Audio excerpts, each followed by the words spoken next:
Victorian short stories, stories of successful marriages ***** produced by Juliet Sutherland, S.R. and the PG Online distributed proofreading team. Stories of Successful Marriages: The Manchester Marriage, Elizabeth Gaskell, a mere interlude, Thomas Hardy, A Faithful Heart, George Moore, The Solid Gold Reef Company Limited, Walter Besant, The Tree of Knowledge, Henry James, Elizabeth Gaskell, The Manchester Marriage, Household Words, Christmas 1858. Mr. and Mrs. Openshaw came from Manchester to settle in London. He had been, what is called in Lancashire, a salesman for a large manufacturing firm, who were extending their business, and opening a warehouse in the city, where Mr. Openshaw was now to superintend their affairs. He rather enjoyed the change, having a kind of curiosity about London, which he had never yet been able to gratify in his brief visits to the metropolis. At the same time, he had an odd, shrewd contempt for the inhabitants, whom he always pictured to himself as fine, lazy people, caring nothing but for fashion and aristocracy, and lounging away their days in Bond Street, and such places, ruining good English, and ready in their turn to despise him as a provincial. The hours that the men of business kept in the city scandalized him too, accustomed as he was to the early dinners of Manchester folk and the consequently far longer evenings. Still, he was pleased to go to London, though he would not for the world have confessed it, even to himself, and always spoke of the step to his friends as one demanded of him by the interests of his employers, and sweetened to him by a considerable increase of salary.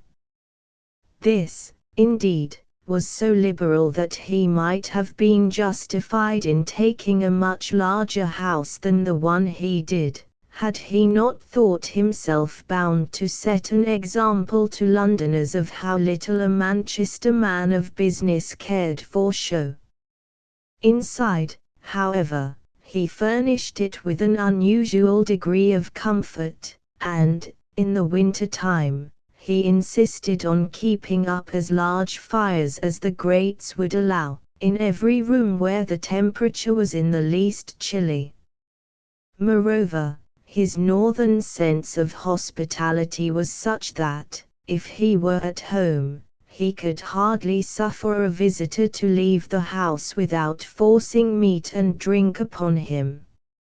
Every servant in the house was well warmed, well fed, and kindly treated, for their master scorned all petty saving in aught that conduced to comfort, while he amused himself by following out all his accustomed habits and individual ways, in defiance of what any of his new neighbors might think.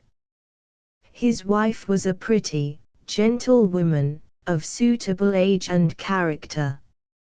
He was 42. She 35. He was loud and decided, she soft and yielding. They had 2 children, or rather, I should say, she had 2, for the elder, a girl of 11, was Mrs. Openshaw's child by Frank Wilson, her first husband. The younger was a little boy, Edwin, who could just prattle, and to whom his father delighted to speak in the broadest and most unintelligible Lancashire dialect, in order to keep up what he called the true Saxon accent. Mrs. Openshaw's Christian name was Alice, and her first husband had been her own cousin. She was the orphan niece of a sea captain in Liverpool, a quiet, grave little creature, of great personal attraction when she was 15 or 16, with regular features and a blooming complexion. but she was very shy, and believed herself to be very stupid and awkward, and was frequently scolded by her aunt, her own uncle's second wife. So when her cousin, Frank Wilson, came home from a long absence at sea, and first was kind and protective to her, secondly, attentive, and thirdly, desperately in love with her, she hardly knew how to be grateful enough to him. It is true, she would have preferred his remaining in the first or second stages of behavior, for his violent love puzzled and frightened her. Her uncle neither helped nor hindered the love affair, though it was going on under his own eyes. Frank's stepmother had such a variable temper, that there was no knowing whether what she liked one day she would like the next, or not. At length she went to such extremes of crossness that Alice was only too glad to shut her eyes and rush blindly at the chance of escape from domestic tyranny offered her by a marriage with her cousin, and, liking him better than anyone in the world, except her uncle, who was at this time at sea, she went off one morning and was married to him, her only bridesmaid being the housemaid at her aunt's. The consequence was that Frank and his wife went into lodgings, and Mrs. Wilson refused to see them, and turned away Nora, the warm-hearted housemaid, whom they accordingly took into their service. When Captain Wilson returned from his voyage he was very cordial with the young couple, and spent many an evening at their lodgings, smoking his pipe and sipping his grog, but he told them, for quietness' sake, he could not ask them to his own house, for his wife was bitter against them. They were not, however, very unhappy about this. The seed of future unhappiness lay rather in Frank's vehement, passionate disposition, which led him to resent his wife's shyness and want of demonstrativeness as failures in conjugal duty. He was already tormenting himself, and her too in a slighter degree, by apprehensions and imaginations of what might befall her during his approaching absence at sea. At last, he went to his father and urged him to insist upon Alice's being once more received under his roof, the more especially as there was now a prospect of her confinement while her husband was away on his voyage. Captain Wilson was, as he himself expressed it, breaking up, and unwilling to undergo the excitement of a scene, yet he felt that what his son said was true. So he went to his wife. And before Frank set sail, he had the comfort of seeing his wife installed in her old little garret in his father's house. To have placed her in the one best spare room was a step beyond Mrs. Wilson's powers of submission or generosity. The worst part about it, however, was that the faithful Nora had to be dismissed. Her place as housemaid had been filled up, and, even if it had not, she had forfeited Mrs. Wilson's good opinion forever.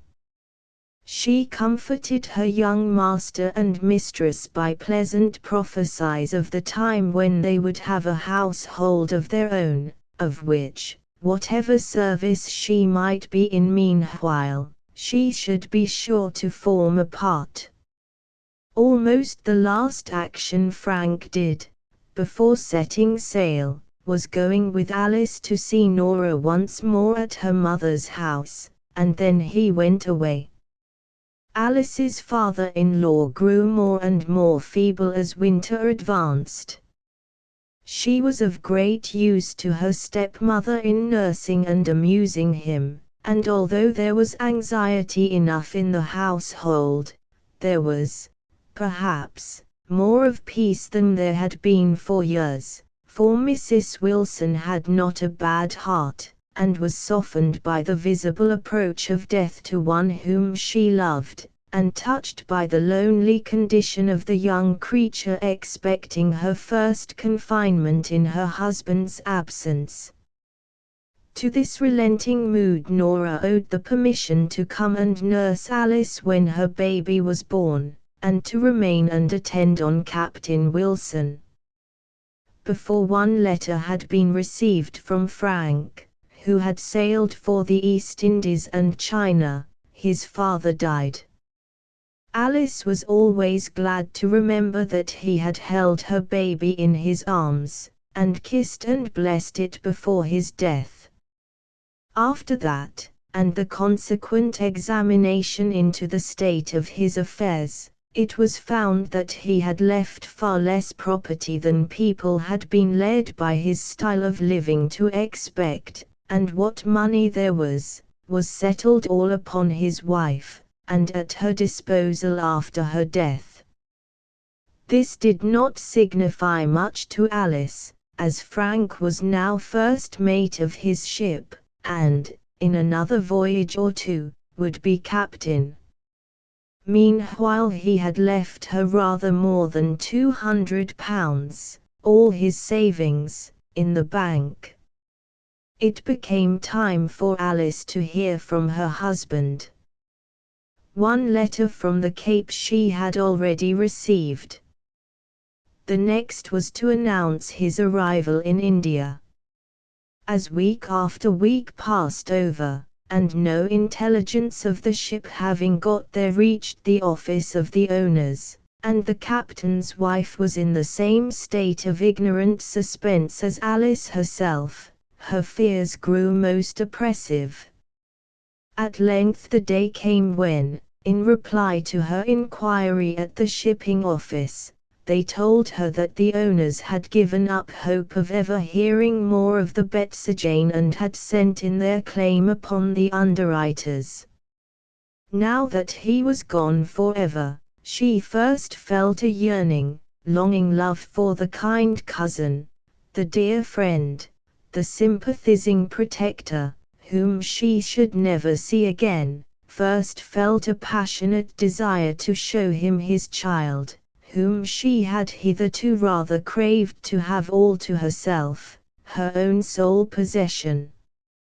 Her grief was, however, noiseless and quiet, rather to the scandal of Mrs. Wilson, who bewailed her stepson as if he and she had always lived together in perfect harmony, and who evidently thought it her duty to burst into fresh tears at every strange face she saw, dwelling on his poor young widow's desolate state, and the helplessness of the fatherless child, with an unction as if she liked the excitement of the sorrowful story. So passed away the first days of Alice's widowhood. By and by things subsided into their natural and tranquil course. But, as if the young creature was always to be in some heavy trouble, her ewe lamb began to be ailing, pining, and sickly. The child's mysterious illness turned out to be some affection of the spine, likely to affect health but not to shorten life, at least, so the doctors said. But the long, dreary suffering of one whom a mother loves as Alice loved her only child, is hard to look forward to. Only Nora guessed what Alice suffered, no one but God knew. And so it fell out, that when Mrs. Wilson, the elder, came to her one day, in violent distress, occasioned by a very material diminution in the value of the property that her husband had left her, a diminution which made her income barely enough to support herself, much less Alice, the latter could hardly understand how anything which did not touch health or life could cause such grief, and she received the intelligence with irritating composure. But when, That afternoon, the little sick child was brought in, and the grandmother, who, after all, loved it well, began a fresh moan over her losses to its unconscious ears, saying how she had planned to consult this or that doctor, and to give it this or that comfort or luxury in after years, but that now all chance of this had passed away. Alice's heart was touched, and she drew near to Mrs. Wilson with unwonted caresses, and, in a spirit not unlike to that of Ruth, entreated that, come what would, they might remain together. After much discussion in succeeding days, it was arranged that Mrs. Wilson should take a house in Manchester, furnishing it partly with what furniture she had, and providing the rest with Alice's remaining £200. Mrs. Wilson was herself a Manchester woman, and naturally longed to return to her native town. Some connections of her own, too, at that time required lodgings, for which they were willing to pay pretty handsomely. Alice undertook the active superintendence and superior work of the household. Nora, willing, faithful Nora, offered to cook, scour, do anything in short, so that she might but remain with them. The plan succeeded. For some years their first lodgers remained with them, and all went smoothly, with that one sad exception of the little girl's increasing deformity. How that mother loved that child, it is not for words to tell. Then came a break of misfortune. Their lodgers left, and no one succeeded to them. After some months, it became necessary to remove to a smaller house, and Alice's tender conscience was torn by the idea that she ought not to be a burden to her mother-in-law, but to go out and seek her own maintenance, and leave her child. The thought came like the sweeping boom of a funeral bell over her heart. By and by, Mr. Openshaw came to lodge with them. He had started in life as the errand boy and sweeper out of a warehouse, had struggled up through all the grades of employment in it, fighting his way through the hard, striving Manchester life with strong, pushing energy of character. Every spare moment of time had been sternly given up to self-teaching. He was a capital accountant, a good French and German scholar, a keen, far-seeing tradesman, understanding markets and the bearing of events, both near and distant, on trade, and yet, with such vivid attention to present details, that I do not think he ever saw a group of flowers in the fields without thinking whether their color would, or would not, form harmonious contrasts in the coming spring muslins and prints. He went to debating societies, and threw himself with all his heart and soul into politics, esteeming, it must be owned, every man a fool or a knave who differed from him, and overthrowing his opponents rather by the loud strength of his language than the calm strength of his logic. There was something of the Yankee in all this. Indeed, his theory ran parallel to the famous Yankee motto, England flogs creation, and Manchester flogs England. Such a man, as may be fancied, had had no time for falling in love, or any such nonsense. At the age when most young men go through their courting and matrimony, he had not the means of keeping a wife, and was far too practical to think of having one. And now that he was in easy circumstances, a rising man, he considered women almost as encumbrances to the world, with whom a man had better have as little to do as possible. His first impression of Alice was indistinct, and he did not care enough about her to make it distinct. A pretty, yenna kind of woman, would have been his description of her, if he had been pushed into a corner. He was rather afraid, in the beginning, that her quiet ways arose from a listlessness and laziness of character, which would have been exceedingly discordant to his active, energetic nature. But, when he found out the punctuality with which his wishes were attended to, and her work was done, when he was called in the morning at the very stroke of the clock, his shaving water scalding hot, his fire bright, his coffee made exactly as his peculiar fancy dictated, for he was a man who had his theory about everything based upon what he knew of science, and often perfectly original, then he began to think, not that Alice had any particular merit, but that he had got into remarkably good lodgings. His restlessness wore away, and he began to consider himself as almost settled for life in them.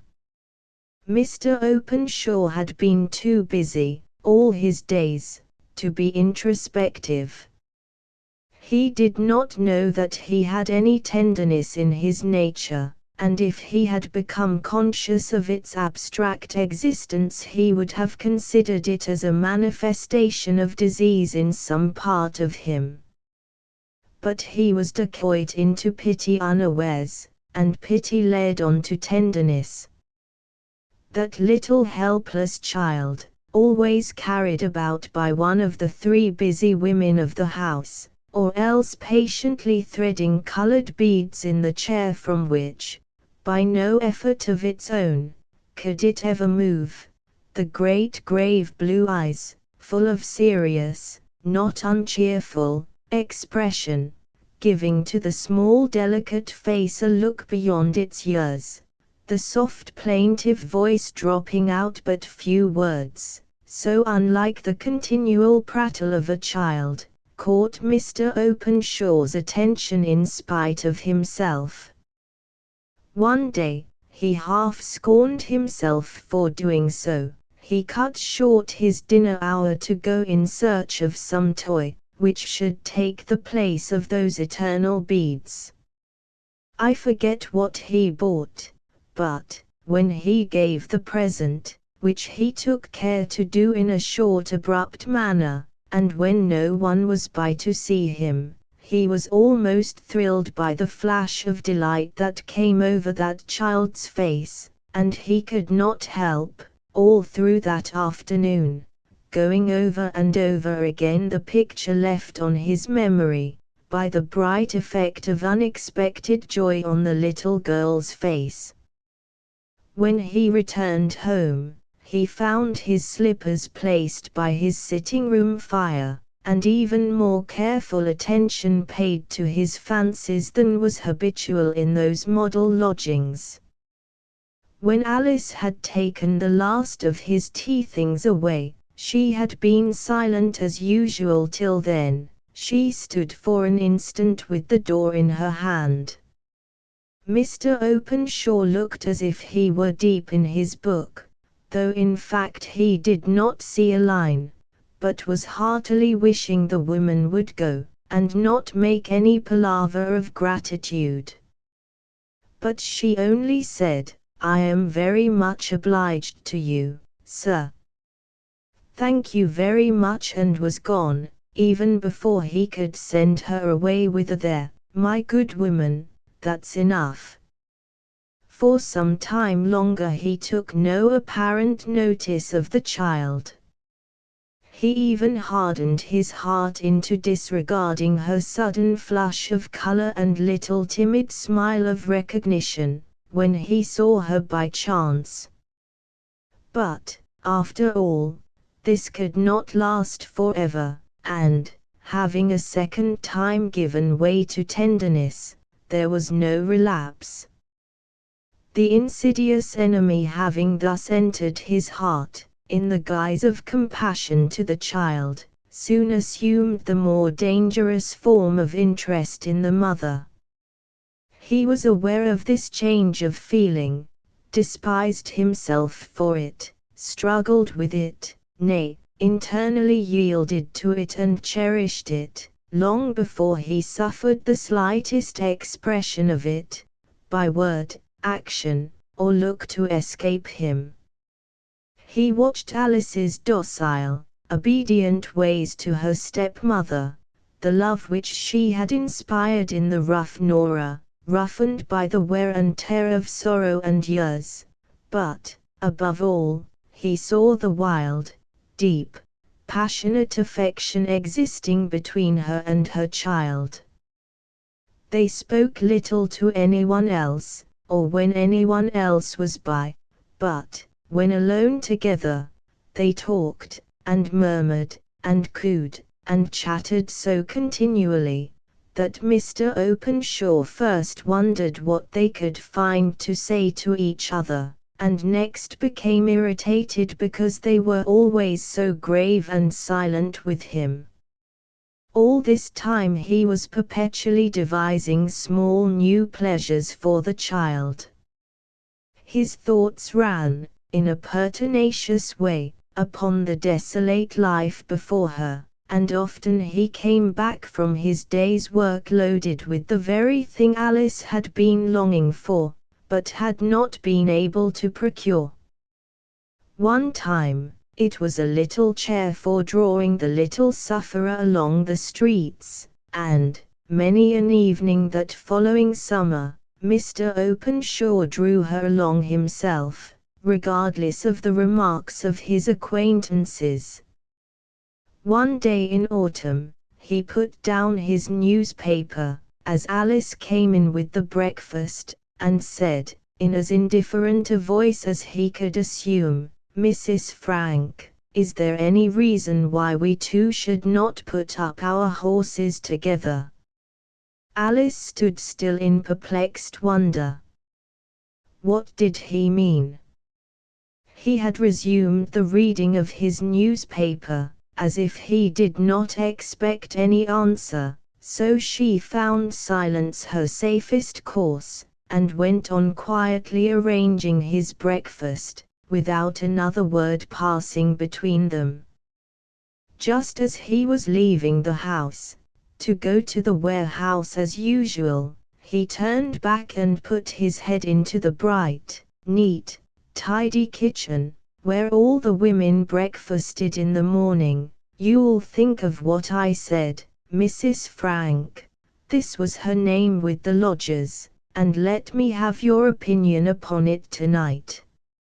Alice was thankful that her mother and Nora were too busy talking together to attend much to this speech. She determined not to think about it at all through the day, and, of course, the effort not to think made her think all the more. At night she sent up Nora with his tea. But Mr. Openshaw almost knocked Nora down as she was going out at the door, by pushing past her and calling out, "Mrs. Frank," in an impatient voice, at the top of the stairs. Alice went up, rather than seem to have affixed too much meaning to his words.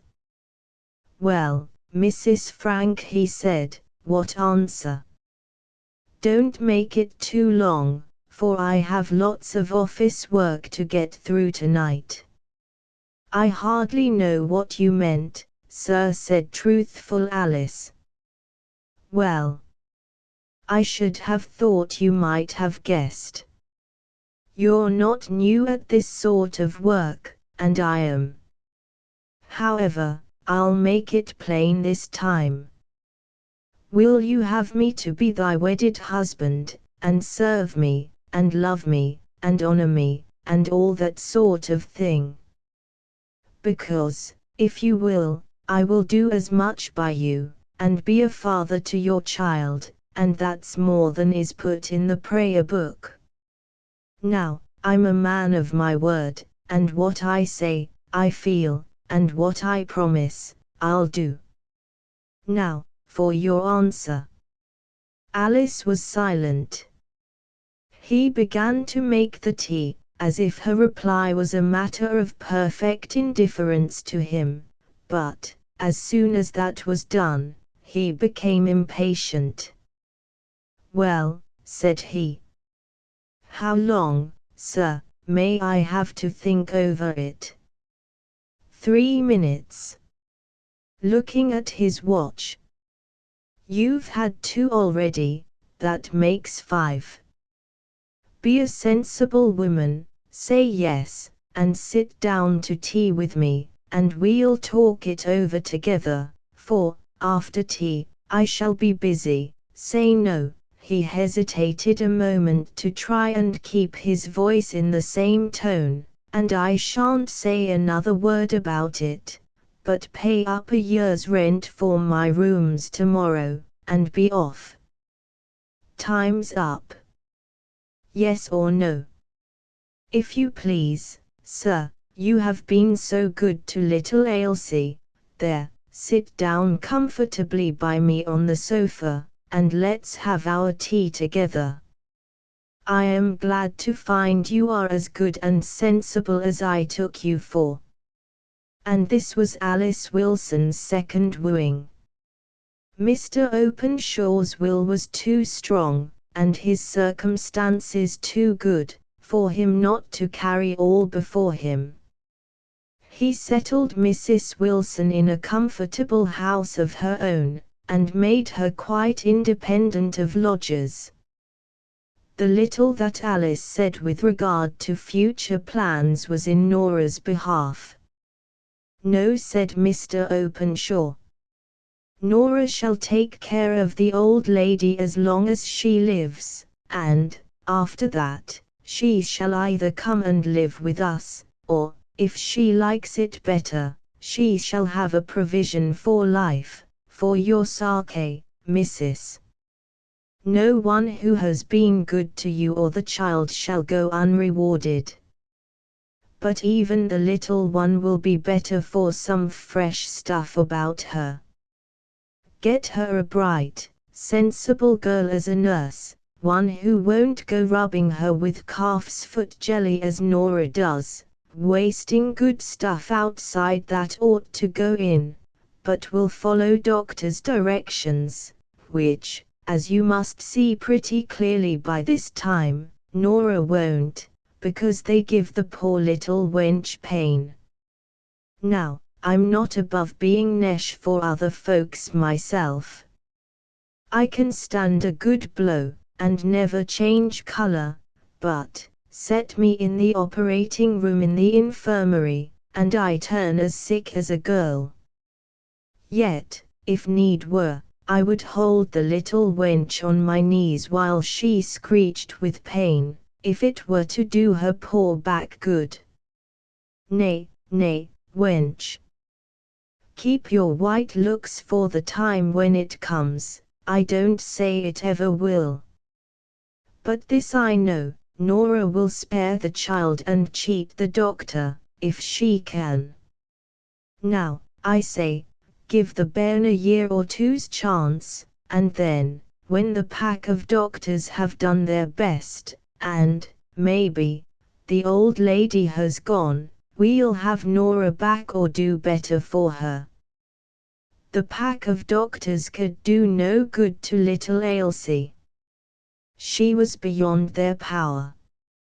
But her father, for so he insisted on being called, and also on Alice's no longer retaining the appellation of Mamma, but becoming henceforward Mother, by his healthy cheerfulness of manner, his clear decision of purpose, his odd turns and quirks of humor, added to his real strong love for the helpless little girl, infused a new element of brightness and confidence into her life, and, though her back remained the same, her general health was strengthened, and Alice, never going beyond a smile herself, had the pleasure of seeing her child taught to laugh. As for Alice's own life, it was happier than it had ever been before. Mr. Openshaw required no demonstration, no expressions of affection from her. Indeed, these would rather have disgusted him. Alice could love deeply, but could not talk about it. The perpetual requirement of loving words, looks, and caresses, and misconstruing their absence into absence of love, had been the great trial of her former married life. Now, all went on clear and straight, under the guidance of her husband's strong sense, warm heart, and powerful will. Year by year their worldly prosperity increased. At Mrs. Wilson's death, Nora came back to them as nurse to the newly born little Edwin, into which post she was not installed without a pretty strong oration on the part of the proud and happy father, who declared that if he found out that Nora ever tried to screen the boy by a falsehood, or to make him nesh either in body or mind, she should go that very day. Nora and Mr. Openshaw were not on the most thoroughly cordial terms, neither of them fully recognizing or appreciating the other's best qualities. This was the previous history of the Lancashire family who had now removed to London. They had been there about a year, when Mr. Openshaw suddenly informed his wife that he had determined to heal long-standing feuds, and had asked his uncle and Aunt Chadwick to come and pay them a visit and see London. Mrs. Openshaw had never seen this uncle and aunt of her husband's. Years before she had married him, there had been a quarrel. All she knew was that Mr. Chadwick was a small manufacturer in a country town in South Lancashire. She was extremely pleased that the breach was to be healed, and began making preparations to render their visit pleasant. They arrived at last. Going to see London was such an event to them, that Mrs. Chadwick had made all new linen fresh for the occasion, from nightcaps downwards, and as for gowns, ribbons, and collars, she might have been going into the wilds of Canada where never a shop is, so large was her stock. A fortnight before the day of her departure for London, she had formally called to take leave of all her acquaintance, saying she should need every bit of the intermediate time for packing up. It was like a second wedding in her imagination, and, to complete the resemblance which an entirely new wardrobe made between the two events, her husband brought her back from Manchester, on the last market day before they set off, a gorgeous pearl and amethyst brooch, saying, "Lunnon should see that Lancashire folks knew a handsome thing when they saw it." For some time after Mr. and Mrs. Chadwick arrived at the Openshaws there was no opportunity for wearing this brooch, but at length they obtained an order to see Buckingham Palace, and the spirit of loyalty demanded that Mrs. Chadwick should wear her best clothes in visiting the abode of her sovereign. On her return she hastily changed her dress, for Mr. Openshaw had planned that they should go to Richmond, drink tea, and return by moonlight. Accordingly, about 5 o'clock, Mr. and Mrs. Openshaw and Mr. and Mrs. Chadwick set off. The housemaid and cook sat below, Nora hardly knew where. She was always engrossed in the nursery in tending her two children, and in sitting by the restless, excitable Ailsie till she fell asleep. By and by the housemaid Bissy tapped gently at the door. Nora went to her, and they spoke in whispers. "Nurse, there's someone downstairs wants you." "Wants me? Who is it?"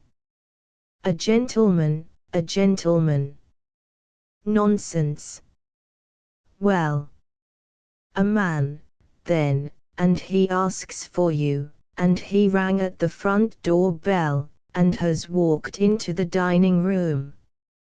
"You should never have let him," exclaimed Nora. "Master and Mrs. out, I did not want him to come in, but, when he heard you lived here, he walked past me, and sat down on the first chair, and said, 'Tell her to come and speak to me.' There is no gas lighted in the room, and supper is all set out."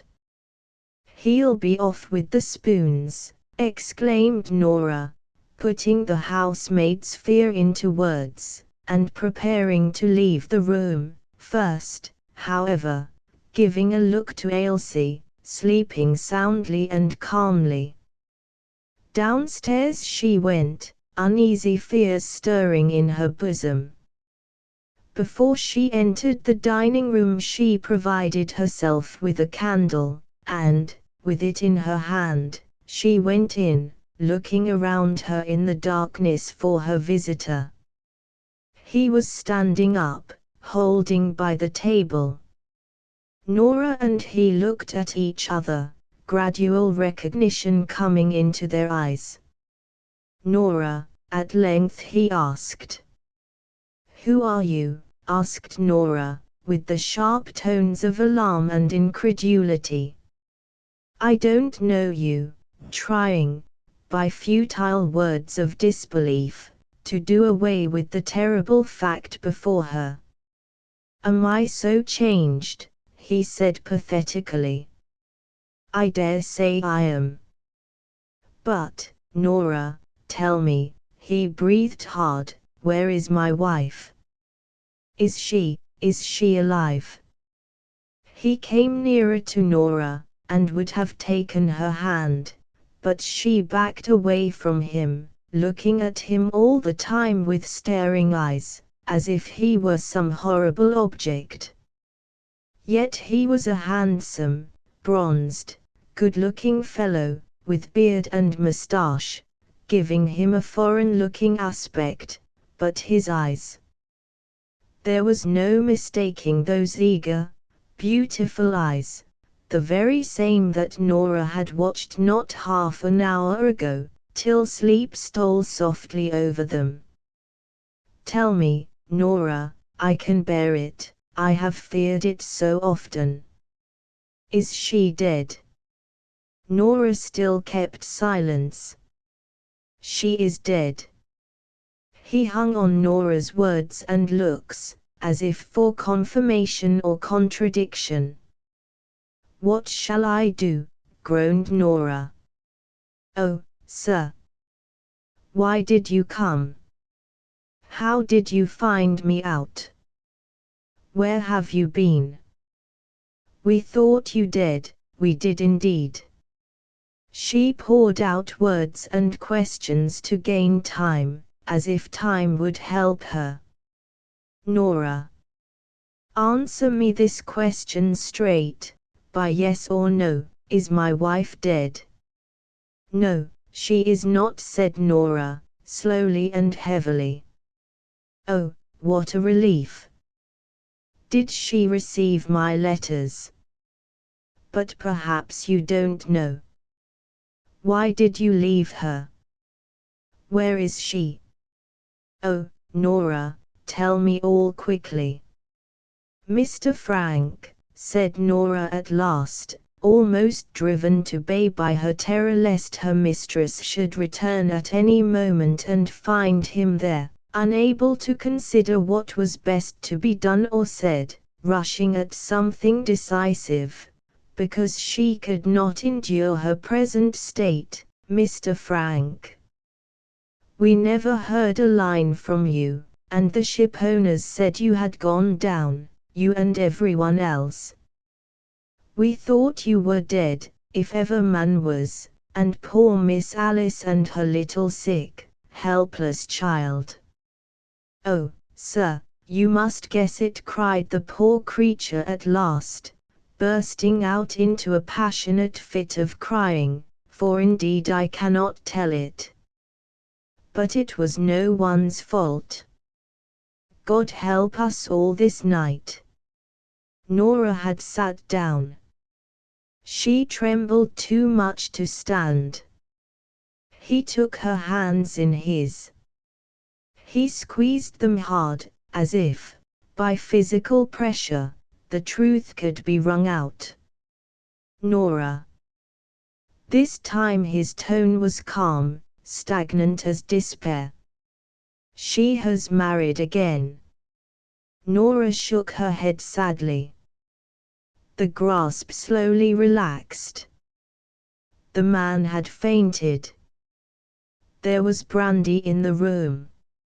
Nora forced some drops into Mr. Frank's mouth, chafed his hands, and, when mere animal life returned, before the mind poured in its flood of memories and thoughts, she lifted him up, and rested his head against her knees. Then she put a few crumbs of bread taken from the supper table, soaked in brandy, into his mouth. Suddenly he sprang to his feet. "Where is she? Tell me this instant." He looked so wild, so mad, so desperate, that Nora felt herself to be in bodily danger, but her time of dread had gone by. She had been afraid to tell him the truth, and then she had been a coward. Now, her wits were sharpened by the sense of his desperate state.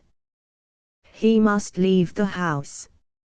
She would pity him afterwards, but now she must rather command and upbraid, for he must leave the house before her mistress came home. That one necessity stood clear before her. "She is not here, that is enough for you to know. Nor can I say exactly where she is," which was true to the letter if not to the spirit. "Go away, and tell me where to find you tomorrow, and I will tell you all. My master and mistress may come back at any minute, and then what would become of me, with a strange man in the house?" Such an argument was too petty to touch his excited mind. "I don't care for your master and mistress. If your master is a man, he must feel for me, poor shipwrecked sailor that I am, kept for years a prisoner amongst savages, always, always, always thinking of my wife and my home, dreaming of her by night, talking to her though she could not hear, by day. I loved her more than all heaven and earth put together. Tell me where she is, this instant, you wretched woman, who salved over her wickedness to her, as you do to me." The clock struck 10. Desperate positions require desperate measures. "If you will leave the house now, I will come to you tomorrow and tell you all. What is more, you shall see your child now. She lies sleeping upstairs." "Oh, sir, you have a child, you do not know that as yet, a little weakly girl, with just a heart and soul beyond her years. We have reared her up with such care. We watched her, for we thought for many a year she might die any day, and we tended her, and no hard thing has come near her, and no rough word has ever been said to her. And now you come and will take her life into your hand, and will crush it. Strangers to her have been kind to her, but her own father, Mr. Frank, I am her nurse, and I love her, and I tend her, and I would do anything for her that I could. her mother's heart beats as hers beats, and, if she suffers a pain, her mother trembles all over. If she is happy, it is her mother that smiles and is glad. If she is growing stronger, her mother is healthy. If she dwindles, her mother languishes. If she dies, well, I don't know, it is not everyone can lie down and die when they wish it. Come upstairs, Mr. Frank, and see your child. Seeing her will do good to your poor heart. Then go away, in God's name, just this one night. Tomorrow, if need be, you can do anything, kill us all if you will, or show yourself a great, grand man, whom God will bless forever and ever. Come, Mr. Frank, the look of a sleeping child is sure to give peace. She led him upstairs, at first almost helping his steps, till they came near the nursery door. She had well-nigh forgotten the existence of little Edwin. It struck upon her with affright as the shaded light fell over the other cot, but she skillfully threw that corner of the room into darkness, and let the light fall on the sleeping Ailsie. The child had thrown down the coverings, and her deformity, as she lay with her back to them, was plainly visible through her slight nightgown. Her little face, deprived of the luster of her eyes, looked wan and pinched, and had a pathetic expression in it, even as she slept. The poor father looked and looked with hungry, wistful eyes, into which the big tears came swelling up slowly and dropped heavily down, as he stood trembling and shaking all over. Nora was angry with herself for growing impatient of the length of time that long lingering gaze lasted. She thought that she waited for full half an hour before Frank stirred. And then, instead of going away, he sank down on his knees by the bedside, and buried his face in the clothes. Little Ailsie stirred uneasily. Nora pulled him up in terror. She could afford no more time, even for prayer, in her extremity of fear, for surely the next moment would bring her mistress home. She took him forcibly by the arm, but, as he was going, his eye lighted on the other bed, he stopped. Intelligence came back into his face. His hands clenched. His child, he asked. Her child, replied Nora. God watches over him, she said instinctively, for Frank's looks excited her fears, and she needed to remind herself of the protector of the helpless. God has not watched over me, he said, in despair, his thoughts apparently recoiling on his own desolate, deserted state. But Nora had no time for pity. Tomorrow she would be as compassionate as her heart prompted.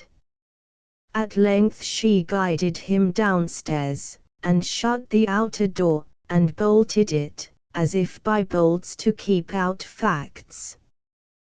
Then she went back into the dining room, and effaced all traces of his presence, as far as she could.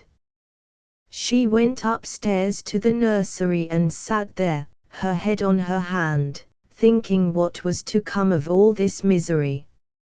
It seemed to her very long before her master and mistress returned, yet it was hardly 11 o'clock.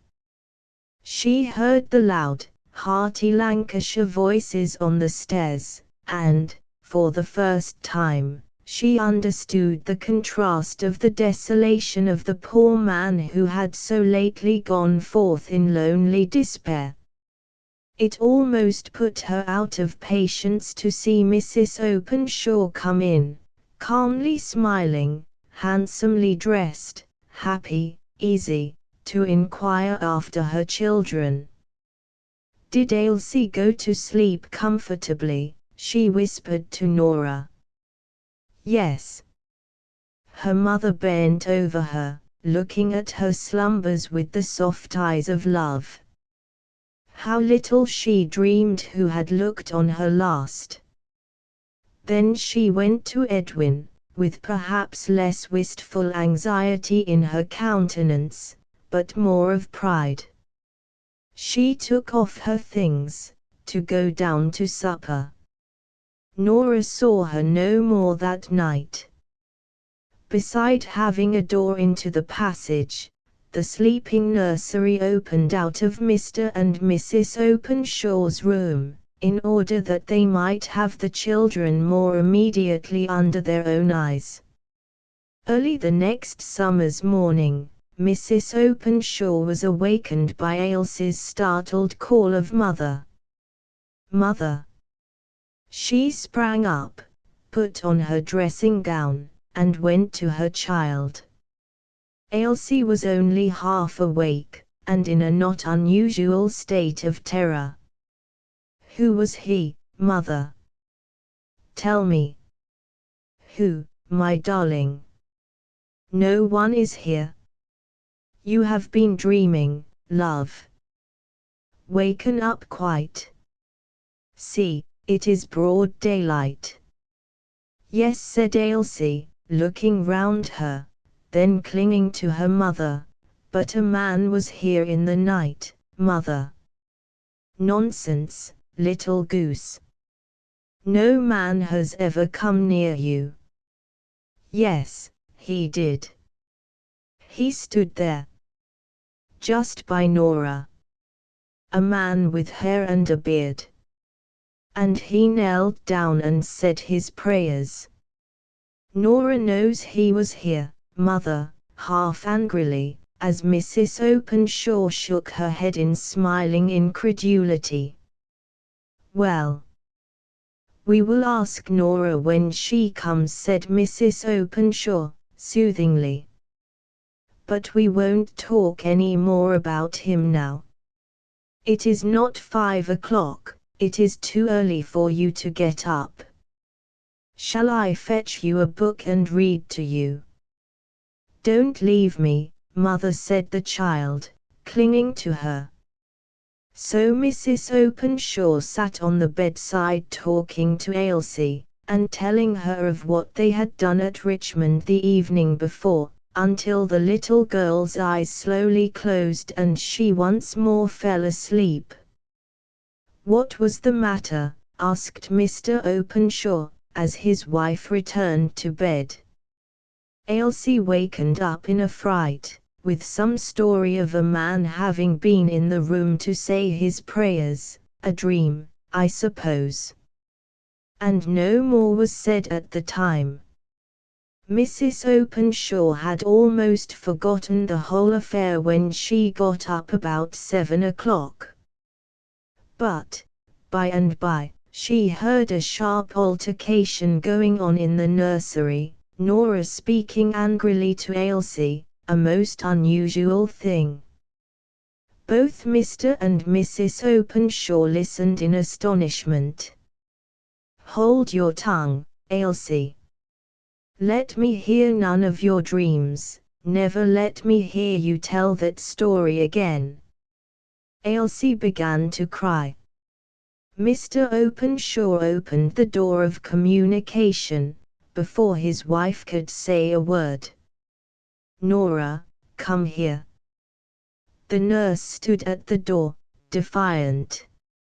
She perceived she had been heard, but she was desperate. "Don't let me hear you speak in that manner to Ailsie again," he said sternly, and shut the door. Nora was infinitely relieved, for she had dreaded some questioning, and a little blame for sharp speaking was what she could well bear, if cross-examination was let alone. Downstairs they went, Mr. Openshaw carrying Ailsie, the sturdy Edwin coming step by step, right foot foremost, always holding his mother's hand. Each child was placed in a chair by the breakfast table, and then Mr. and Mrs. Openshaw stood together at the window, awaiting their visitor's appearance and making plans for the day. There was a pause. Suddenly Mr. Openshaw turned to Ailsie, and said, "What a little goosey somebody is with her dreams, wakening up poor, tired mother in the middle of the night, with a story of a man being in the room." "Father, I'm sure I saw him," said Ailsie, half crying. "I don't want to make Nora angry, but I was not asleep, for all she says I was. I had been asleep, and I wakened up quite wide awake, though I was so frightened. I kept my eyes nearly shut, and I saw the man quite plain. A great brown man with a beard. He said his prayers, and then looked at Edwin. And then Nora took him by the arm and led him away, after they had whispered a bit together.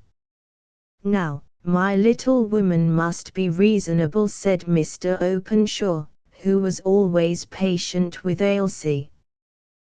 "There was no man in the house last night at all. No man comes into the house, as you know, if you think, much less goes up into the nursery. But sometimes we dream something has happened, and the dream is so like reality, that you are not the first person, little woman, who has stood out that the thing has really happened." "But, indeed, it was not a dream," said Ailsie, beginning to cry. Just then Mr. and Mrs. Chadwick came down, looking grave and discomposed. All during breakfast time they were silent and uncomfortable. As soon as the breakfast things were taken away, and the children had been carried upstairs, Mr. Chadwick began, in an evidently preconcerted manner, to inquire if his nephew was certain that all his servants were honest, for that Mrs. Chadwick had that morning missed a very valuable brooch, which she had worn the day before. She remembered taking it off when she came home from Buckingham Palace. Mr. Openshaw's face contracted into hard lines, grew like what it was before he had known his wife and her child. He rang the bell, even before his uncle had done speaking. It was answered by the housemaid. "Mary, was anyone here last night, while we were away?" "A man, sir, came to speak to Nora." "To speak to Nora? Who was he? How long did he stay?" "I'm sure I can't tell, sir. He came, perhaps about 9. I went up to tell Nora in the nursery, and she came down to speak to him. She let him out, sir. She will know who he was, and how long he stayed." She waited a moment to be asked any more questions, but she was not, so she went away. A minute afterwards Mr. Openshaw made as though he were going out of the room, but his wife laid her hand on his arm. "Do not speak to her before the children," she said, in her low, quiet voice. "I will go up and question her." "No. I must speak to her. You must know," said he, turning to his uncle and aunt, "my missus has an old servant, as faithful as ever woman was, I do believe, as far as love goes, but at the same time, who does not speak truth, as even the missus must allow. Now, my notion is, that this Nora of ours has been come over by some good-for-nothing chap, for she's at the time o' life when they say women pray for husbands, good Lord, and has let him into our house, and the chap has made off with your brooch, and upon many another thing beside. It's only saying that Nora is soft-hearted and doesn't stick at a white lie, that's all, missus. It was curious to notice how his tone, his eyes, his whole face was changed, as he spoke to his wife, but he was the resolute man through all. She knew better than to oppose him, so she went upstairs, and told Nora that her master wanted to speak to her, and that she would take care of the children in the meanwhile. Nora rose to go, without a word. Her thoughts were these: if they tear me to pieces, they shall never know through me. He may come, and then, just Lord have mercy upon us all. For some of us are dead folk to a certainty. But he shall do it, not me. You may fancy, now, her look of determination, as she faced her master alone in the dining room, Mr. and Mrs. Chadwick having left the affair in their nephew's hands, seeing that he took it up with such vehemence. Nora. Who was that man that came to my house last night? Man, sir. As if infinitely surprised, but it was only to gain time. Yes, the man that Mary let in, that she went upstairs to the nursery to tell you about, that you came down to speak to, the same chap, I make no doubt, that you took into the nursery to have your talk out with, the one Ailsie saw, and afterwards dreamed about, thinking, poor wench. She saw him say his prayers, when nothing, I'll be bound, was further from his thoughts, the one that took Mrs. Chadwick's brooch, value £10. Now, Nora, don't go off. I'm as sure as my name's Thomas Openshaw that you knew nothing of this robbery. But I do think you've been imposed on, and that's the truth. Some good-for-nothing chap has been making up to you, and you've been just like all other women, and have turned a soft place in your heart to him, and he came last night a-loving, and you had him up in the nursery, and he made use of his opportunities, and made off with a few things on his way down.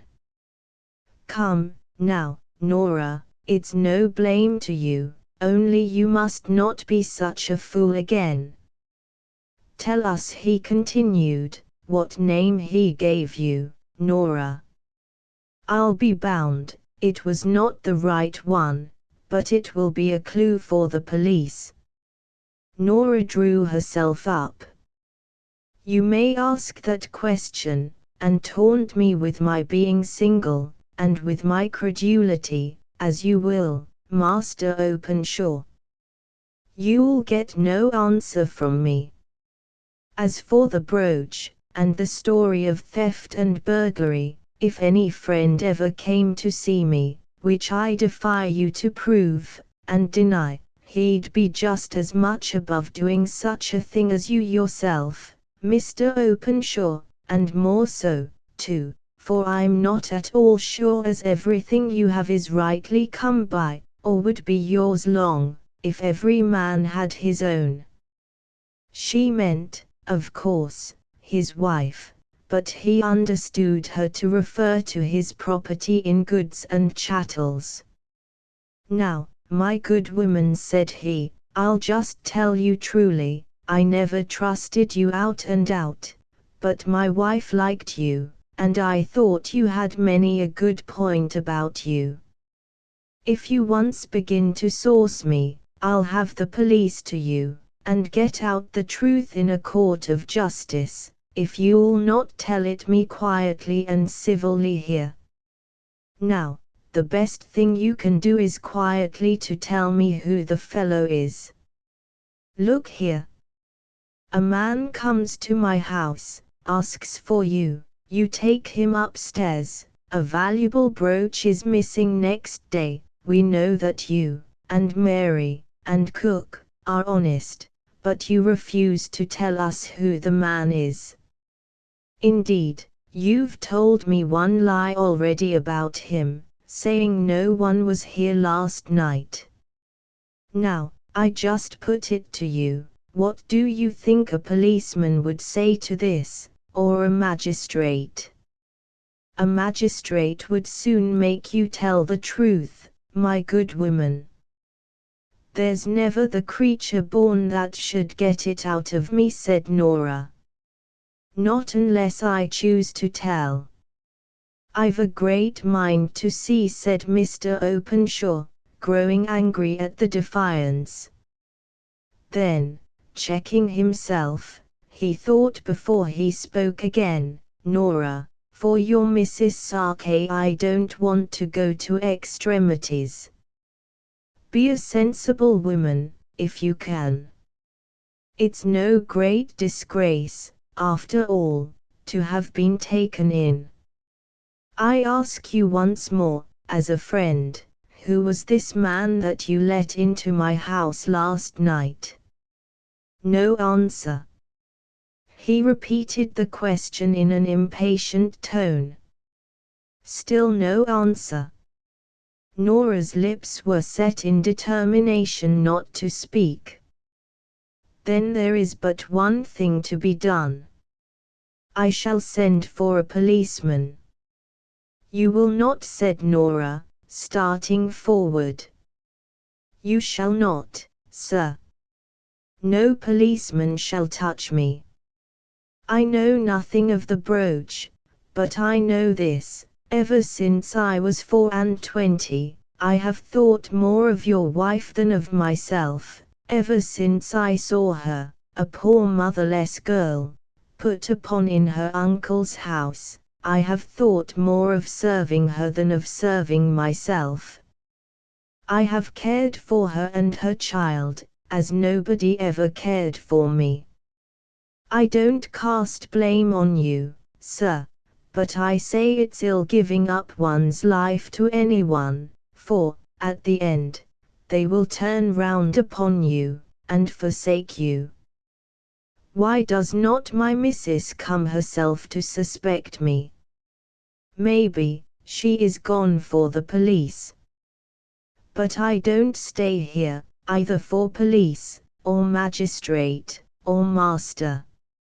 You're an unlucky lot. I believe there's a curse on you. I'll leave you this very day. Yes. I'll leave that poor Ailsie, too. I will. No good ever will come to you. Mr. Openshaw was utterly astonished at this speech, most of which was completely unintelligible to him, as may easily be supposed. Before he could make up his mind what to say, or what to do, Nora had left the room. I do not think he had ever really intended to send for the police to this old servant of his wife's, for he had never for a moment doubted her perfect honesty. But he had intended to compel her to tell him who the man was, and in this he was baffled. He was, consequently, much irritated. He returned to his uncle and aunt in a state of great annoyance and perplexity, and told them he could get nothing out of the woman, that some man had been in the house the night before, but that she refused to tell who he was. At this moment his wife came in, greatly agitated, and asked what had happened to Nora, for that she had put on her things in passionate haste, and left the house. "This looks suspicious," said Mr. Chadwick. "It is not the way in which an honest person would have acted." Mr. Openshaw kept silence. He was sorely perplexed. But Mrs. Openshaw turned round on Mr. Chadwick, with a sudden fierceness no one ever saw in her before. "You don't know Nora, uncle. She is gone because she is deeply hurt at being suspected. Oh, I wish I had seen her, that I had spoken to her myself. She would have told me anything." Alice wrung her hands. "I must confess," continued Mr. Chadwick to his nephew, in a lower voice, "I can't make you out. You used to be a word and a blow, and oftenest the blow first, and now, when there is every cause for suspicion, you just do naught. Your missus is a very good woman, I grant, but she may have been put upon as well as other folk, I suppose. If you don't send for the police, I shall." "Very well," replied Mr. Openshaw, surlily. "I can't clear Nora. She won't clear herself, as I believe she might if she would. Only I wash my hands of it, for I am sure the woman herself is honest, and she's lived a long time with my wife, and I don't like her to come to shame. But she will then be forced to clear herself. That, at any rate, will be a good thing." "Very well, very well. I am heart-sick of the whole business. Come, Alice, come up to the babies, they'll be in a sore way. I tell you, uncle," he said, turning round once more to Mr. Chadwick, suddenly and sharply, after his eye had fallen on Alice's wan, tearful, anxious face, "I'll have no sending for the police, after all. I'll buy my aunt twice as handsome a brooch this very day, but I'll not have Nora suspected, and my missus plagued. There's for you."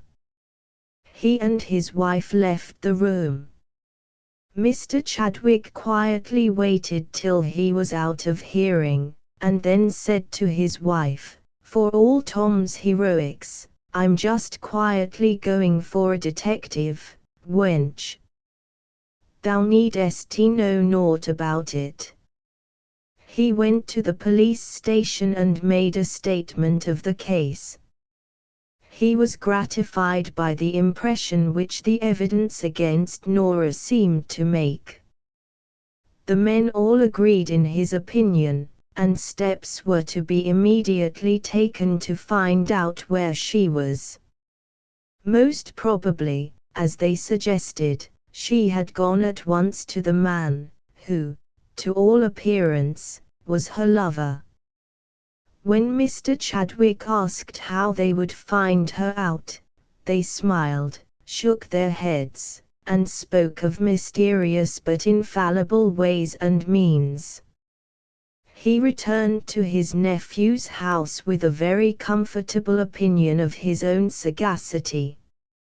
He was met by his wife with a penitent face. "Oh, master, I've found my brooch. It was just sticking by its pin in the flounce of my brown silk, that I wore yesterday.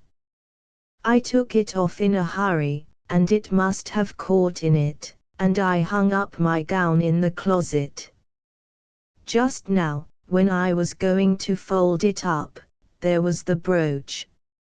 I am very vexed, but I never dreamt but what it was lost." Her husband, muttering something very like "Confound thee and thy brooch too. I wish I'd never given it thee," snatched up his hat, and rushed back to the station, hoping to be in time to stop the police from searching for Nora. but a detective was already gone off on the errand. Where was Nora? Half mad with the strain of the fearful secret, she had hardly slept through the night for thinking what must be done. Upon this terrible state of mind had come Ailsa's questions, showing that she had seen the man, as the unconscious child called her father. Lastly came the suspicion of her honesty. She was little less than crazy as she ran upstairs and dashed on her bonnet and shawl, leaving all else, even her purse, behind her. In that house she would not stay. That was all she knew or was clear about. She would not even see the children again, for fear it should weaken her. She dreaded above everything Mr. Frank's return to claim his wife. She could not tell what remedy there was for a sorrow so tremendous, for her to stay to witness. The desire of escaping from the coming event was a stronger motive for her departure, than her soreness about the suspicions directed against her, although this last had been the final goad to the course she took. She walked away almost at headlong speed, sobbing as she went, as she had not dared to do during the past night for fear of exciting wonder in those who might hear her. Then she stopped. An idea came into her mind that she would leave London altogether, and betake herself to her native town of Liverpool. She felt in her pocket for her purse as she drew near the Euston Square station with this intention. She had left it at home. Her poor head aching, her eyes swollen with crying, she had to stand still, and think, as well as she could, where next she should bend her steps. Suddenly the thought flashed into her mind that she would go and find out poor Mr. Frank. She had been hardly kind to him the night before, though her heart had bled for him ever since. She remembered his telling her, when she inquired for his address, almost as she had pushed him out of the door, of some hotel in a street not far distant from Euston Square. Thither she went, with what intention she scarcely knew, but to assuage her conscience by telling him how much she pitied him. In her present state she felt herself unfit to counsel, or restrain, or assist, or do aught else but sympathize and weep. The people of the inn said such a person had been there, had arrived only the day before, had gone out soon after arrival, leaving his luggage in their care, but had never come back. Nora asked for leave to sit down, and await the gentleman's return. The landlady, pretty secure in the deposit of luggage against any probable injury, showed her into a room, and quietly locked the door on the outside. Nora was utterly worn out, and fell asleep, a shivering, starting, uneasy slumber, which lasted for hours. The detective, meanwhile, had come up with her some time before she entered the hotel, into which he followed her. Asking the landlady to detain her for an hour or so, without giving any reason beyond showing his authority, which made the landlady applaud herself a good deal for having locked her in, he went back to the police station to report his proceedings.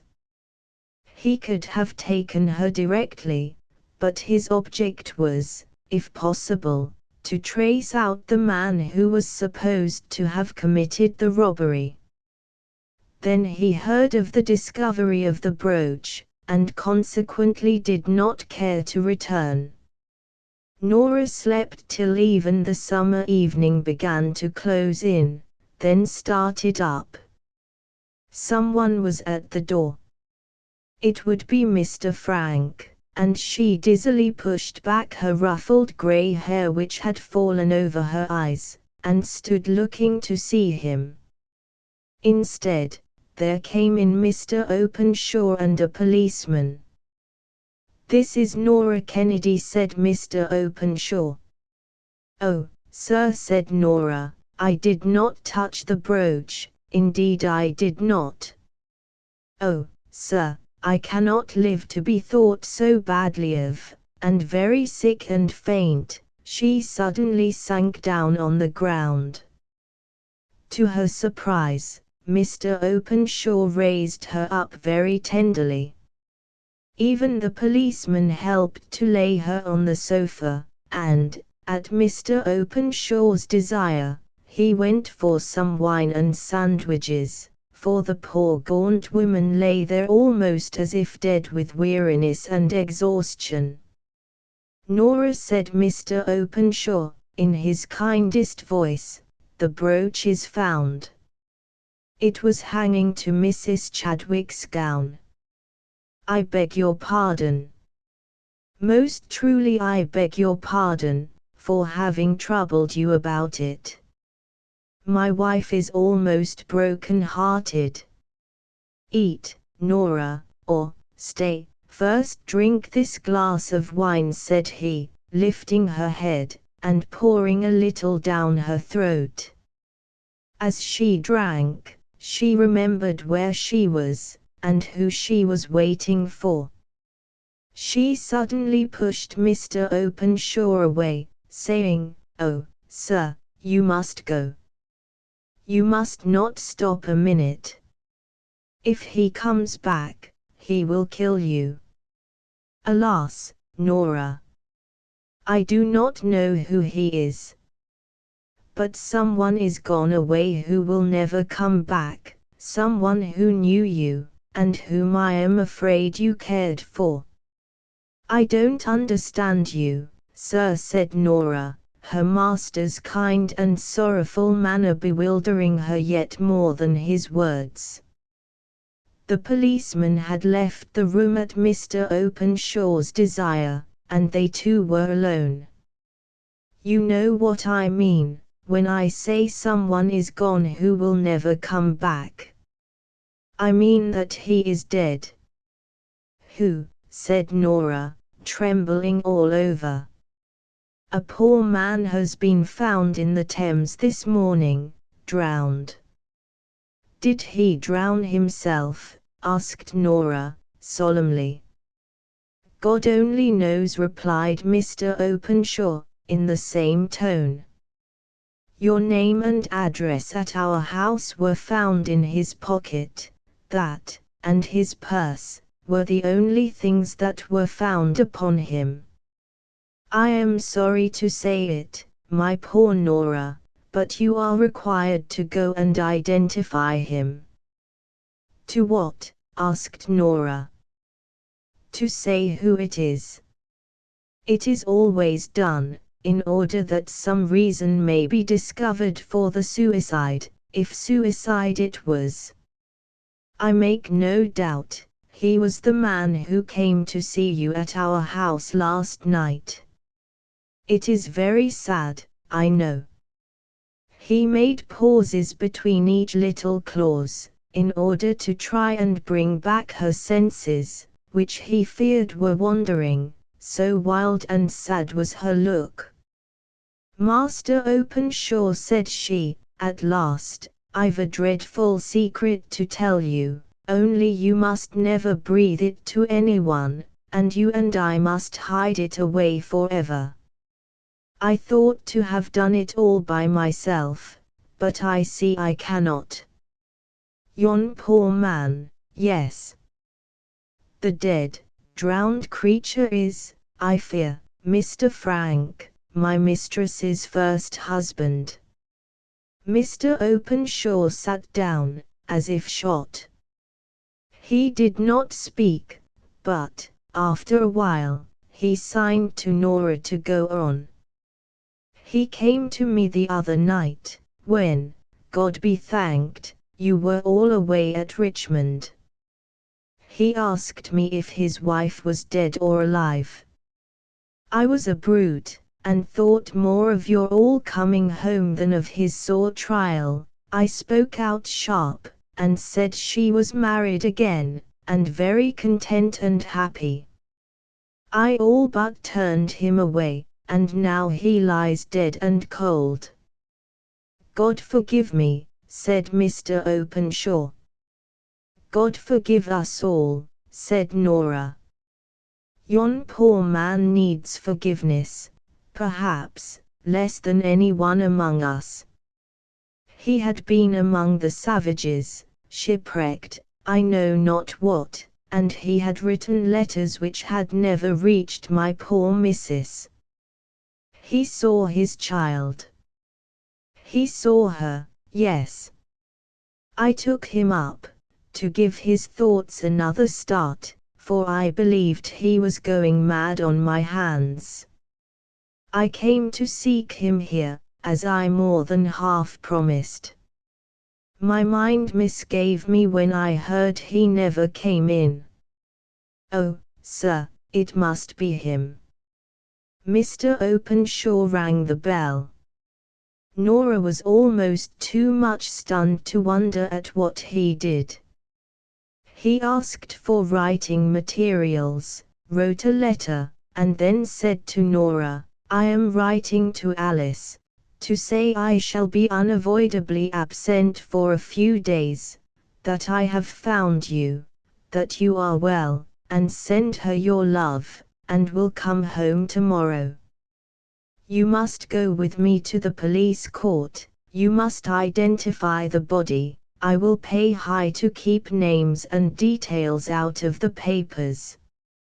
But where are you going, sir? He did not answer her directly. Then he said, Nora, I must go with you, and look on the face of the man whom I have so injured, unwittingly, it is true, but it seems to me as if I had killed him. I will lay his head in the grave as if he were my only brother, and how he must have hated me. I cannot go home to my wife till all that I can do for him is done. Then I go with a dreadful secret on my mind. I shall never speak of it again, after these days are over. I know you will not, either. He shook hands with her, and they never named the subject again, the one to the other. Nora went home to Alice the next day. Not a word was said on the cause of her abrupt departure a day or two before. Alice had been charged by her husband, in his letter, not to allude to the supposed theft of the brooch, so she, implicitly obedient to those whom she loved both by nature and habit, was entirely silent on the subject, only treated Nora with the most tender respect, as if to make up for unjust suspicion. Nor did Alice inquire into the reason why Mr. Openshaw had been absent during his uncle and aunt's visit, after he had once said that it was unavoidable. He came back grave and quiet, and from that time forth was curiously changed. More thoughtful, and perhaps less active, quite as decided in conduct, but with new and different rules for the guidance of that conduct. Towards Alice he could hardly be more kind than he had always been, but he now seemed to look upon her as someone sacred, and to be treated with reverence, as well as tenderness. He throve in business, and made a large fortune, one half of which was settled upon her. Long years after these events, a few months after her mother died, Ailsie and her father, as she always called Mr. Openshaw, drove to a cemetery a little way out of town, and she was carried to a certain mound by her maid, who was then sent back to the carriage. There was a headstone, with F.W. and a date upon it. That was all.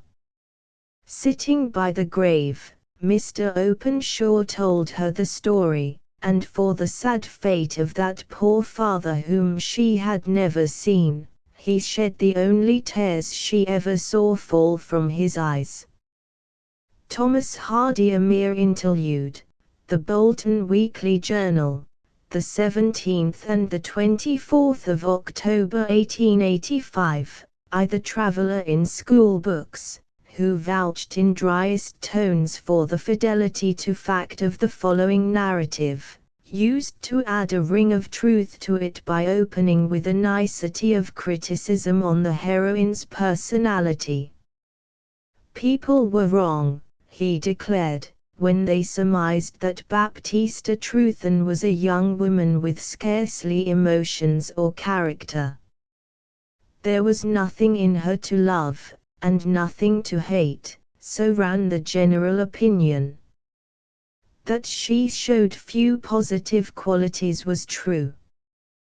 The colors and tones which changing events paint on the faces of active womankind were looked for in vain upon hers.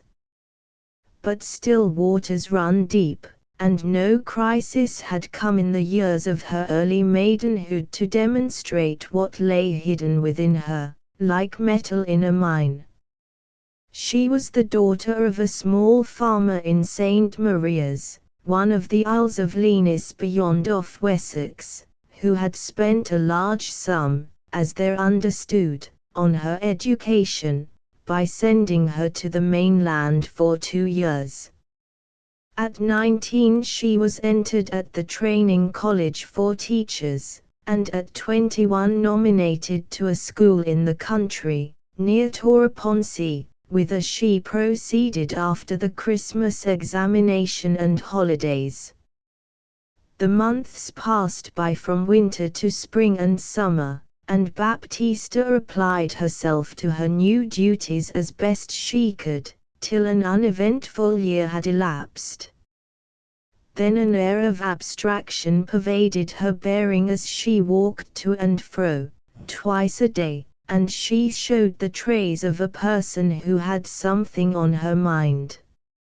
A widow, by name Mrs. Wace, in whose house Baptista Truthen had been provided with a sitting-room and bedroom till the schoolhouse should be built, noticed this change in her youthful tenant's manner, and at last ventured to press her with a few questions. "It has nothing to do with the place, nor with you," said Miss Truthen. "Then it is the salary?" "No, nor the salary." "Then it is something you have heard from home, my dear." Baptista was silent for a few moments. "It is Mr. Hedigan," she murmured. "Him they used to call David Hedigan before he got his money." "And who is the Mr. Hedigan they used to call David?" "An old bachelor at Giant's Town, St. Maria's, with no relations whatever, who lives about a stone's throw from father's.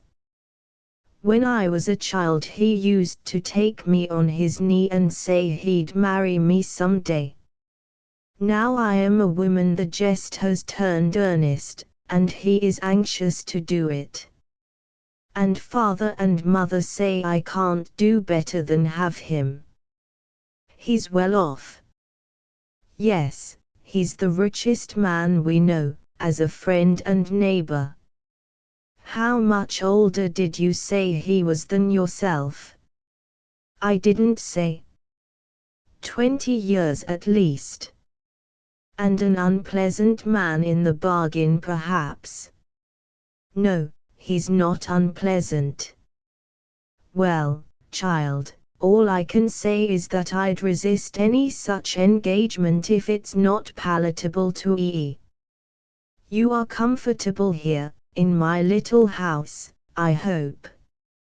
All the parish like ye, and I've never been so cheerful, since my poor husband left me to wear his wings, as I've been with thee as my lodger." The schoolmistress assured her landlady that she could return the sentiment. "But here comes my perplexity," she said. "I don't like keeping school." "Ah, you are surprised, you didn't suspect it." "That's because I've concealed my feeling." "Well, I simply hate school. I don't care for children, they are unpleasant, troublesome little things, whom nothing would delight so much as to hear that you had fallen down dead. Yet I would even put up with them if it was not for the inspector. For 3 months before his visit I didn't sleep soundly. And the committee of council are always changing the code, so that you don't know what to teach, and what to leave untaught. I think father and mother are right. They say I shall never excel as a schoolmistress if I dislike the work so, and that therefore I ought to get settled by marrying Mr. Hedigan. Between us two, I like him better than school, but I don't like him quite so much as to wish to marry him." These conversations, once begun, were continued from day to day, till at length the young girl's elderly friend and landlady threw in her opinion on the side of Miss Truthen's parents.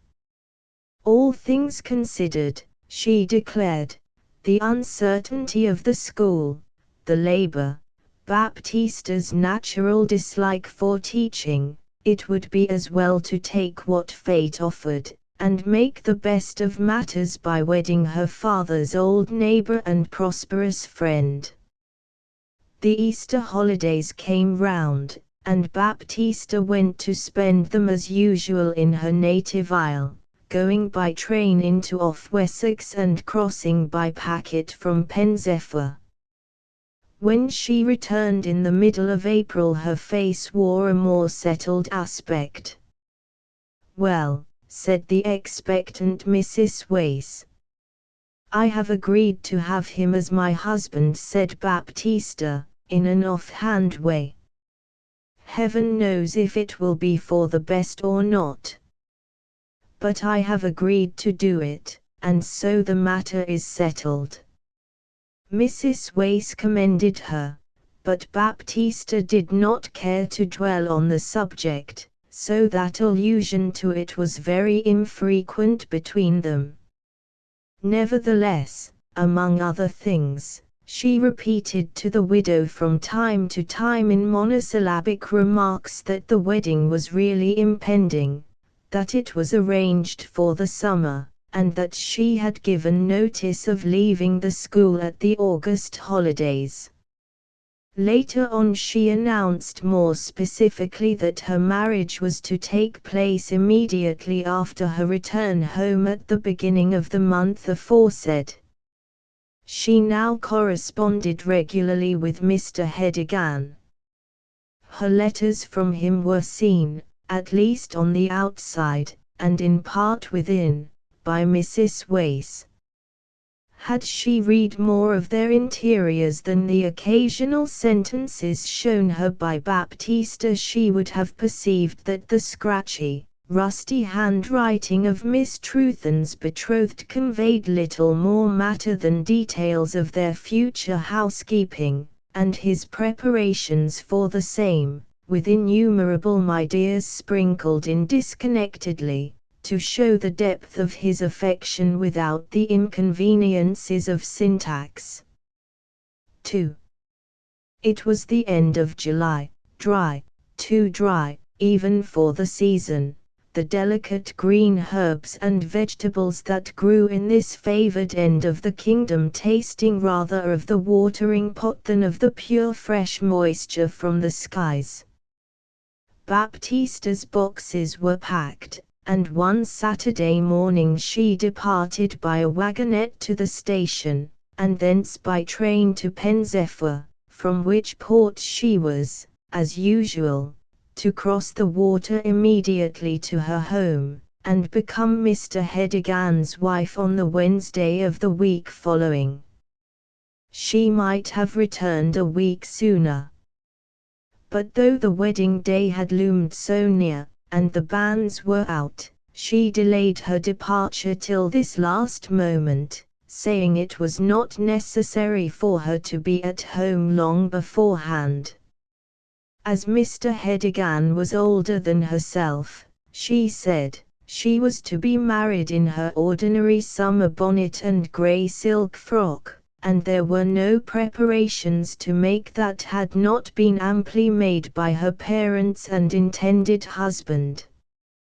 In due time, after a hot and tedious journey, she reached Penzephyr. She here obtained some refreshment, and then went towards the pier, where she learned to her surprise that the little steamboat plying between the town and the islands had left at 11 o'clock, the usual hour of departure in the afternoon having been forestalled in consequence of the fogs which had for a few days prevailed towards evening, making twilight navigation dangerous. This being Saturday, there was now no other boat till Tuesday, and it became obvious that here she would have to remain for the 3 days, unless her friends should think fit to rig out one of the island sailing boats and come to fetch her, a not very likely contingency, the sea distance being nearly 40 miles. Baptista, however, had been detained in Penzephyr on more than one occasion before, either on account of bad weather or some such reason as the present, and she was therefore not in any personal alarm. But, as she was to be married on the following Wednesday, the delay was certainly inconvenient to a more than ordinary degree, since it would leave less than a day's interval between her arrival and the wedding ceremony. Apart from this awkwardness, she did not much mind the accident. It was indeed curious to see how little she minded. Perhaps it would not be too much to say that, although she was going to do the critical deed of her life quite willingly, she experienced an indefinable relief at the postponement of her meeting with Hedigan. But her manner after making discovery of the hindrance was quiet and subdued, even to passivity itself, as was instanced by her having, at the moment of receiving information that the steamer had sailed, replied so coolly to the porter with her luggage, that he was almost disappointed at her lack of disappointment. The question now was, should she return again to Mrs. Wace, in the village of Lower Wessex, or wait in the town at which she had arrived? She would have preferred to go back, but the distance was too great. Moreover, having left the place for good, and somewhat dramatically, to become a bride, a return, even for so short a space, would have been a trifle humiliating. Leaving, then, her boxes at the station, her next anxiety was to secure a respectable, or rather genteel, lodging in the popular seaside resort confronting her. To this end she looked about the town, in which, though she had passed through it half a dozen times, she was practically a stranger.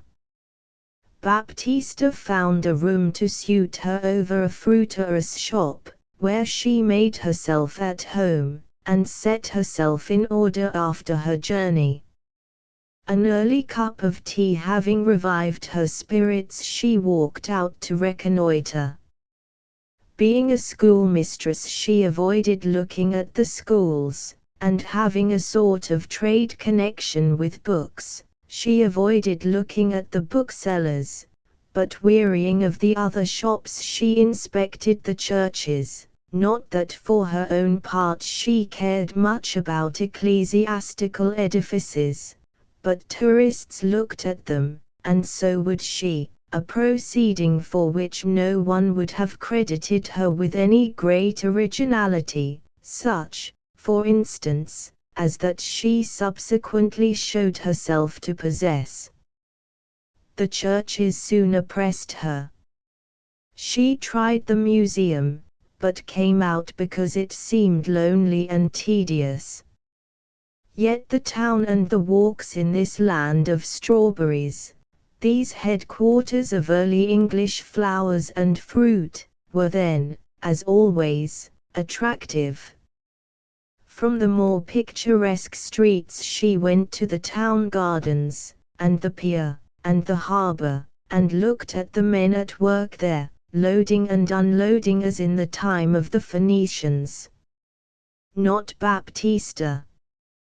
Yes, Baptista it is. The words were uttered behind her. Turning round she gave a start, and became confused, even agitated, for a moment. Then she said in her usual undemonstrative manner, "Oh, is it really you, Charles?" Without speaking again at once, and with a half-smile, the newcomer glanced her over. There was much criticism, and some resentment, even temper, in his eye. "I am going home," continued she. "But I have missed the boat." He scarcely seemed to take in the meaning of this explanation, in the intensity of his critical survey. "Teaching still? What a fine schoolmistress you make, Baptista, I warrant," he said with a slight flavour of sarcasm, which was not lost upon her. "I know I am nothing to brag of," she replied. "That's why I have given up." "Oh, given up? You astonish me. I hate the profession." "Perhaps that's because I am in it." "Oh no, it isn't. But I am going to enter on another life altogether. I am going to be married next week to Mr. David Hedigan." The young man, fortified as he was by a natural cynical pride and passionateness, winced at this unexpected reply, notwithstanding. "Who is Mr. David Hedigan?" he asked, as indifferently as lay in his power. She informed him the bearer of the name was a general merchant of Giant's Town, St. Maria's Island, her father's nearest neighbor and oldest friend. "Then we shan't see anything more of you on the mainland?" inquired the schoolmaster. "Oh, I don't know about that," said Miss Truthen. "Here endeth the career of the belle of the boarding school your father was foolish enough to send you to. A general merchant's wife in the Lenis Isles. Will you sell pounds of soap and pennyworths of tin tacks, or whole bars of saponaceous matter, and great tenpenny nails?" "He's not in such a small way as that," she almost pleaded. "He owns ships, though they are rather little ones." "Oh, well, it is much the same. Come, let us walk on, it is tedious to stand still." "I thought you would be a failure in education," he continued, when she obeyed him and strolled ahead. "You never showed power that way. You remind me much of some of those women who think they are sure to be great actresses if they go on the stage, because they have a pretty face, and forget that what we require is acting. But you found your mistake, didn't you?" "Don't taunt me, Charles. It was noticeable that the young schoolmaster's tone caused her no anger or retaliatory passion, far otherwise, there was a tear in her eye. "How is it you are at Pen Zephyr?" she inquired. "I don't taunt you. I speak the truth, purely in a friendly way, as I should to anyone I wished well.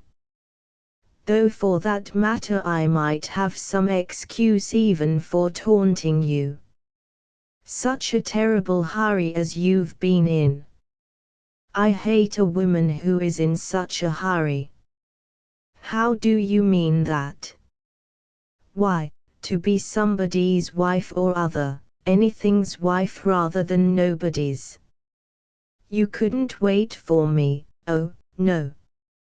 Well, thank God, I'm cured of all that." "How merciless you are," she said bitterly. "Wait for you? What does that mean, Charlie? You never showed anything to wait for, anything special towards me." "Oh come, Baptista dear, come." "What I mean is, nothing definite," she expostulated. "I suppose you liked me a little, but it seemed to me to be only a pastime on your part, and that you never meant to make an honorable engagement of it. There, that's just it. You girls expect a man to mean business at the first look.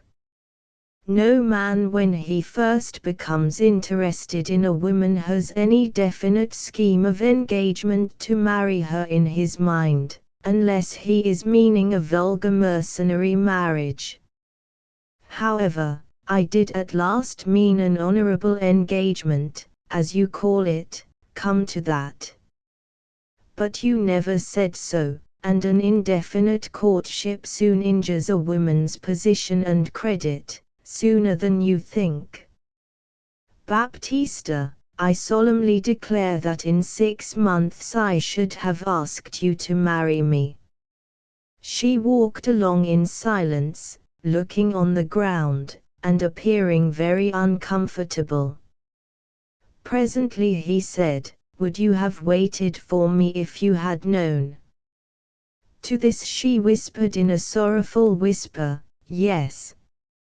They went still farther in silence, passing along one of the beautiful walks on the outskirts of the town, yet not observant of scene or situation.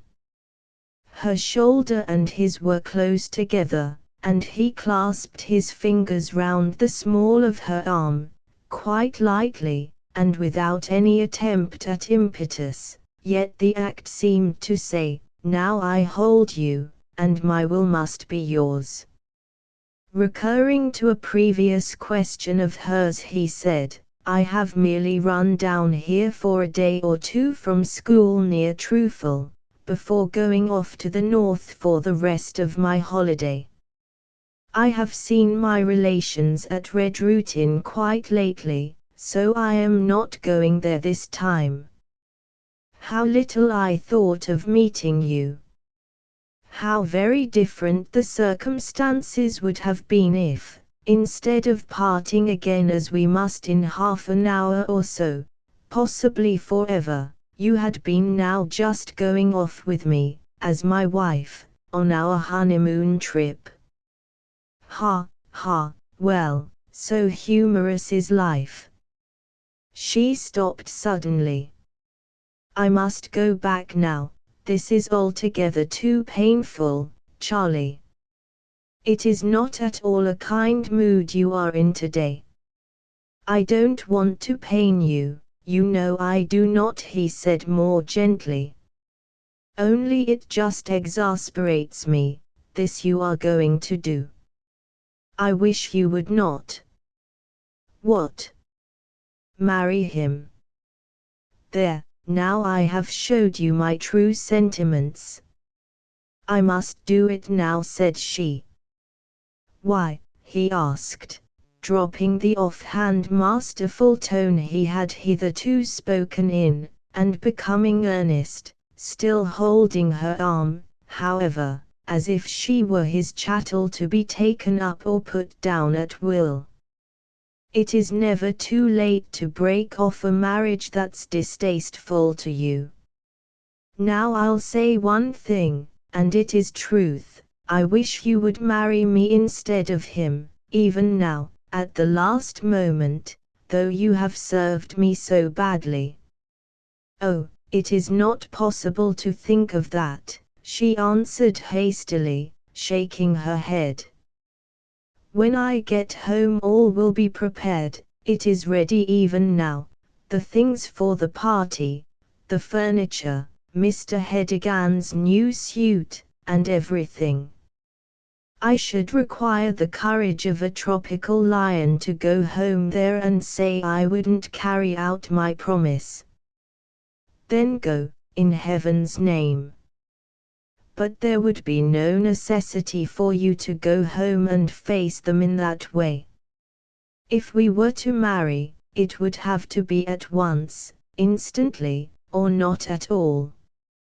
I should think your affection not worth the having unless you agreed to come back with me to Trufal this evening, where we could be married by license on Monday morning. And then no Mr. David Hedigan or anybody else could get you away from me. I must go home by the Tuesday boat, she faltered. What would they think if I did not come? You could go home by that boat just the same. All the difference would be that I should go with you.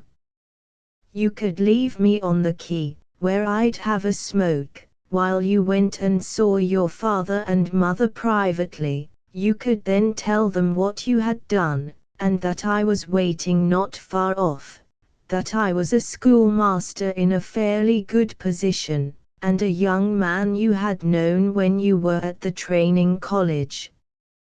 Then I would come boldly forward, and they would see that it could not be altered, and so you wouldn't suffer a lifelong misery by being the wife of a wretched old gaffer you don't like at all.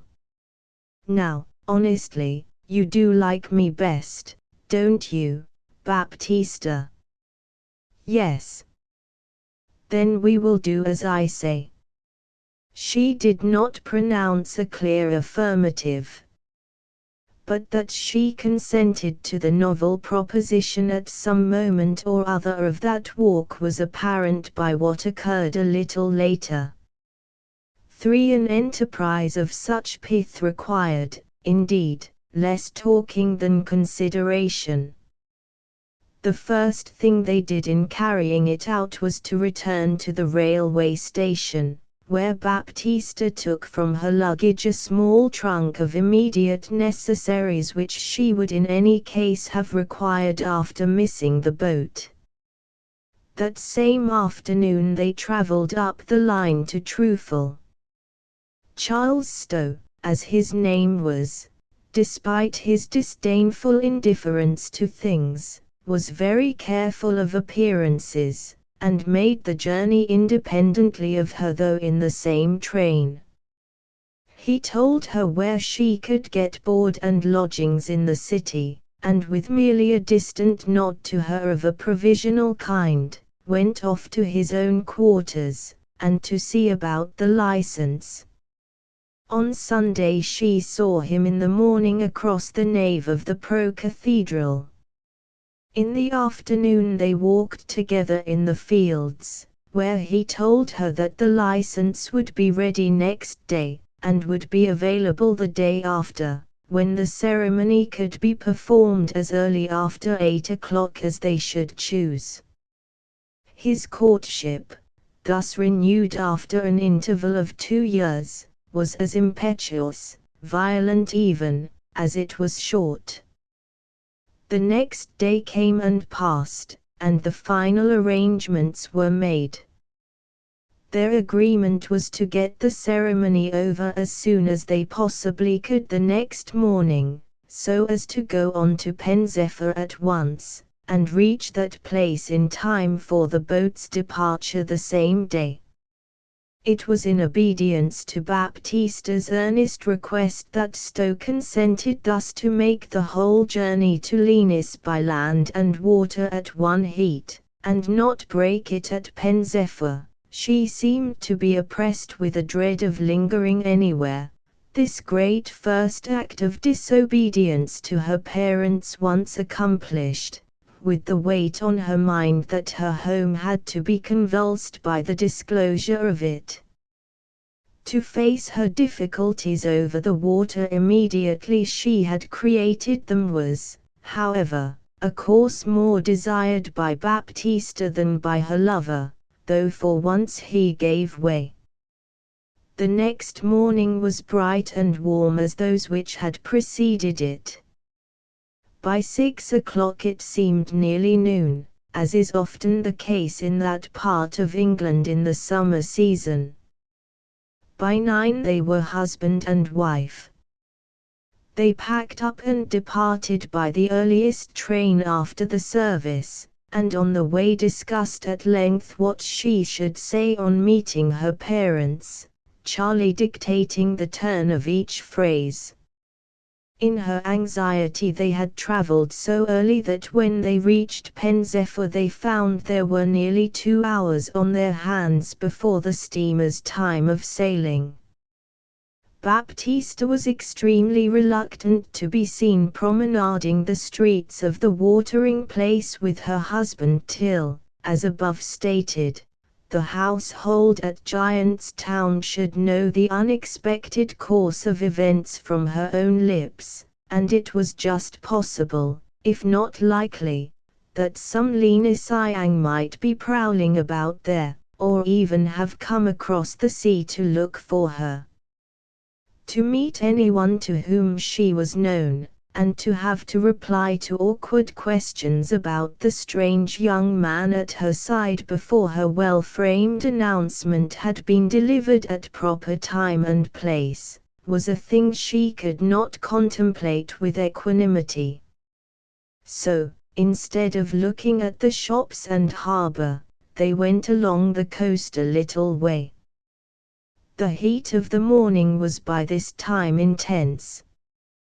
They clambered up on some cliffs, and while sitting there, looking around at St. Michael's Mount and other objects, Charles said to her that he thought he would run down to the beach at their feet, and take just one plunge into the sea. Baptista did not much like the idea of being left alone. It was gloomy, she said. But he assured her he would not be gone more than a quarter of an hour at the outside, and she passively assented. Down he went, disappeared, appeared again, and looked back. Then he again proceeded, and vanished, till, as a small waxen object, she saw him emerge from the nook that had screened him, cross the white fringe of foam, and walk into the undulating mass of blue. Once in the water he seemed less inclined to hurry than before. He remained a long time, and, unable either to appreciate his skill or criticize his want of it at that distance, she withdrew her eyes from the spot, and gazed at the still outline of St. Michael's, now beautifully toned in grey. Her anxiety for the hour of departure, and to cope at once with the approaching incidents that she would have to manipulate as best she could, sent her into a reverie. It was now Tuesday. She would reach home in the evening, a very late time they would say, but, as the delay was a pure accident, they would deem her marriage to Mr. Hedigan tomorrow still practicable. Then Charles would have to be produced from the background. It was a terrible undertaking to think of, and she almost regretted her temerity in wedding so hastily that morning. The rage of her father would be so crushing, the reproaches of her mother so bitter, and perhaps Charles would answer hotly, and perhaps cause estrangement till death. There had obviously been no alarm about her at St. Maria's, or somebody would have sailed across to inquire for her. She had, in a letter written at the beginning of the week, spoken of the hour at which she intended to leave her country schoolhouse, and from this her friends had probably perceived that by such timing she would run a risk of losing the Saturday boat. She had missed it, and as a consequence sat here on the shore as Mrs. Charles Stowe. This brought her to the present, and she turned from the outline of St. Michael's Mount to look about for her husband's form. He was, as far as she could discover, no longer in the sea. Then he was dressing. By moving a few steps she could see where his clothes lay. But Charles was not beside them. Baptista looked back again at the water in bewilderment, as if her senses were the victim of some sleight of hand. Not a speck or spot resembling a man's head or face showed anywhere. By this time she was alarmed, and her alarm intensified when she perceived a little beyond the scene of her husband's bathing a small area of water, the quality of whose surface differed from that of the surrounding expanse as the coarse vegetation of some foul patch in a mead differs from the fine green of the remainder. Elsewhere it looked flexuous, here it looked vermiculated and lumpy, and her marine experiences suggested to her in a moment that two currents met and caused a turmoil at this place. She descended as hastily as her trembling limbs would allow. The way down was terribly long, and before reaching the heap of clothes it occurred to her that, after all, it would be best to run first for help. Hastening along in a lateral direction she proceeded inland till she met a man, and soon afterwards two others. To them she exclaimed, "I think a gentleman who was bathing is in some danger. I cannot see him as I could.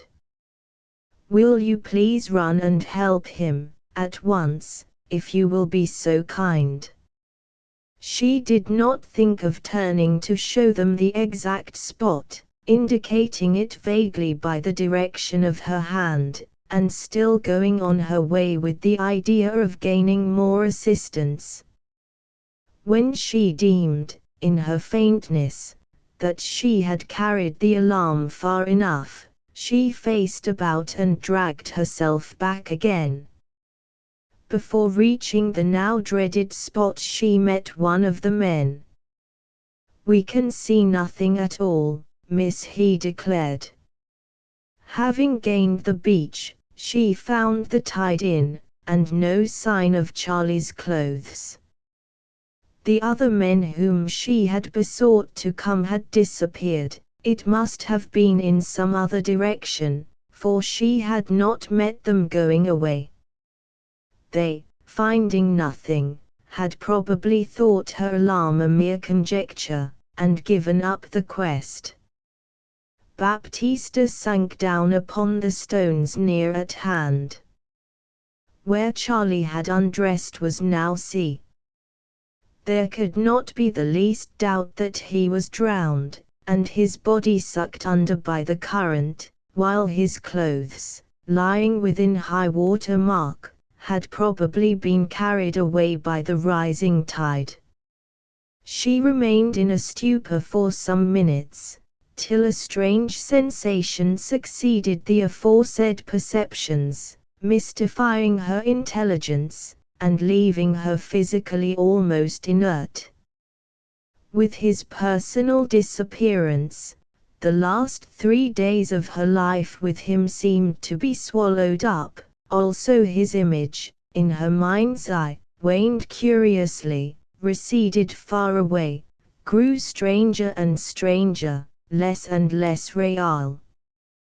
Their meeting and marriage had been so sudden, unpremeditated, adventurous, that she could hardly believe that she had played her part in such a reckless drama. Of all the few hours of her life with Charles, the portion that most insisted in coming back to memory was their fortuitous encounter on the previous Saturday, and those bitter reprimands with which he had begun the attack, as it might be called, which had piqued her to an unexpected consummation. A sort of cruelty, an imperiousness, even in his warmth, had characterized Charles Stow. As a lover he had ever been a bit of a tyrant, and it might pretty truly have been said that he had stung her into marriage with him at last. Still more alien from her life did these reflections operate to make him, and then they would be chased away by an interval of passionate weeping and mad regret.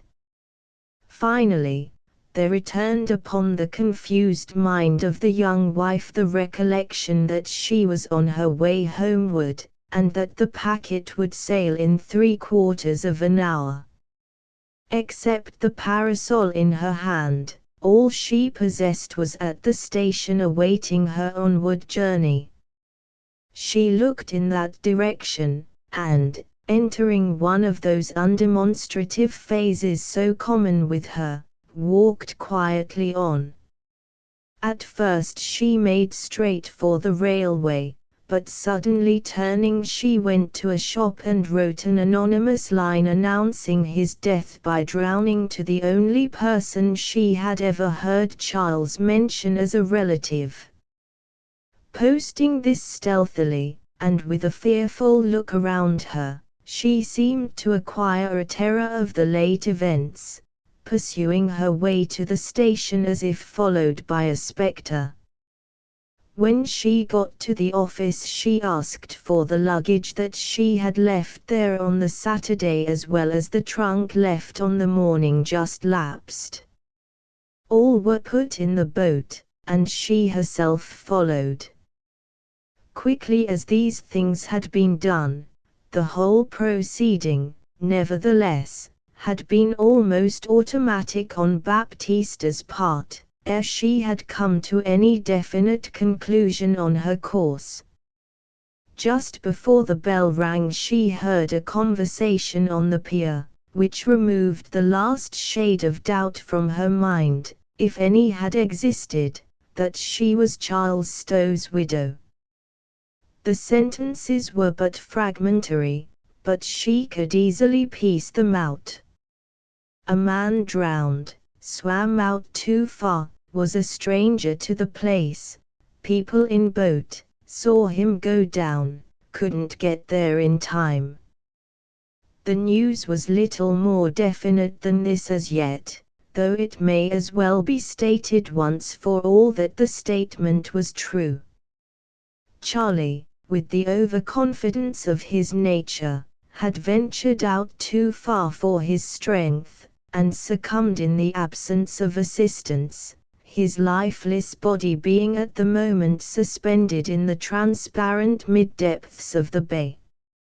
His clothes, however, had merely been gently lifted by the rising tide, and floated into a nook hard by, where they lay out of sight of the passers-by till a day or two after. For in 10 minutes they were steaming out of the harbour for their voyage of 4 or 5 hours, at whose ending she would have to tell her strange story. As Pen-zephyr and all its environing scenes disappeared behind Mouse Hole and St. Clement's Isle, Baptista's ephemeral, meteor-like husband impressed her yet more as a fantasy. She was still in such a trance-like state that she had been an hour on the little packet boat before she became aware of the agitating fact that Mr. Hedigan was on board with her. Involuntarily she slipped from her left hand the symbol of her wifehood. He. Well, the truth is, I wouldn't interrupt Ee. I reckon she don't see me, or won't see me, I said, and what's the hurry? She'll see enough o' me soon. I hope ye be well, me dear.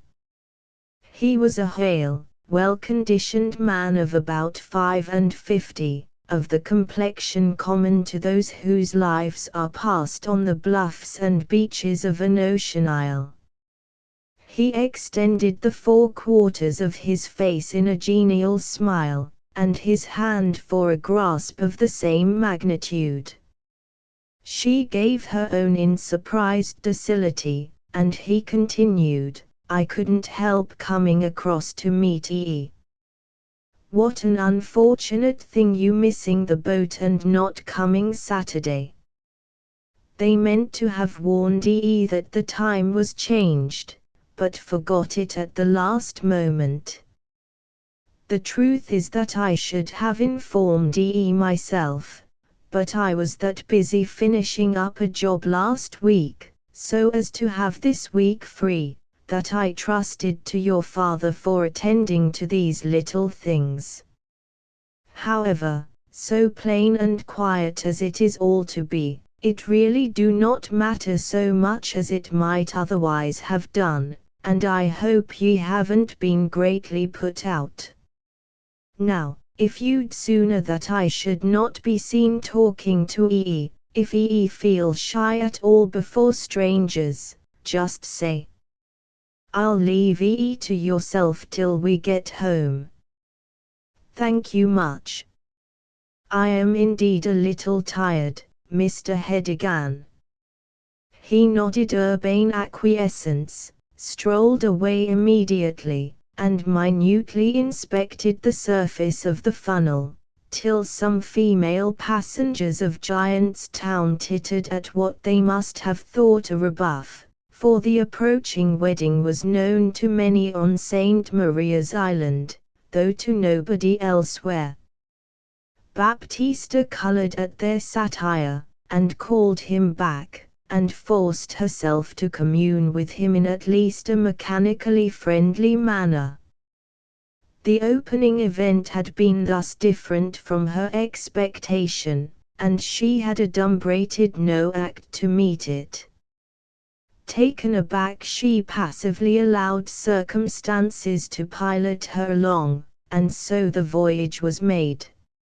It was near dusk when they touched the pier of Giant's Town, where several friends and neighbors stood awaiting them. Her father had a lantern in his hand. Her mother, too, was there, reproachfully glad that the delay had at last ended so simply. Mrs. Truthen and her daughter went together along the Giant's Walk, or promenade, to the house, rather in advance of her husband and Mr. Hedigan, who talked in loud tones which reached the women over their shoulders. Some would have called Mrs. Truthen a good mother, but though well-meaning she was maladroit, and her intentions missed their mark. This might have been partly attributable to the slight deafness from which she suffered. Now, as usual, the chief utterances came from her lips.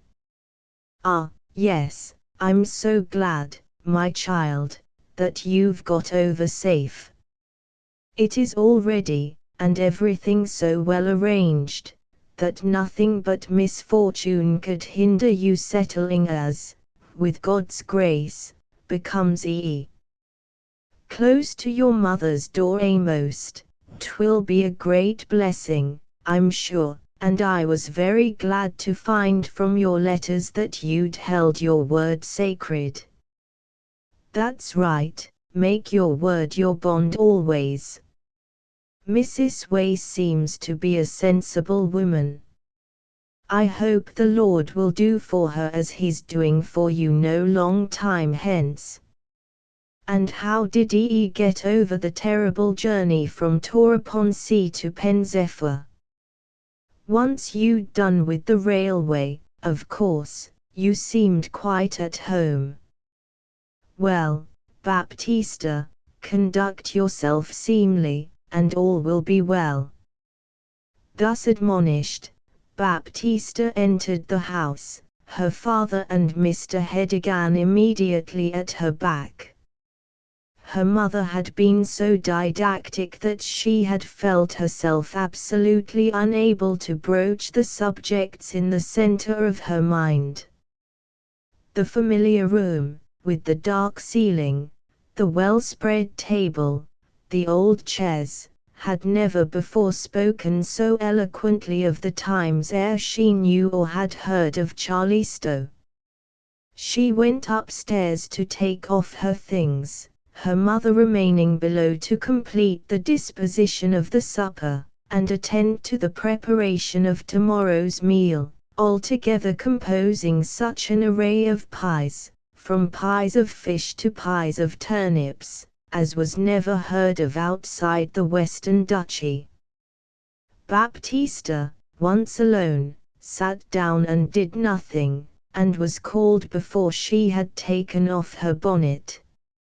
"I'm coming," she cried, jumping up, and speedily disappareling herself, brushed her hair with a few touches and went down. 2 or 3 of Mr. Hedigan's and her father's friends had dropped in, and expressed their sympathy for the delay she had been subjected to. The meal was a most merry one except to Baptista. She had desired privacy, and there was none, and to break the news was already a greater difficulty than it had been at first. Everything around her, animate and inanimate, great and small, insisted that she had come home to be married, and she could not get a chance to say nay. 1 or 2 people sang songs, as overtures to the melody of the morrow, till at length bedtime came, and they all withdrew, her mother having retired a little earlier. When Baptista found herself again alone in her bedroom, the case stood as before. She had come home with much to say, and she had said nothing. It was now growing clear even to herself that Charles being dead, she had not determination sufficient within her to break tidings which, had he been alive, would have imperatively announced themselves. And thus with the stroke of midnight came the turning of the scale. Her story should remain untold. It was not that upon the whole she thought it best not to attempt to tell it, but that she could not undertake so explosive a matter. To stop the wedding now would cause a convulsion in Giant's Town little short of volcanic. Weakened, tired, and terrified as she had been by the day's adventures, she could not make herself the author of such a catastrophe. But how refuse Hedigan without telling? It really seemed to her as if her marriage with Mr. Hedigan were about to take place, as if nothing had intervened. Morning came. The events of the previous days were cut off from her present existence by scene and sentiment more completely than ever. Charles Stowe had grown to be a special being of whom, owing to his character, she entertained rather fearful than loving memory. Baptista could hear when she awoke that her parents were already moving about downstairs. But she did not rise till her mother's rather rough voice resounded up the staircase as it had done on the preceding evening. "Baptista! Come, time to be stirring. The man will be here, by heaven's blessing, in 3/4 of an hour. He has looked in already for a minute or 2, and says he's going to the church to see if things be well forward." Baptista arose, looked out of the window, and took the easy course. When she emerged from the regions above, she was arrayed in her new silk frock and best stockings, wearing a linen jacket over the former for breakfasting, and her common slippers over the latter, not to spoil the new ones on the rough precincts of the dwelling. It is unnecessary to dwell at any great length on this part of the morning's proceedings. She revealed nothing, and married Hedigan, as she had given her word to do, on that appointed August day. Mr. Hedigan forgave the coldness of his bride's manner during and after the wedding ceremony, full well aware that there had been considerable reluctance on her part to acquiesce in this neighborly arrangement, and, as a philosopher of long standing, holding that whatever Baptista's attitude now, the conditions would probably be much the same 6 months hence as those which ruled among other married couples. An absolutely unexpected shock was given to Baptista's listless mind about an hour after the wedding service. They had nearly finished the midday dinner when the now husband said to her father, "We think of starting about 2. And the breeze being so fair we shall bring up inside Penzephyr New Pier about 6 at least." "What, are we going to Penzephyr?" said Baptista. "I don't know anything of it." "Didn't you tell her?" asked her father of Hedigan. It transpired that, owing to the delay in her arrival, this proposal too, among other things, had in the hurry not been mentioned to her, except some time ago as a general suggestion that they would go somewhere. Hedigan had imagined that any trip would be pleasant, and one to the mainland the pleasantest of all. She looked so distressed at the announcement that her husband willingly offered to give it up, though he had not had a holiday off the island for a whole year. Then she pondered on the inconvenience of staying at Giant's Town, where all the inhabitants were bonded, by the circumstances of their situation, into a sort of family party, which permitted and encouraged on such occasions as these oral criticism that was apt to disturb the equanimity of newly married girls, and would especially worry Baptista in her strange situation. Hence, unexpectedly, she agreed not to disorganize her husband's plans for the wedding jaunt, and it was settled that, as originally intended, they should proceed in a neighbor's sailing boat to the metropolis of the district. In this way they arrived at Penzephyr without difficulty or mishap. Bidding adieu to Jenkin and his man, who had sailed them over, they strolled arm in arm off the pier, Baptista silent, cold, and obedient. Hedigan had arranged to take her as far as Plymouth before their return, but to go no further than where they had landed that day. Their first business was to find an inn, and in this they had unexpected difficulty, since for some reason or other, possibly the fine weather, many of the nearest at hand were full of tourists and commercial travelers. He led her on till he reached a tavern which, though comparatively unpretending, stood in as attractive a spot as any in the town, and this, somewhat to their surprise after their previous experience, they found apparently empty. The considerate old man, thinking that Baptista was educated to artistic notions, though he himself was deficient in them, had decided that it was most desirable to have, on such an occasion as the present, an apartment with a good view, the expression being one he had often heard in use among tourists, and he therefore asked for a favorite room on the first floor, from which a bow window protruded, for the express purpose of affording such an outlook. The landlady, after some hesitation, said she was sorry that particular apartment was engaged. The next one, however, or any other in the house, was unoccupied. The gentleman who has the best one will give it up tomorrow, and then you can change into it, she added, as Mr. Hedigan hesitated about taking the adjoining and less commanding one.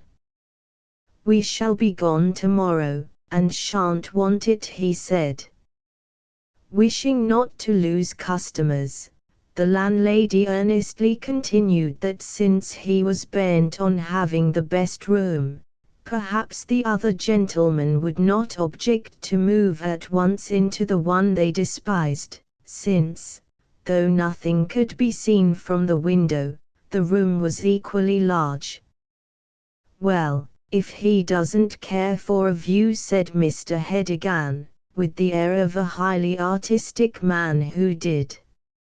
Oh no, I am sure he doesn't, she said. I can promise that you shall have the room you want. If you would not object to go for a walk for half an hour, I could have it ready, and your things in it, and a nice tea laid in the bow window by the time you come back. This proposal was deemed satisfactory by the fussy old tradesman, and they went out.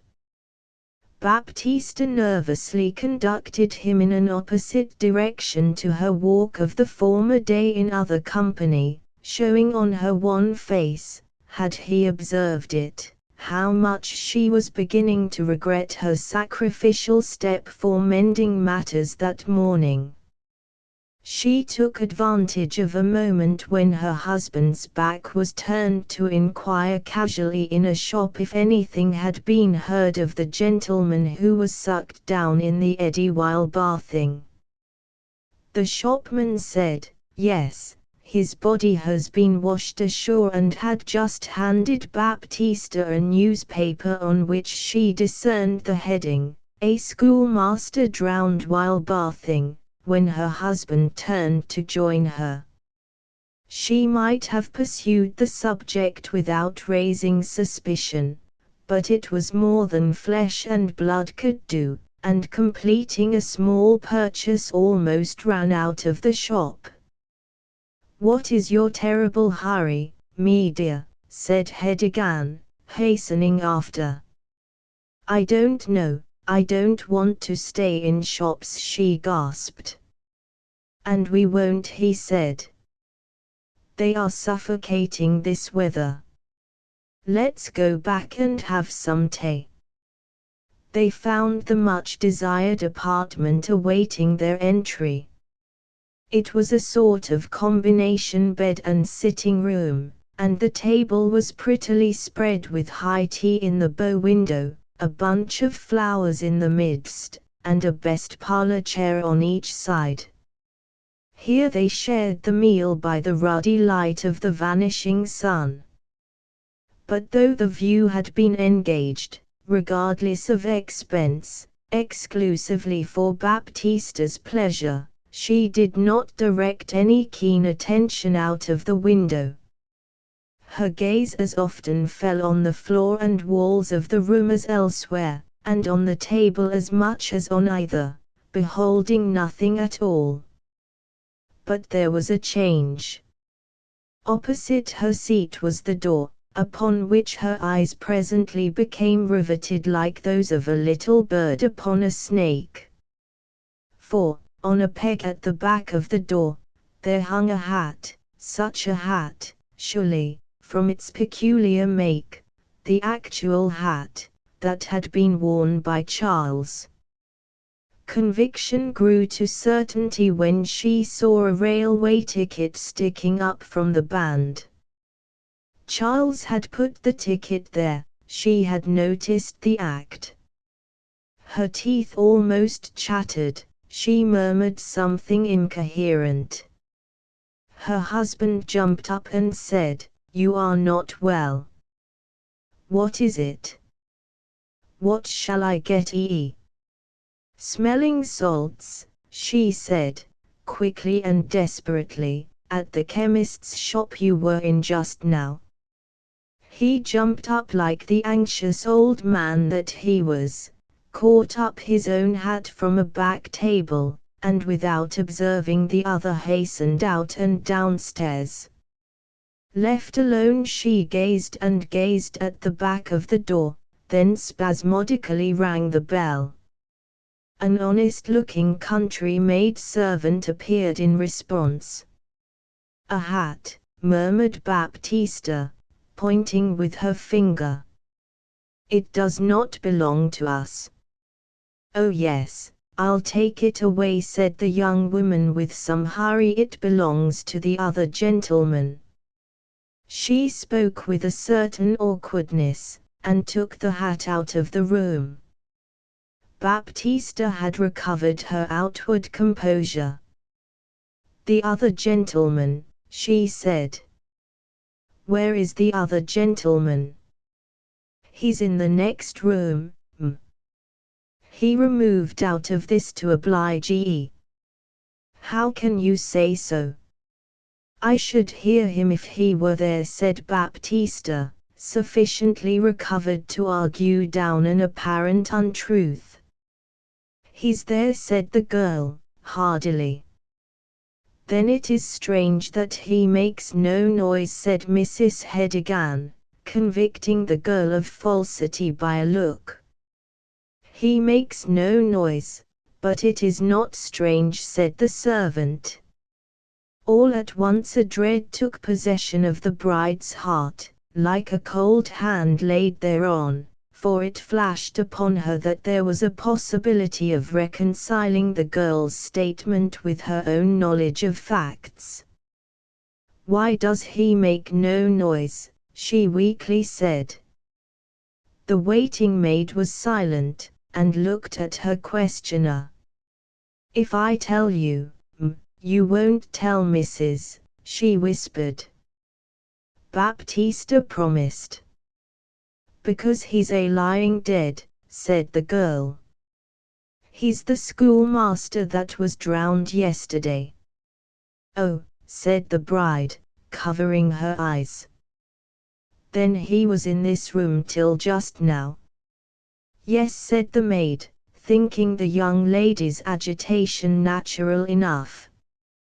"And I told Mrs. that I thought she oughtn't to have done it, because I don't hold it right to keep visitors so much in the dark where death's concerned, but she said the gentleman didn't die of anything infectious. She was a poor, honest, innkeeper's wife, she says, who had to get her living by making hay while the sun shined.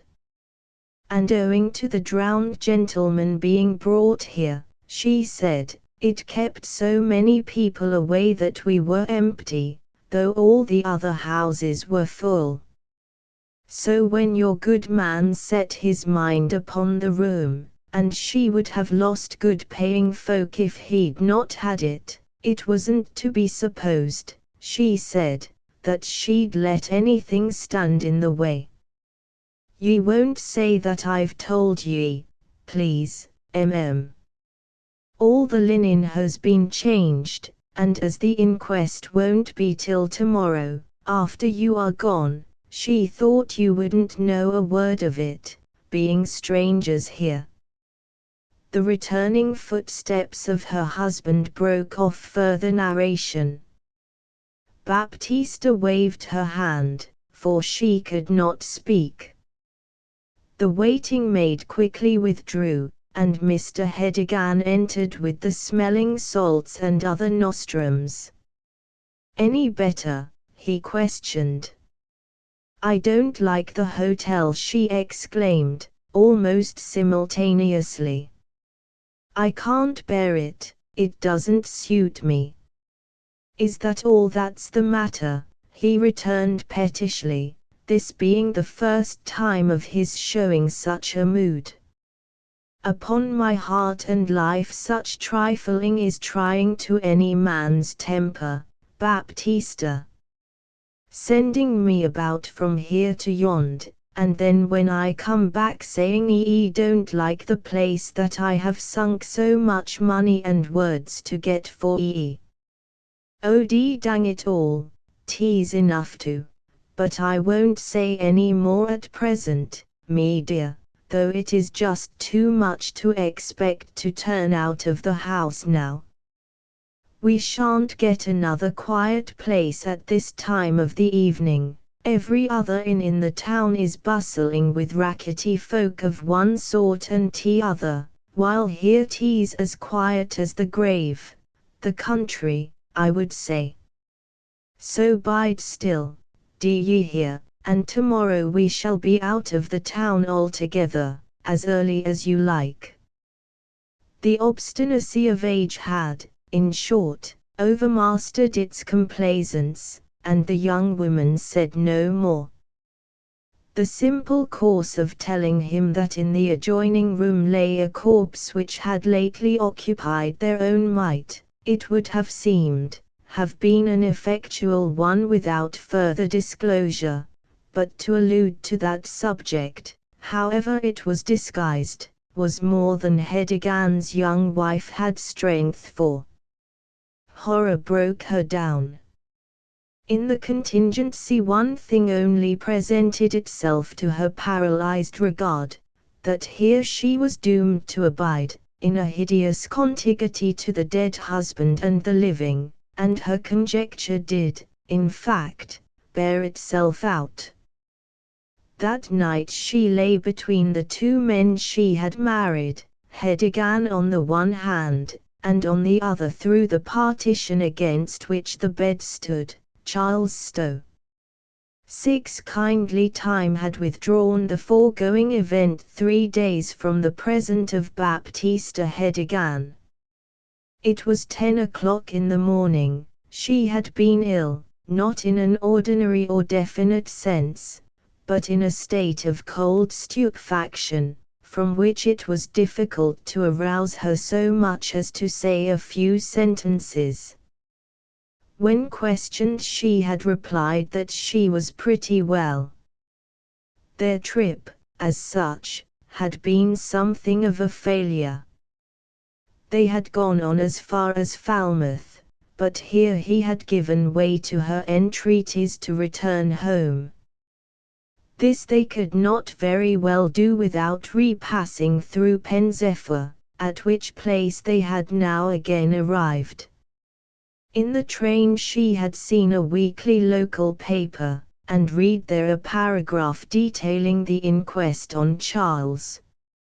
It was added that the funeral was to take place at his native town of Redrutin on Friday.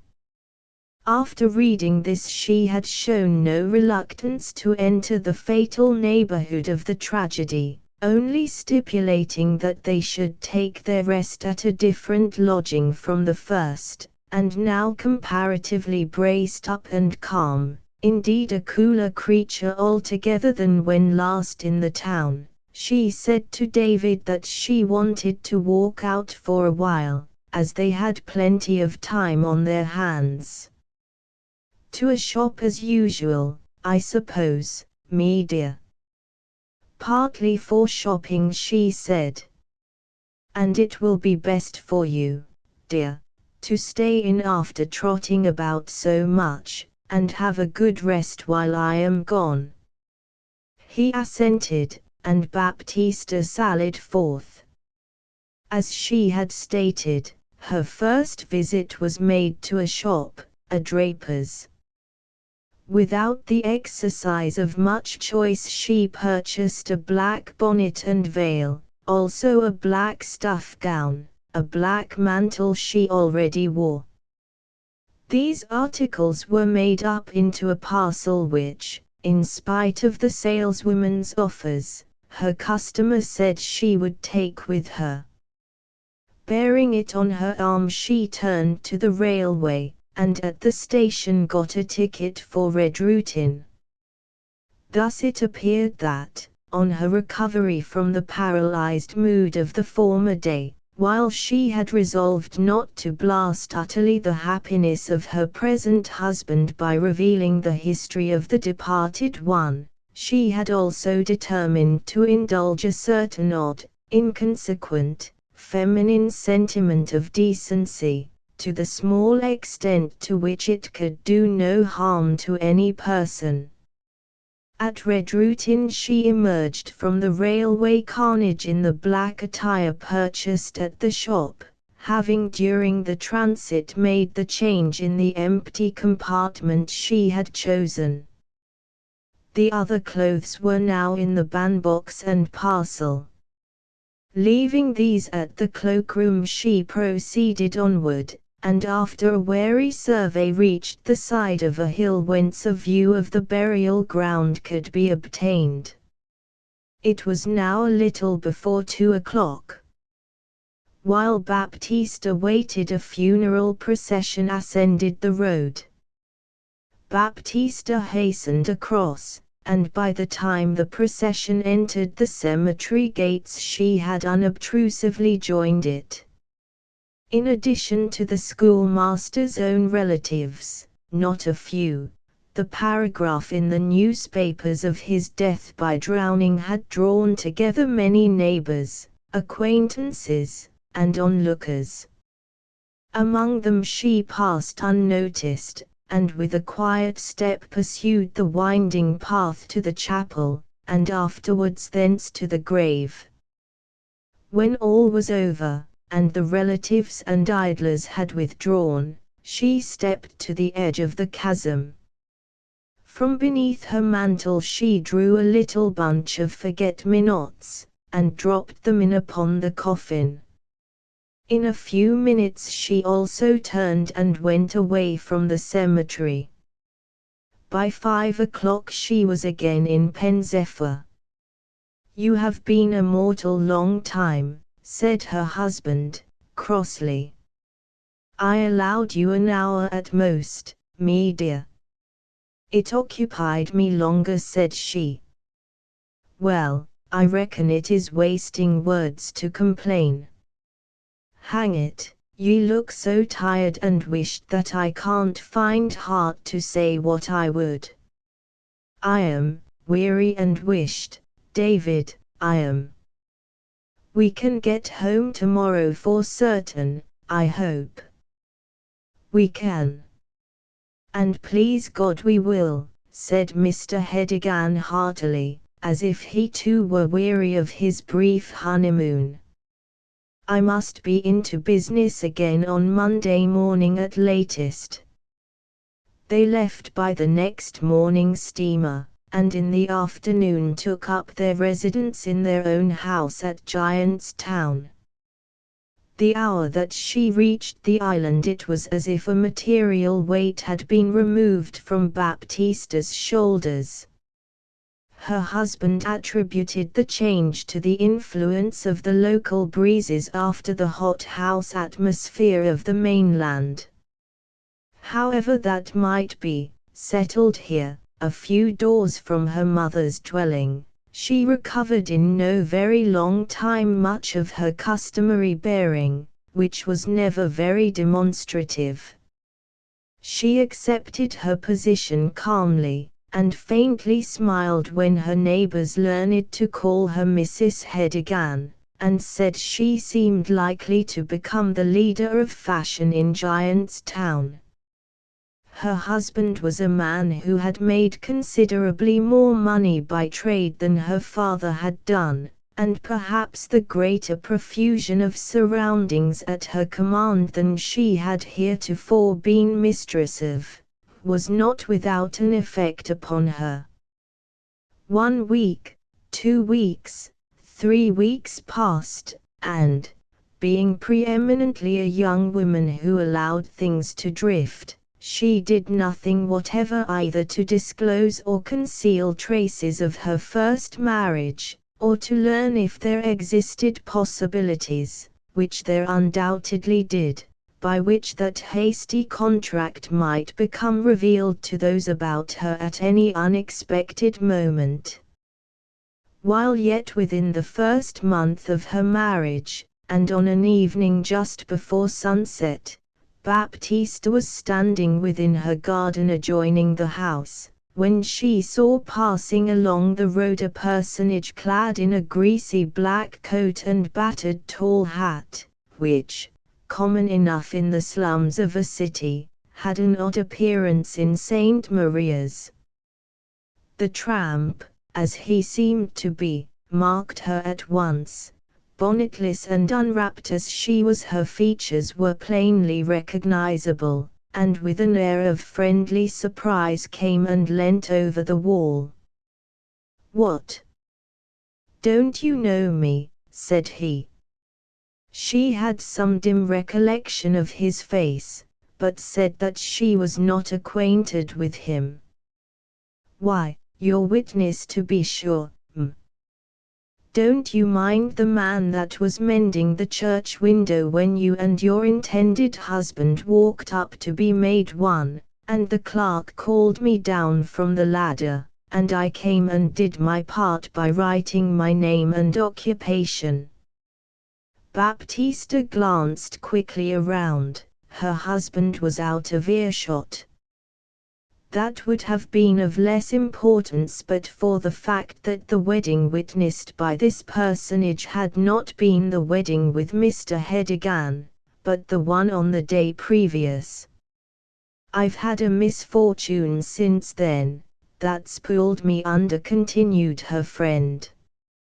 "But don't let me damp your wedded joy by naming the particulars.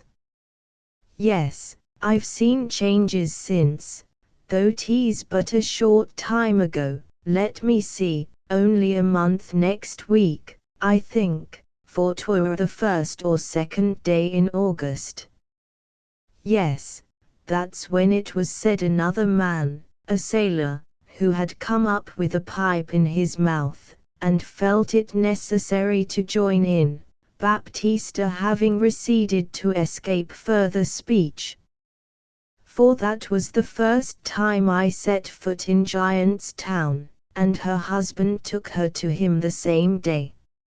A dialogue then proceeded between the two men outside the wall, which Baptista could not help hearing. "I signed the book that made her one flesh," repeated the decayed glazier. "Where's her good man?" "About the premises somewhere, but you don't see 'em together much," replied the sailor in an undertone. "You see, he's older than she." "Older? I should never have thought it from my own observation," said the glazier. "He was a remarkably handsome man." "Handsome? Well, there he is, we can see for ourselves." David Hedigan had, indeed, just shown himself at the upper end of the garden, and the glazier, looking in bewilderment from the husband to the wife, saw the latter turn pale. Now that decayed glazier was a far-seeing and cunning man, too far-seeing and cunning to allow himself to thrive by simple and straightforward means, and he held his peace, till he could read more plainly the meaning of this riddle, merely added carelessly, "Well, marriage do alter a man, 'tis true. I should never ha' knowed him." He then stared oddly at the disconcerted Baptista, and moving on to where he could again address her, asked her to do him a good turn, since he once had done the same for her. Understanding that he meant money, she handed him some, at which he thanked her, and instantly went away. 7. She had escaped exposure on this occasion, but the incident had been an awkward one, and should have suggested to Baptista that sooner or later the secret must leak out.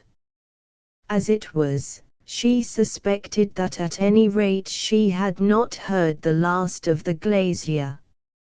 In a day or two, when her husband had gone to the old town on the other side of the island, there came a gentle tap at the door, and the worthy witness of her first marriage made his appearance a second time. "It took me hours to get to the bottom of the mystery, hours," he said with a gaze of deep confederacy which offended her pride very deeply. "But thanks to a good intellect I've done it. Now, I'm not a man to tell tales, even when a tale would be so good as this. But I'm going back to the mainland again, and a little assistance would be as rain on thirsty ground." "I helped you 2 days ago," began Baptista. "Yes, but what was that, my good lady?" "Not enough to pay my passage to Penzephyr. I came over on your account, for I thought there was a mystery somewhere. Now I must go back on my own. Mind this, 'twould be very awkward for you if your old man were to know. He's a queer temper, though he may be fond." She knew as well as her visitor how awkward it would be, and the hush money she paid was heavy that day. She had, however, the satisfaction of watching the man to the steamer, and seeing him diminish out of sight. But Baptista perceived that the system into which she had been led of purchasing silence thus was one fatal to her peace of mind, particularly if it had to be continued. Hearing no more from the glazier, she hoped the difficulty was past. But another week only had gone by, when, as she was pacing the Giant's Walk, the name given to the promenade, she met the same personage in the company of a fat woman carrying a bundle. "This is the lady, my dear," he said to his companion. "This is my wife. We've come to settle in the town for a time, if so be we can find room." "That you won't do," said she.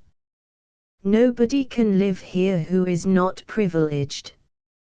"I am privileged," said the glazier, "by my trade." Baptista went on, but in the afternoon she received a visit from the man's wife. This honest woman began to depict, in forcible colors, the necessity for keeping up the concealment. "I will intercede with my husband," she said. "He's a true man if rightly managed, and I'll beg him to consider your position. 'Tis a very nice house you've got here," she added, glancing round, "and well worth a little sacrifice to keep it." The unlucky Baptista staved off the danger on this third occasion as she had done on the previous 2. But she formed a resolve that, if the attack were once more to be repeated, she would face a revelation, worse though that must now be than before she had attempted to purchase silence by bribes. Her tormentors, never believing her capable of acting upon such an intention, came again, but she shut the door in their faces. They retreated, muttering something, but she went to the back of the house, where David Hedigan was. She looked at him, unconscious of all. The case was serious, she knew that well, and all the more serious in that she liked him better now than she had done at first. Yet, as she herself began to see, the secret was one that was sure to disclose itself. Her name and Charles's stood indelibly written in the registers, and though a month only had passed as yet, it was a wonder that his clandestine union with her had not already been discovered by his friends. Thus spurring herself to the inevitable, she spoke to Hedigan. "David, come indoors. I have something to tell you." He hardly regarded her at first. She had discerned that during the last week or two he had seemed preoccupied, as if some private business harassed him. She repeated her request.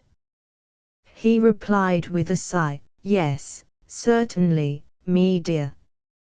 When they had reached the sitting room and shut the door, she repeated, faintly, "David, I have something to tell you, a sort of tragedy I have concealed. You will hate me for having so far deceived you, but perhaps my telling you voluntarily will make you think a little better of me than you would do otherwise." "Tragedy," he said, awakening to interest. "Much you can know about tragedies, me dear, that have been in the world so short a time." She saw that he suspected nothing, and it made her task the harder. But on she went steadily. "It is about something that happened before we were married," she said. "Indeed?" "Not a very long time before, a short time." "And it is about a lover," she faltered. "I don't much mind that," he said mildly. "In truth, I was in hopes 'twas more." "In hopes?" "Well, yes." This screwed her up to the necessary effort. "I met my old sweetheart. He scorned me, chid me, dared me, and I went and married him. We were coming straight here to tell you all what we had done, but he was drowned, and I thought I would say nothing about him, and I married you, David, for the sake of peace and quietness. I've tried to keep it from you, but have found I cannot. There, that's the substance of it, and you can never, never forgive me, I am sure." She spoke desperately. But the old man, instead of turning black or blue, or slaying her in his indignation, jumped up from his chair, and began to caper around the room in quite an ecstatic emotion. "Oh, happy thing! How well it falls out!" he exclaimed, snapping his fingers over his head. "Ha ha, the knot is cut, I see a way out of my trouble, ha ha." She looked at him without uttering a sound, till, as he still continued smiling joyfully, she said, "Oh, what do you mean? Is it done to torment me?" "No, no." "Oh, me dear, your story helps me out of the most heart-aching quandary a poor man ever found himself in. You see, it is this, I've got a tragedy, too, and unless you had had one to tell, I could never have seen my way to tell mine." "What is yours, what is it?" she asked, with altogether a new view of things. "Well, it is a bouncer, mine is a bouncer," said he, looking on the ground and wiping his eyes. "Not worse than mine." "Well, that depends upon how you look at it. Yours had to do with the past alone, and I don't mind it. You see, we've been married a month, and it don't jar upon me as it would if we'd only been married a day or two. Now mine refers to past, present, and future, so that, past, present, and future," she murmured. "It never occurred to me that you had a tragedy too."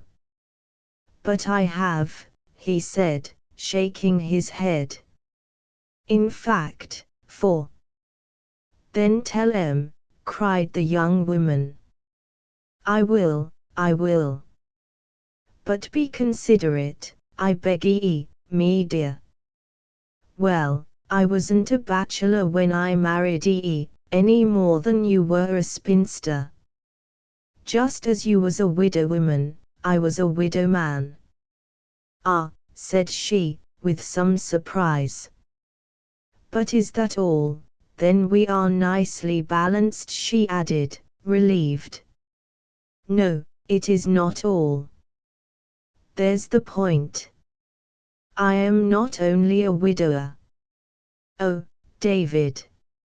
I am a widower with 4 tragedies, that is to say, 4 strapping girls, the eldest taller than you. Don't look so struck, dumb-like. It fell out in this way. I knew the poor woman, their mother, in Penzeffer for some years, and, to cut a long story short, I privately married her at last, just before she died. I kept the matter secret, but it is getting known among the people here by degrees. I've long felt for the children, that it is my duty to have them here, and do something for them. I have not had courage to break it to but I've seen lately that it would soon come to your ears, and that have worried me. Are they educated? Said the ex-schoolmistress. No, I am sorry to say they have been much neglected, in truth, they can hardly read. And so I thought that by marrying a young schoolmistress I should get someone in the house who could teach em, and bring em into genteel condition, all for nothing. You see, they are grown up too tall to be sent to school. Oh, mercy, she almost moaned. 4 great girls to teach the rudiments to, and have always in the house with me spelling over their books, and I hate teaching, it kills me. I am bitterly punished, I am. You'll get used to me dear, and the balance of secrets, mine against yours, will comfort your heart with a sense of justice. I could send for this week very well, and I will. In faith, I could send this very day. Baptista, you have relieved me of all my difficulty. Thus the interview ended, so far as this matter was concerned. Baptista was too stupefied to say more, and when she went away to her room she wept from very mortification at Mr. Hedigan's duplicity. Education, the one thing she abhorred, the shame of it to delude a young wife so. The next meal came round. As they sat, Baptista would not suffer her eyes to turn towards him. He did not attempt to intrude upon her reserve, but every now and then looked under the table and chuckled with satisfaction at the aspect of affairs. How very well matched we be, he said, comfortably. Next day, when the steamer came in, Baptista saw her husband rush down to meet it, and soon after there appeared at her door 4 tall, hipless, shoulderless girls, dwindling in height and size from the eldest to the youngest, like a row of pan-pipes, at the head of them standing Hedigan. He smiled pleasantly through the grey fringe of his whiskers and beard, and turning to the girls said, "Now come forward, and shake hands properly with your stepmother." Thus she made their acquaintance, and he went out, leaving them together. On examination the poor girls turned out to be not only plain-looking, which she could have forgiven, but to have such a lamentably meagre intellectual equipment as to be hopelessly inadequate as companions. Even the eldest, almost her own age, could only read with difficulty words of 2 syllables, and taste in dress was beyond their comprehension.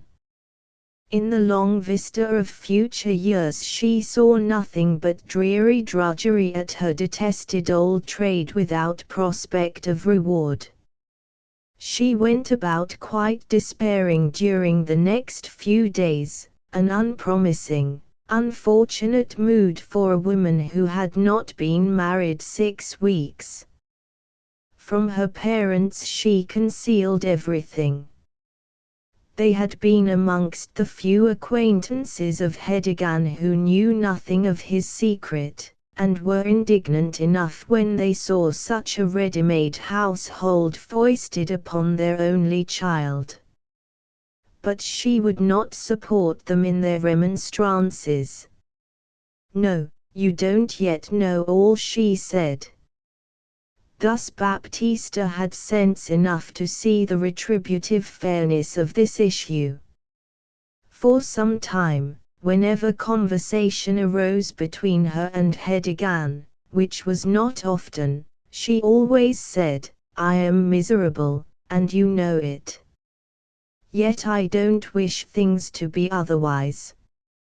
But one day when he asked, "How do you like em now?" her answer was unexpected.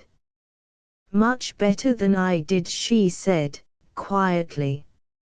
"I may like them very much some day." This was the beginning of a serener season for the chastened spirit of Baptista Hedigan. She had, in truth, discovered, underneath the crust of uncouthness and meager articulation which was due to their troglodytean existence, that her unwelcomed daughters had natures that were unselfish almost to sublimity. The harsh discipline accorded to their young lives before their mother's wrong had been righted, had operated less to crush them than to lift them above all personal ambition. They considered the world and its contents in a purely objective way, and their own lot seemed only to affect them as that of certain human beings among the rest, whose troubles they knew rather than suffered. This was such an entirely new way of regarding life to a woman of Baptista's nature, that her attention, from being first arrested by it, became deeply interested. By imperceptible pulses her heart expanded in sympathy with theirs. The sentences of her tragicomedy, her life, confused till now, became clearer daily. That in humanity, as exemplified by these girls, there was nothing to dislike, but infinitely much to pity, she learnt with the lapse of each week in their company. She grew to like the girls of unpromising exterior, and from liking she got to love them, till they formed an unexpected point of junction between her own and her husband's interests, generating a sterling friendship at least, between a pair in whose existence there had threatened to be neither friendship nor love. George Moore, A Faithful Heart, the speaker, the 16th of April, 1892, Part I. It was a lovely morning, and Major Shepherd walked rapidly, his toes turned well out, his shoulders set well back. Behind him floated the summer foliage of Appleton Park, the family seat of the Shepherds, and at the end of the smooth, white road lay the Major's destination, the small town of Branbury. The Major was the medium height, his features were regular and cleanly cut. He would have been a handsome man if his eyes had not been two dark mud-colored dots, set close together, wholly lacking in expression. A long brown moustache swept picturesquely over bright, smoothly shaven cheeks, and the ends of this ornament were beginning to whiten. The Major was over 40. He carried under his arm a brown paper parcel. The Major was rarely seen without a brown paper parcel, and in it were things he could not possibly do without: his diary and his letter book. The brown paper parcel contained likewise a number of other papers. It contained the Major's notes for a book he was writing on the principal county families in Buckinghamshire. The Major had been collecting information for this book for many years, and with it he hoped to make £200 or £300, money which he stood sorely in need of, and to advance his position in the county, a position which, in his opinion, his father had done little to maintain, and which, to his very deep regret, his sisters were now doing their best to compromise. That very morning, while packing up his brown paper parcel, some quarter of an hour ago, he had had a somewhat angry interview on this subject with his sisters.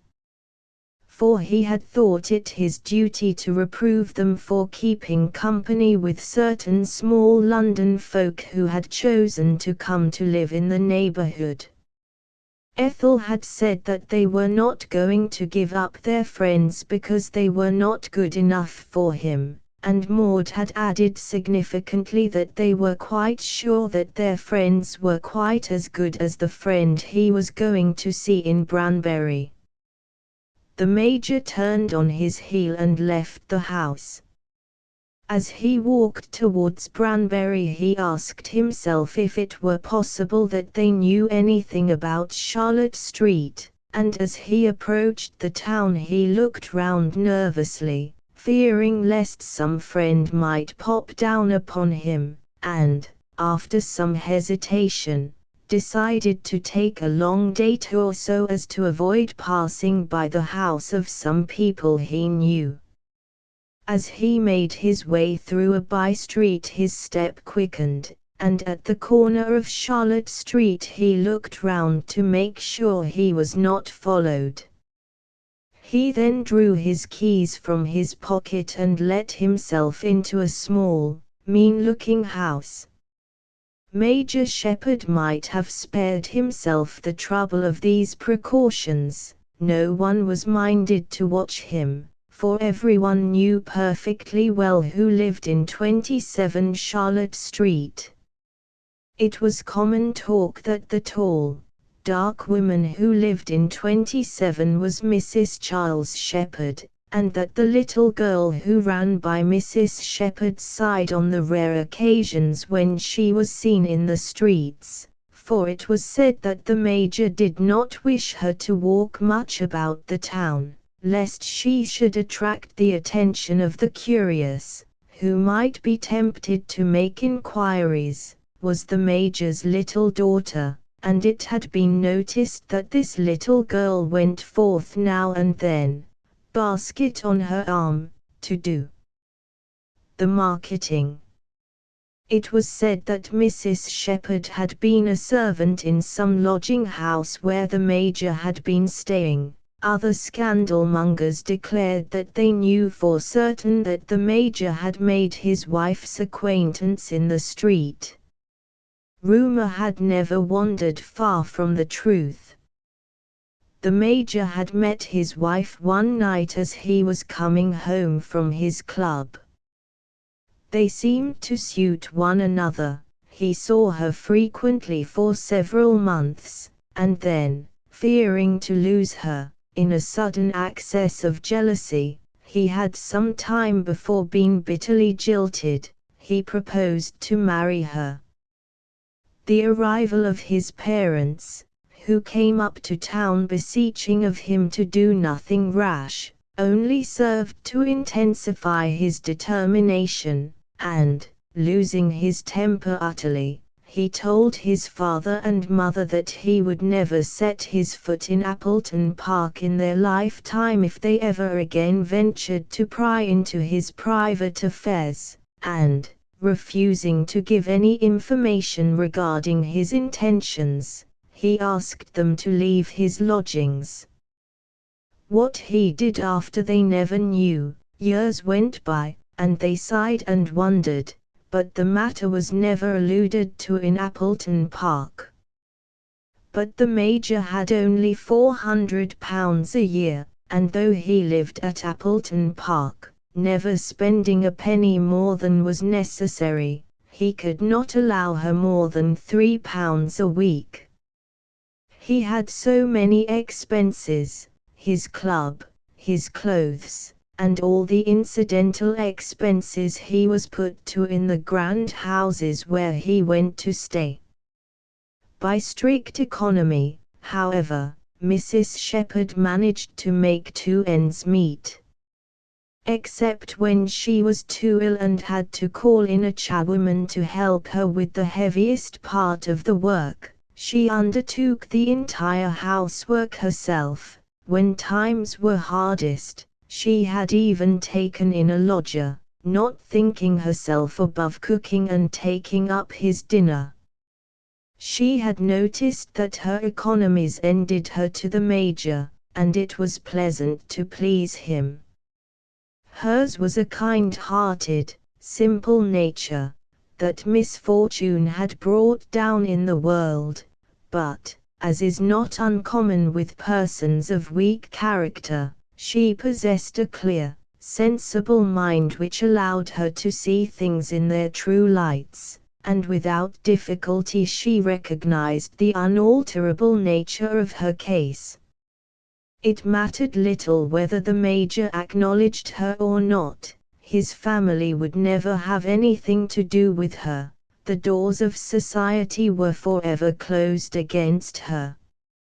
So within a year of her marriage with the Major she was convinced that her marriage had better be kept a secret, for, by helping to keep it a secret, she could make substantial amends to the man who had married her.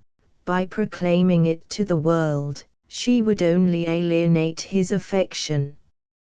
She understood this very well, and in all docility and obedience lent herself to the deception, accepting without complaint a mean and clandestine existence.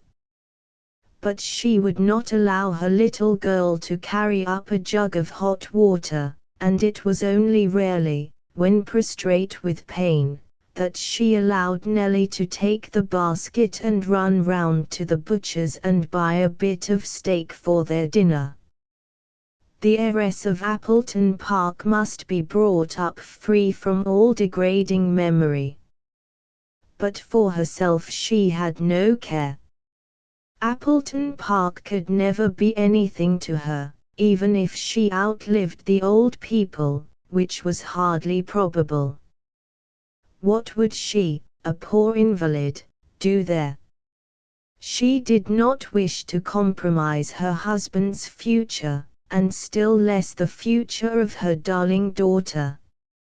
She could only hope that, when dead, her sins would be forgiven her, and that this release might not be long delayed. She often prayed. The house was poor, and she was miserable, but any place was good enough to suffer in. So she said when she rose and dragged herself downstairs to do a little cooking, and the same thought came to her when she lay all alone in the little parlor, furnished with what a few pounds could buy: a paraffin lamp, a round table, a few chairs, an old and ill-padded mahogany armchair, in which it was a torture to lie, not an ornament on the chimney-piece, not a flower, not a book to while away the interminable hours. From the barren little passage, covered with a bit of oilcloth, all and everything in 27 was meagre and unimaginative. The Major had impressed his personality upon the house. Everything looked as if it had been scraped. There was a time when Mrs. Shepherd noticed the barrenness of her life, but she had grown accustomed to it, and she waited for the Major in the terrible armchair, glad when she heard his step, almost happy when he sat by her and told her what was happening at home. He took her hand and asked her how she was. "You are looking very tired, Alice." "Yes, I'm a little tired. I have been working all the morning. I made up my room, and then I went out to the butcher's and bought a piece of steak. I have made you such a nice pudding for your lunch, I hope you will like it." "There's not much fear about my liking any beefsteak pudding you make, dear. I never knew anyone who could make one like you. But you should not tire yourself, and just as you are beginning to get better." Mrs. Shepherd smiled and pressed her husband's hand. The conversation fell. At the end of a long silence Mrs. Shepherd said, "What has happened to trouble you, dear?" "I know something has, I can see it by your face." Then the Major told how unpleasantly his sisters had answered him when he had ventured to suggest that they saw far too much of their new neighbors, who were merely common sort of Londoners, and never would be received by the county. "I'm sure that someone must have told them of my visits here. I'm sure they suspect something. Girls are very sharp nowadays. I am sorry, but it is no fault of mine. I rarely leave the house, and I never walk in the principal streets if I can possibly help it. I know, dear, I know that no one can be more careful than you, but as people are beginning to smell a rat notwithstanding all our precautions, I suppose there's nothing for it but to go back to London." "Oh, you don't think it will be necessary to go back to London, do you?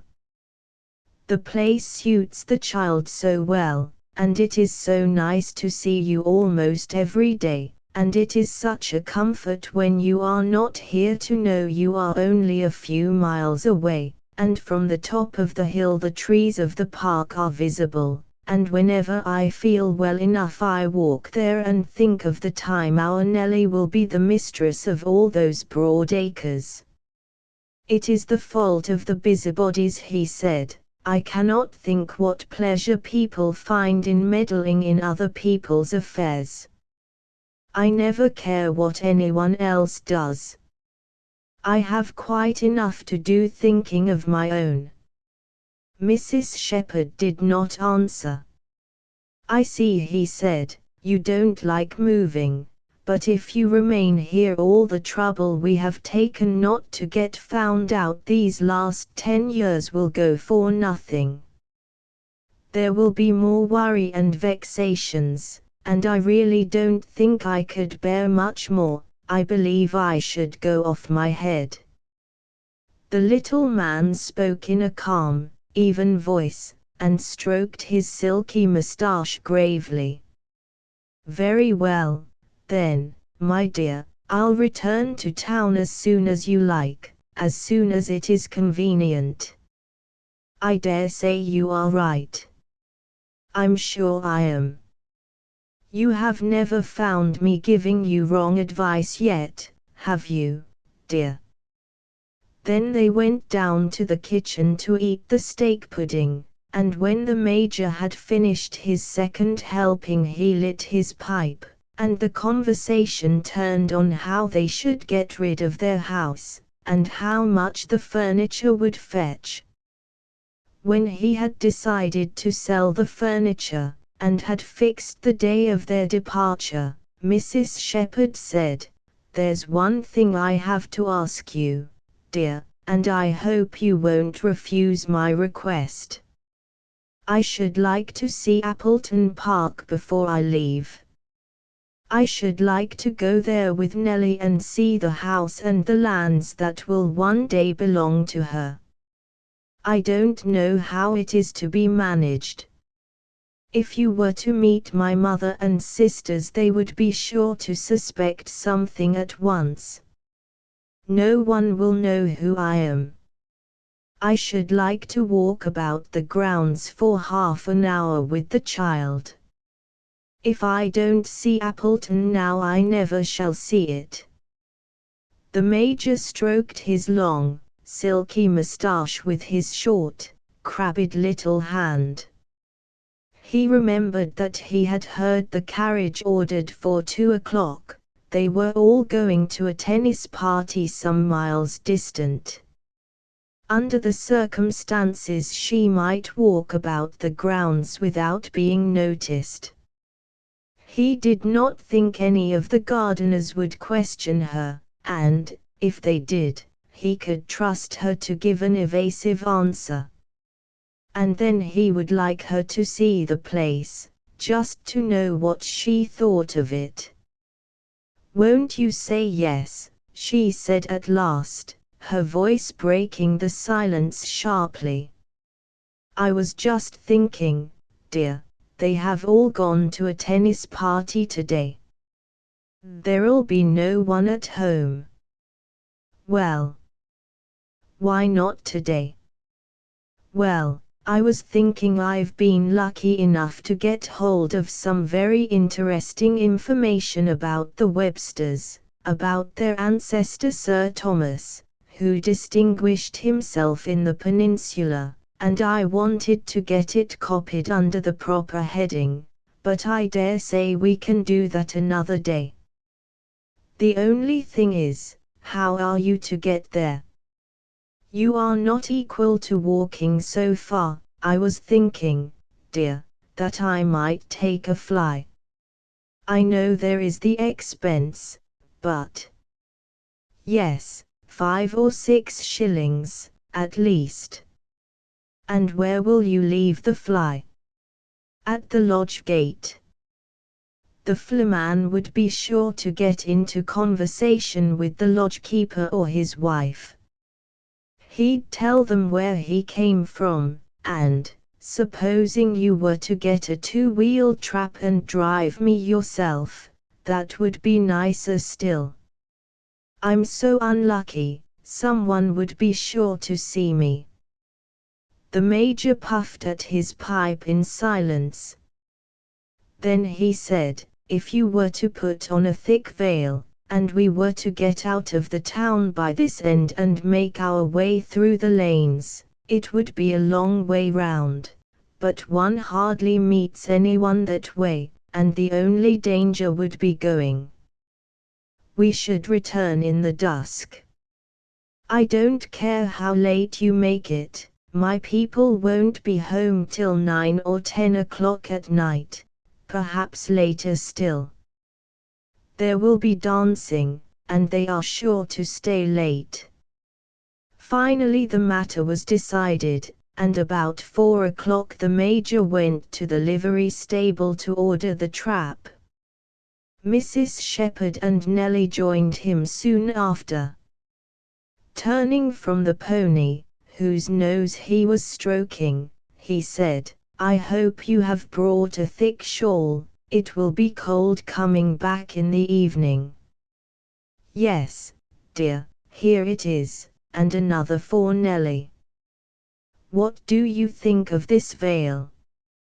"It will do very well." "I do hope these stablemen won't talk. Let's go off at once." The Major lifted in the child, tucked the rug about them, and cried to the stableman to let go.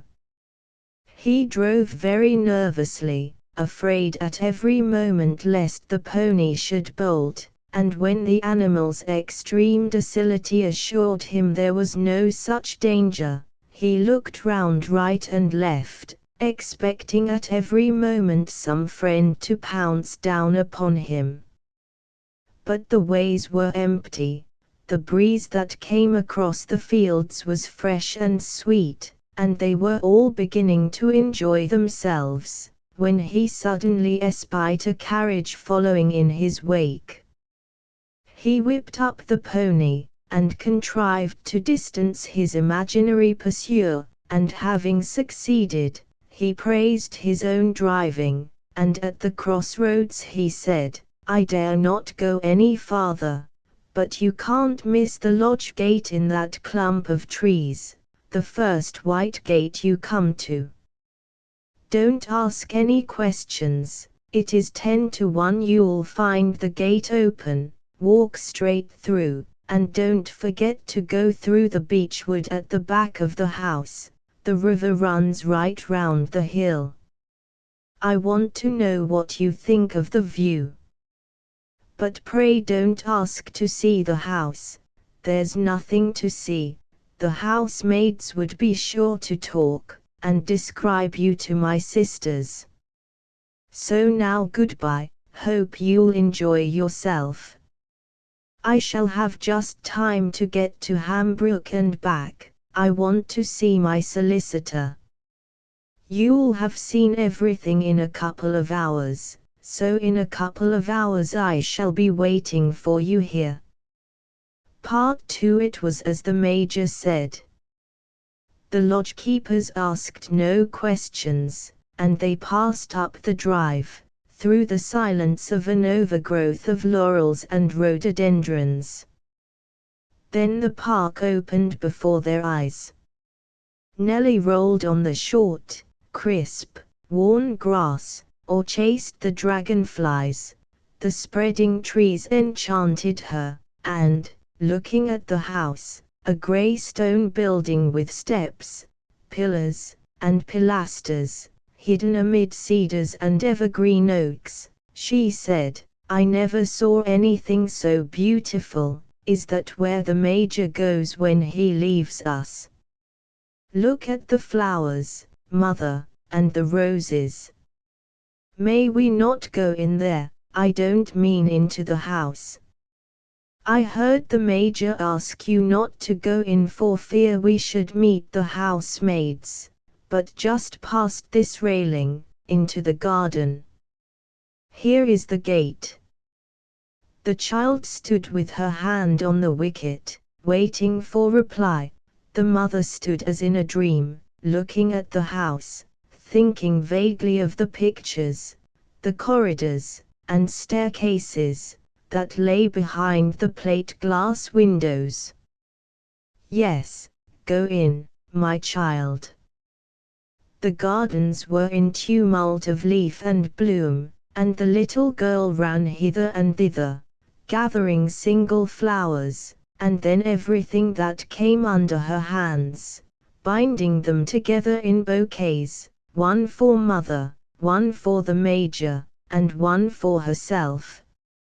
Mrs. Shepherd only smiled a little bitterly when Nellie came running to her with some new and more splendid rose. She did not attempt to reprove the child. Why should she? Everything here would one day be hers. Why then should the present be denied them? And so did her thoughts run as she walked across the sward following Nellie into the beechwood that clothed the steep hillside.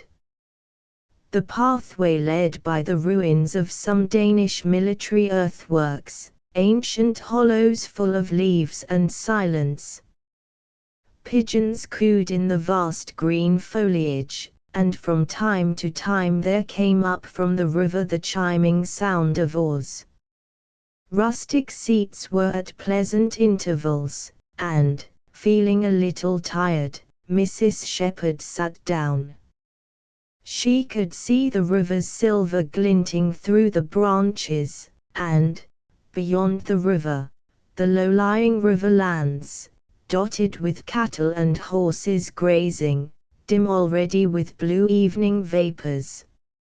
In the warm solitude of the wood the irreparable misfortune of her own life pressed upon her, and in this hour of lassitude her loneliness seemed more than she could bear. The Major was good and kind, but he knew nothing of the weight of the burden he had laid upon her, and that none should know was in this moment a greater weight than the burden itself.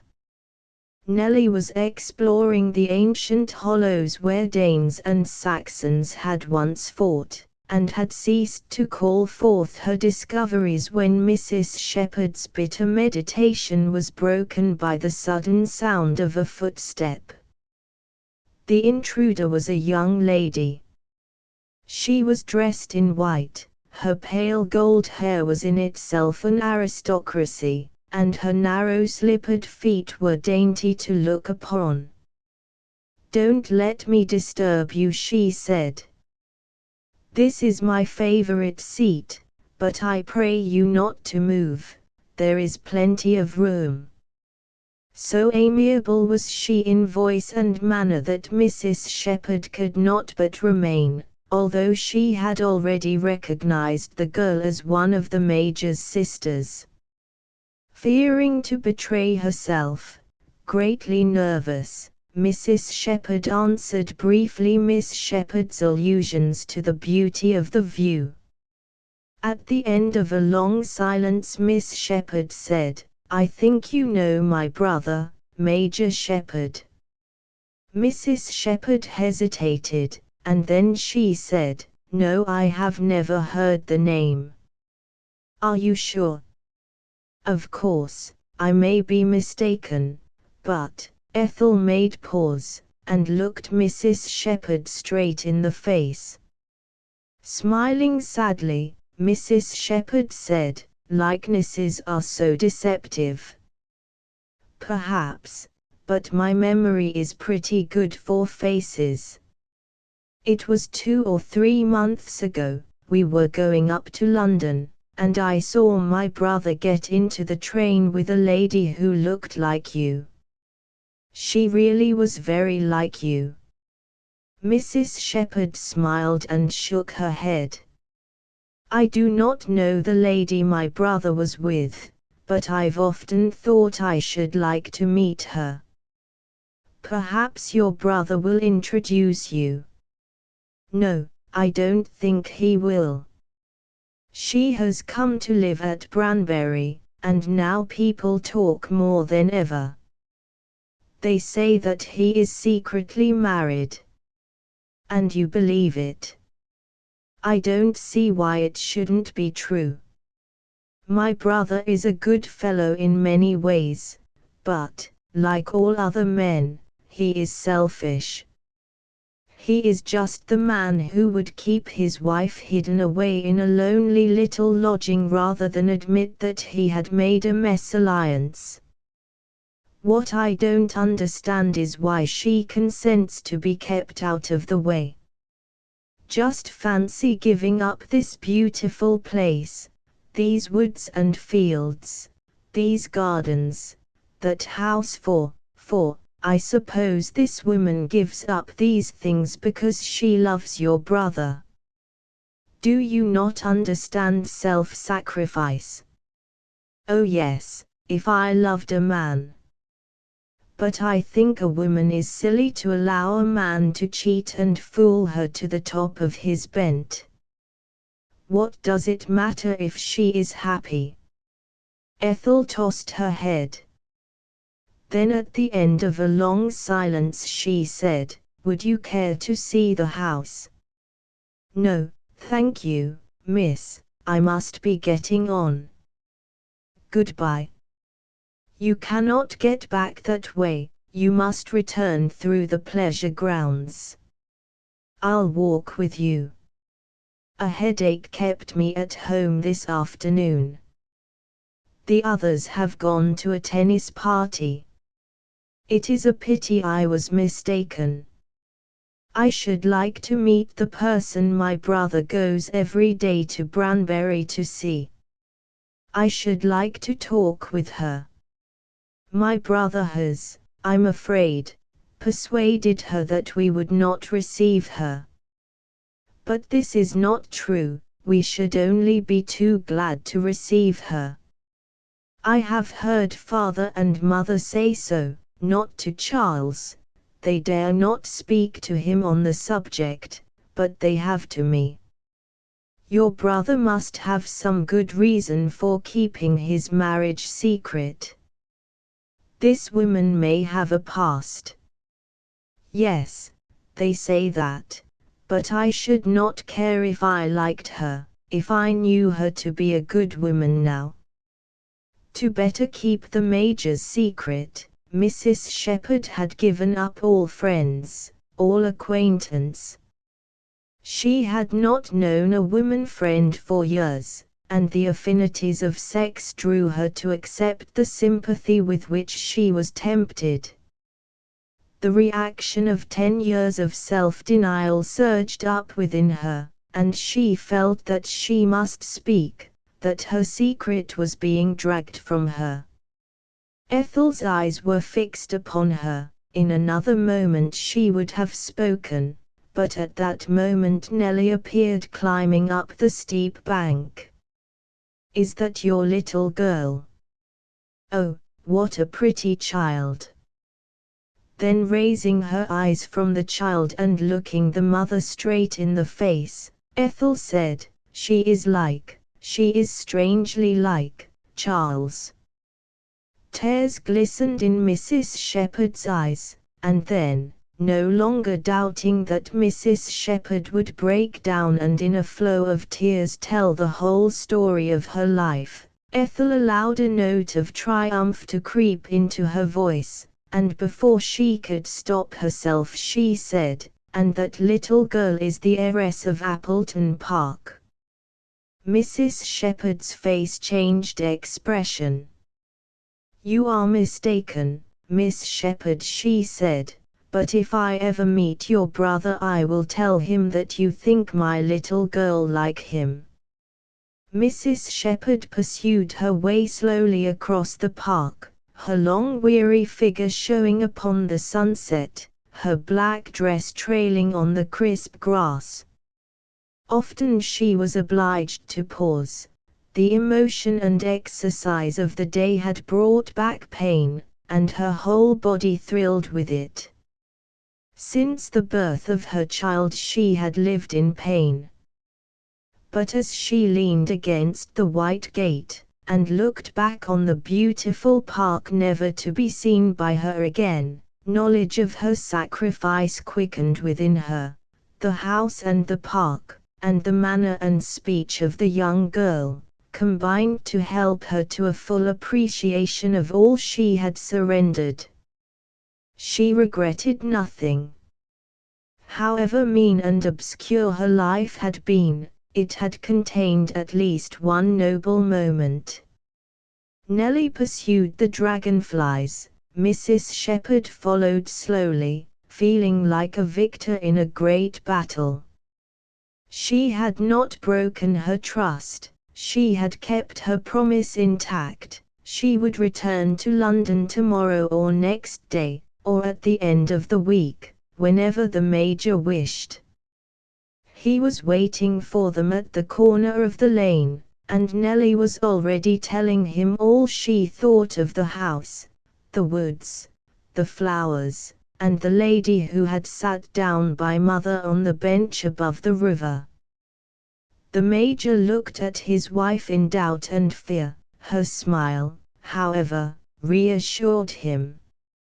Soon after, Nellie fell asleep, and while she dreamed of butterflies and flowers Mrs. Shepherd told him what had passed between her and his sister in the beechwood above the river. "You see, what I told you was right.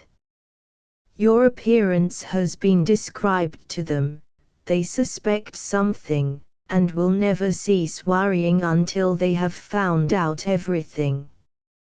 I'm not a bit surprised." Ethel always was the more cunning and the more spiteful of the two. Mrs. Shepherd did not tell him how nearly she had been betrayed into confession. She felt that he would not understand her explanation of the mood in which his sister had caught her. Men understand women so little. To tell him would be merely to destroy his confidence in her. As they drove through the twilight, with Nellie fast asleep between, he spoke of her departure, which he had arranged for the end of the week, and then, putting his arm round her waist, he said, You have always been a good little woman to me.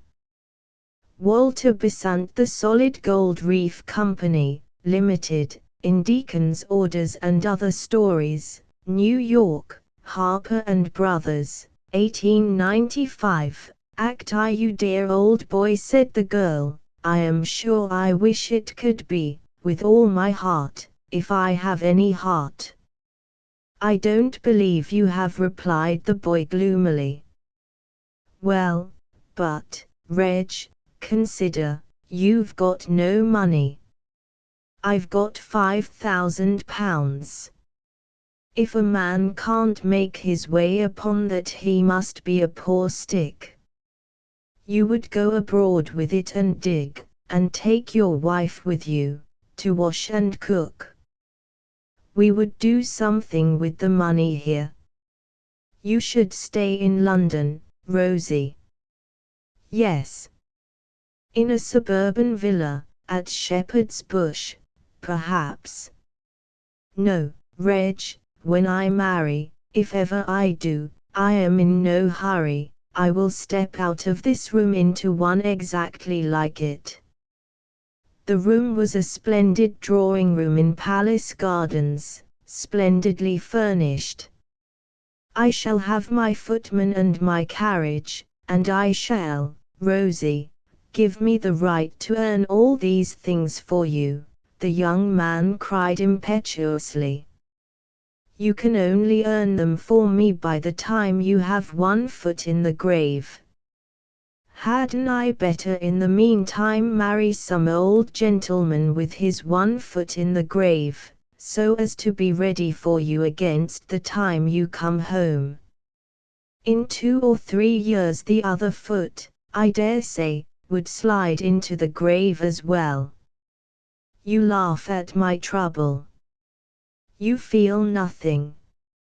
If the pater would part, but he won't. He says he wants all his money for himself, and that I've got to marry well. Besides, Reg, here her face clouded and she lowered her voice, there are times when he looks anxious. We didn't always live in Palace Gardens. Suppose we should lose it all as quickly as we got it. Oh, she shivered and trembled. No, I will never, never marry a poor man. Get rich, my dear boy, and you may aspire even to the valuable possession of this heartless hand. She held it out. He took it, pressed it, stooped and kissed her. Then he dropped her hand and walked quickly out of the room. Poor Reggie, she murmured. I wish, but what is the use of wishing? Act 2. 2 men, one young, the other about 50, sat in the veranda of a small bungalow. It was after breakfast. They lay back in long bamboo chairs, each with a cigar. It looked as if they were resting. In reality they were talking business, and that very seriously. Yes, sir, said the elder man, with something of an American accent, I have somehow taken a fancy to this place. The situation is healthy. Well, I don't know, I've had more than one touch of fever here. The climate is lovely, except in the rains. The soil is fertile, I've dropped 5,000 in it, and they haven't come up again yet. They will. I have been round the estate, and I see money in it. Well, sir, here's my offer, 5,000 down, hard cash, as soon as the papers are signed. Reginald sat up. He was on the point of accepting the proposal, when a pony rode up to the house, and the rider, a native groom, jumped off and gave him a note. He opened it and read. It was from his nearest neighbor, 2 or 3 miles away, don't sell that man your estate. Gold has been found. The whole country is full of gold. Hold on. He's an assayer. If he offers to buy, be quite sure that he has found gold on your land. FG. He put the note into his pocket, gave a verbal message to the boy, and turned to his guest, without betraying the least astonishment or emotion. I beg your pardon. The note was from Bellamy, my next neighbor. Well, you were saying, only that I have taken a fancy, perhaps a foolish fancy, to this place of yours, and I'll give you, if you like, all that you have spent upon it. Well, he replied reflectively, but with a little twinkle in his eye, that seems handsome. But the place isn't really worth the half that I spent upon it. Anybody would tell you that. Come, let us be honest, whatever we are. I'll tell you a better way. We will put the matter into the hands of Bellamy. He knows what a coffee plantation is worth. He shall name a price, and if we can agree upon that, we will make a deal of it. The other man changed color. He wanted to settle the thing at once as between gentlemen. What need of third parties? But Reginald stood firm, and he presently rode away, quite sure that in a day or two this planter, too, would have heard the news. A month later, the young coffee planter stood on the deck of a steamer homeward bound. In his pocketbook was a plan of his auriferous estate, in a bag hanging round his neck was a small collection of yellow nuggets, in his boxes was a chosen assortment of quartz. Act 3. Well, sir, said the financier, you've brought this thing to me. You want my advice. Well, my advice is, don't fool away the only good thing that will ever happen to you. Luck such as this doesn't come more than once in a lifetime. I have been offered £10,000 for my estate. Oh. Have you? 10,000. That was very liberal indeed. 10,000 for a gold reef. But I thought as an old friend of my father you would, perhaps, young man, don't fool it away. He's waiting for you, I suppose, round the corner, with a bottle of fizz, ready to close. He is. Well, go and drink his champagne. Always get whatever you can. And then tell him that you'll see him. I certainly will, sir, if you advise it. And then, leave it to me.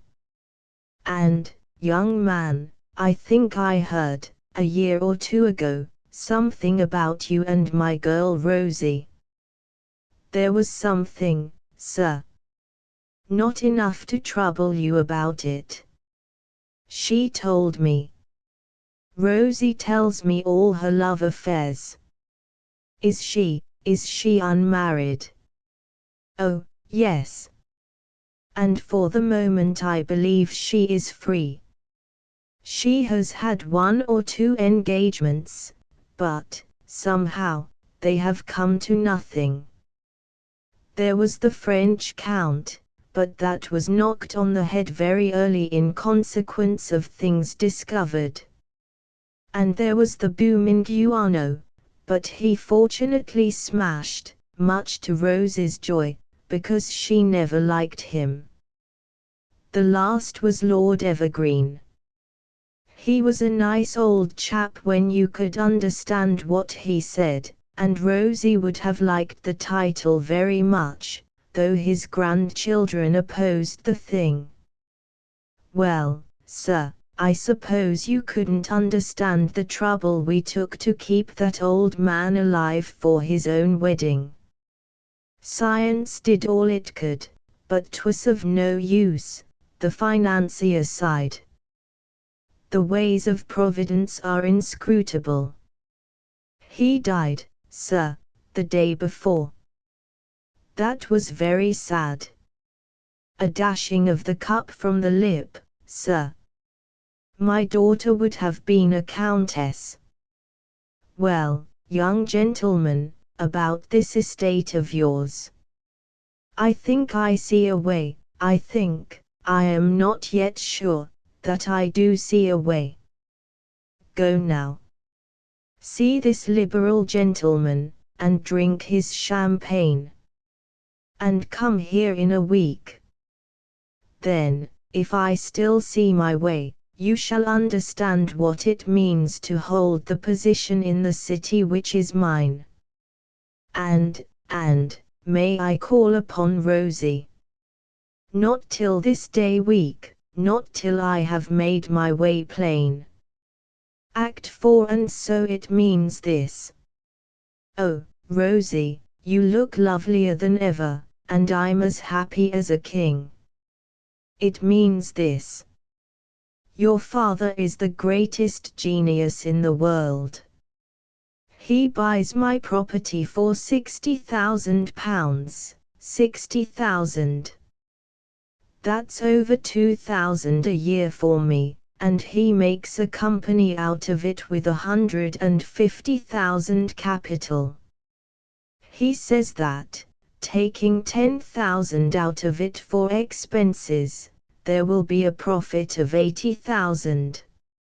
And all that he gives to you, 80,000, that's 3,000 a year for you, and 60,000, that's 2 more, my dearest Rosie. You remember what you said, that when you married you should step out of one room like this into another just as good. Oh, Reggie, she sank upon his bosom, you know I never could love anybody but you. It's true I was engaged to old Lord Evergreen, but that was only because he had one foot, you know, and when the other foot went in two, just a day too soon, I actually laughed. So the pater is going to make a company of it, is he? Well, I hope he won't put any of his own money into it, I'm sure, because of late all the companies have turned out so badly. But, my child, the place is full of gold. Then why did he turn it into a company, my dear boy? And why didn't he make you stick to it? But you know nothing of the city. Now, let us sit down and talk about what we shall do, don't, you ridiculous boy. Act V. Another house just like the first. The bride stepped out of one palace into another. With their 5,000 or 6,000 a year, the young couple could just manage to make both ends meet. The husband was devoted, the wife had everything that she could wish. Who could be happier than this pair in a nest so luxurious, their life so padded, their days so full of sunshine? It was a year after marriage. The wife, contrary to her usual custom, was the first at breakfast. A few letters were waiting for her, chiefly invitations. She opened and read them. Among them lay one addressed to her husband. Not looking at the address, she opened and read that as well. Dear Reginald, I venture to address you as an old friend of your own and schoolfellow of your mother's. I am a widow with 4 children. My husband was the vicar of your old parish, you remember him and me. I was left with a little income of about $200 a year. 12 months ago I was persuaded, in order to double my income, a thing which seemed certain from the prospectus, to invest everything in a new and rich gold mine. Everything. And the mine has never paid anything. The company, it is called the Solid Gold Reef Company, is in liquidation because, though there is really the gold there, it costs too much to get it. I have no relatives anywhere to help me. Unless I can get assistance, my children and I must go at once, tomorrow, into the workhouse. Yes, we are paupers. I am ruined by the cruel lies of that prospectus, and the wickedness which deluded me, and I know not how many others, out of my money. I have been foolish, and am punished, but those people, who will punish them? Help me, if you can, my dear Reginald. Oh! For God's sake, help my children and me. Help your mother's friend, your own old friend. This, said Rosie meditatively, is exactly the kind of thing to make Reggie uncomfortable. Why, it might make him unhappy all day. Better burn it. She dropped the letter into the fire. He's an impulsive, emotional nature, and he doesn't understand the city. If people are so foolish, what a lot of fibs the poor old pater does tell, to be sure. He's a regular novelist. Oh! Here you are, you lazy boy. Kiss me, Rosie. He looked as handsome as Apollo, and as cheerful. I wish all the world were as happy as you and me. Hi-ho! Some poor devils, I'm afraid. Tea or coffee, Reg?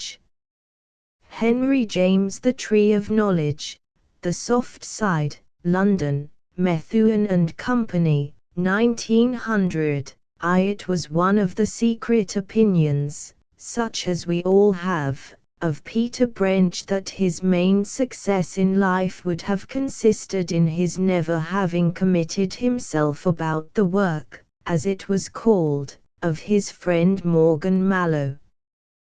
This was a subject on which it was, to the best of his belief, impossible with veracity to quote him, and it was nowhere on record that he had, in the connection, on any occasion and in any embarrassment, either lied or spoken the truth.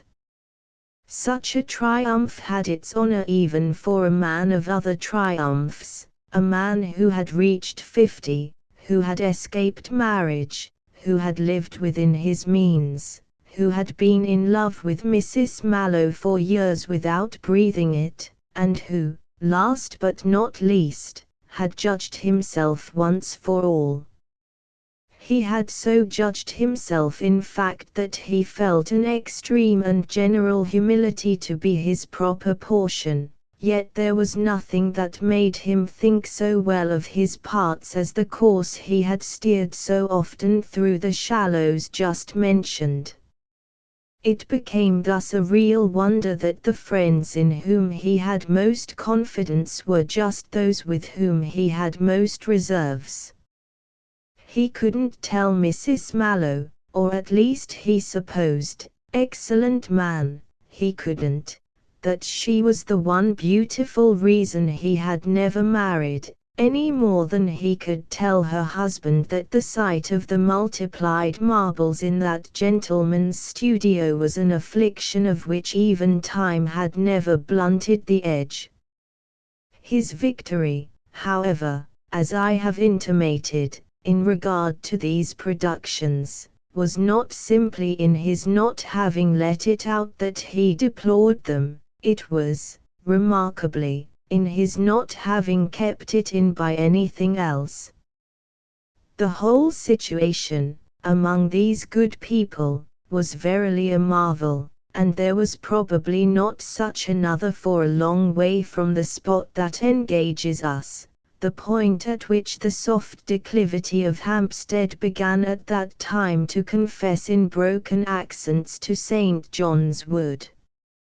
He despised Mallow's statues and adored Mallow's wife, and yet was distinctly fond of Mallow, to whom, in turn, he was equally dear.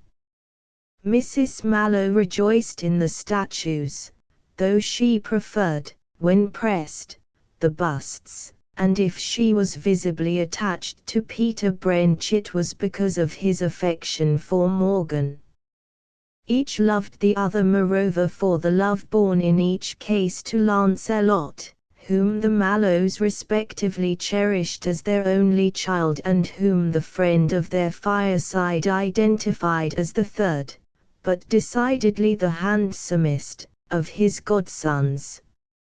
Already in the old years it had come to that no one, for such a relation, could possibly have occurred to any of them, even to the baby itself, but Peter.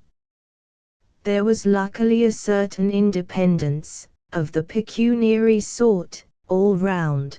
The master could never otherwise have spent his solemn wanderjar in Florence and Rome, and continued by the Thames as well as by the Arno and the Tiber to add unpurchased group to group and model, for what was too apt to prove in the event mere love, fancy heads of celebrities either too busy or too buried, too much of the age or too little of it, to sit. Neither could Peter, lounging in almost daily, have found time to keep the whole complicated tradition so alive by his presence. He was massive but mild, the depositary of these mysteries, large and loose and ruddy and curly, with deep tones, deep eyes, deep pockets, to say nothing of the habit of long pipes, soft hats and brownish-greyish weather-faded clothes, apparently always the same. He had written, it was known, but had never spoken in particular of that, and he had the air, since, as was believed, he continued to write, of keeping it up in order to have something more, as if he hadn't at the worst enough, to be silent about. Whatever his air, at any rate, Peter's occasional unmentioned prose and verse were quite truly the result of an impulse to maintain the purity of his taste by establishing still more firmly the right relation of fame to feebleness. The little green door of his domain was in a garden wall on which the discolored stucco made patches, and in the small detached villa behind it everything was old, the furniture, the servants, the books, the prints, the immemorial habits and the new improvements. The Mallows, at Carrera Lodge, were within 10 minutes, and the studio there was on their little land, to which they had added, in their happy faith, for building it. This was the good fortune, if it was not the ill, of her having brought him in marriage a portion that put them in a manner at their ease and enabled them thus, on their side, to keep it up. And they did keep it up, they always had, the infatuated sculptor and his wife, for whom nature had refined on the impossible by relieving them of the sense of the difficult. Morgan had at all events everything of the sculptor but the spirit of Phidias, the brown velvet, the becoming beretto, the plastic presence, the fine fingers, the beautiful accent in Italian and the old Italian factotum. He seemed to make up for everything when he addressed Egidio with the two and waved him to turn one of the rotary pedestals of which the place was full. They were tremendous Italians at Carrera Lodge, and the secret of the part played by this fact in Peter's life was in a large degree that it gave him, sturdy Briton as he was, just the amount of going abroad he could bear. The Mallows were all his Italy, but it was in a measure for Italy he liked them. His one worry was that Lance, to which they had shortened his godson, was, in spite of a public school, perhaps a shade too Italian. Morgan meanwhile looked like somebody's flattering idea of somebody's own person as expressed in the great room provided at the Uffizi Museum for the general illustration of that idea by eminent hands. The master's sole regret that he hadn't been born rather to the brush than to the chisel sprang from his wish that he might have contributed to that collection. It appeared with time at any rate to be to the brush that Lance had been born, for Mrs. Mallow, one day when the boy was turning 20, broke it to their friend, who shared, to the last delicate morsel, their problems and pains, that it seemed as if nothing would really do but that he should embrace the career.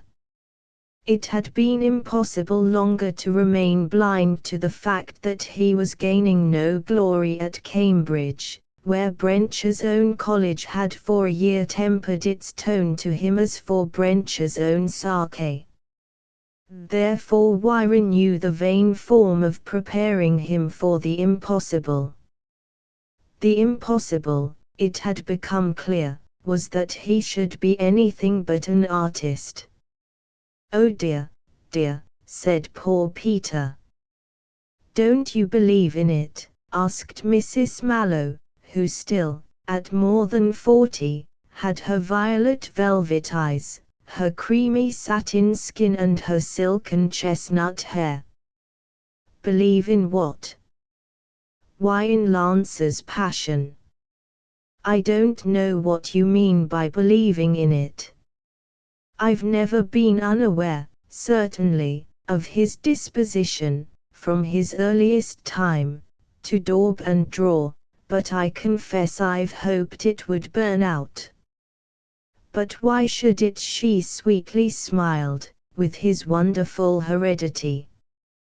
Passion is passion, though of course indeed you, dear Peter, know nothing of that. Has the master's ever burned out?"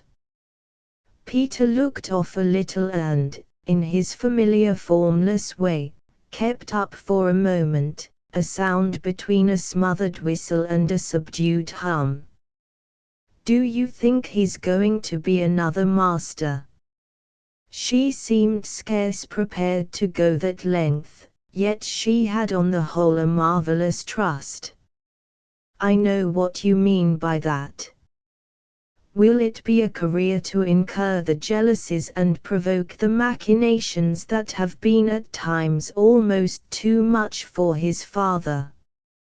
"Well, say it may be, since nothing but claptrap, in these dreadful days, can, it would seem, make its way, and since, with the curse of refinement and distinction, one may easily find one's self begging one's bread. Put it at the worst, say he has the misfortune to wing his flight further than the vulgar taste of his stupid countrymen can follow. Think, all the same, of the happiness, the same the master has had. He'll know." Peter looked rueful. "Ah, but what will he know?" "Quiet joy," cried Mrs. Mallow, quite impatient and turning away. Too, he had of course before long to meet the boy himself on it and to hear that practically everything was settled. Lance was not to go up again, but to go instead to Paris where, since the die was cast, he would find the best advantages. Peter had always felt he must be taken as he was, but had never perhaps found him so much of that pattern as on this occasion. You chuck Cambridge then altogether. Doesn't that seem rather a pity? Lance would have been like his father, to his friend's sense, had he had less humor, and like his mother had he had more beauty. Yet it was a good middle way for Peter that, in the modern manner, he was, to the eye, rather the young stockbroker than the young artist. The youth reasoned that it was a question of time, there was such a mill to go through, such an awful lot to learn. He had talked with fellows and had judged. One has got, today he said, don't you see? To know. His interlocutor, at this, gave a groan. Oh hang it, don't know. Lance wondered. Don't. Then what's the use? The use of what? Why, of anything. Don't you think I've talent? Peter smoked away for a little in silence, then went on, it isn't knowledge, it's ignorance that, as we've been beautifully told, is bliss. Don't you think I've talent? Lance repeated. Peter, with his trick of queer kind demonstrations, passed his arm round his godson and held him a moment. How do I know? Oh, said the boy, if it's your own ignorance you're defending. Again, for a pause, on the sofa, his godfather smoked. It isn't. I've the misfortune to be omniscient. Oh well, Lance laughed again, if you know too much. That's what I do, and it's why I'm so wretched. Lance's gaiety grew. Wretched. Come, I say. But I forgot, his companion went on, you're not to know about that. It would indeed for you to make the too much. Only I'll tell you what I'll do. And Peter got up from the sofa. If you'll go up again I'll pay your way at Cambridge. Lance stared, a little rueful in spite of being still more amused. Oh Peter! You disapprove so of Paris. Well, I'm afraid of it. Ah, I see. No, you don't see, yet. But you will, that is you would. And you mustn't. The young man thought more gravely. But one's innocence, already, is considerably damaged. Ah, that won't matter, Peter persisted, we'll patch it up here. Here. Then you want me to stay at home? Peter almost confessed to it. Well, we're so right, we four together, just as we are. We're so safe. Come, don't spoil it. The boy, who had turned to gravity, turned from this, on the real pressure of his friend's tone, to consternation. Then what's a fellow to be? My particular care. Come, old man, and Peter now fairly pleaded, I'll look out for you. Lance, who had remained on the sofa with his legs out and his hands in his pockets, watched him with eyes that showed suspicion. Then he got up. You think there's something the matter with me, that I can't make a success? Well, what do you call a success? Lance thought again. Why, the best sort, I suppose, is to please one's self. Isn't that the sort that, in spite of cabals and things, is, in his own peculiar line, the masters. There were so much too many things in this question to be answered at once that they practically checked the discussion, which became particularly difficult in the light of such renewed proof that, though the young man's innocence might, in the course of his studies, as he contended, somewhat have shrunken, the finer essence of it still remained. That was indeed exactly what Peter had assumed and what above all he desired, yet perversely enough it gave him a chill. The boy believed in the cabals and things, believed in the peculiar line, believed, to be brief, in the master. What happened a month or two later wasn't that he went up again at the expense of his godfather, but that a fortnight after he had got settled in Paris this personage sent him £50. He had meanwhile at home, this personage, made up his mind to the worst, and what that might be had never yet grown quite so vivid to him as when, on his presenting himself one Sunday night, as he never failed to do, for supper, the mistress of Carrera Lodge met him with an appeal as to, of all things in the world, the wealth of the Canadians. She was earnest, she was even excited. Are many of them really rich? He had to confess he knew nothing about them, but he often thought afterwards of that evening. The room in which they sat was adorned with sundry specimens of the master's genius, which had the merit of being, as Mrs. Mallow herself frequently suggested, of an unusually convenient size. They were indeed of dimensions not customary in the products of the chisel, and they had the singularity that, if the objects and features intended to be small looked too large, the objects and features intended to be large looked too small. The master's idea, either in respect to this matter or to any other, had in almost any case, even after years, remained undiscoverable to Peter Brench.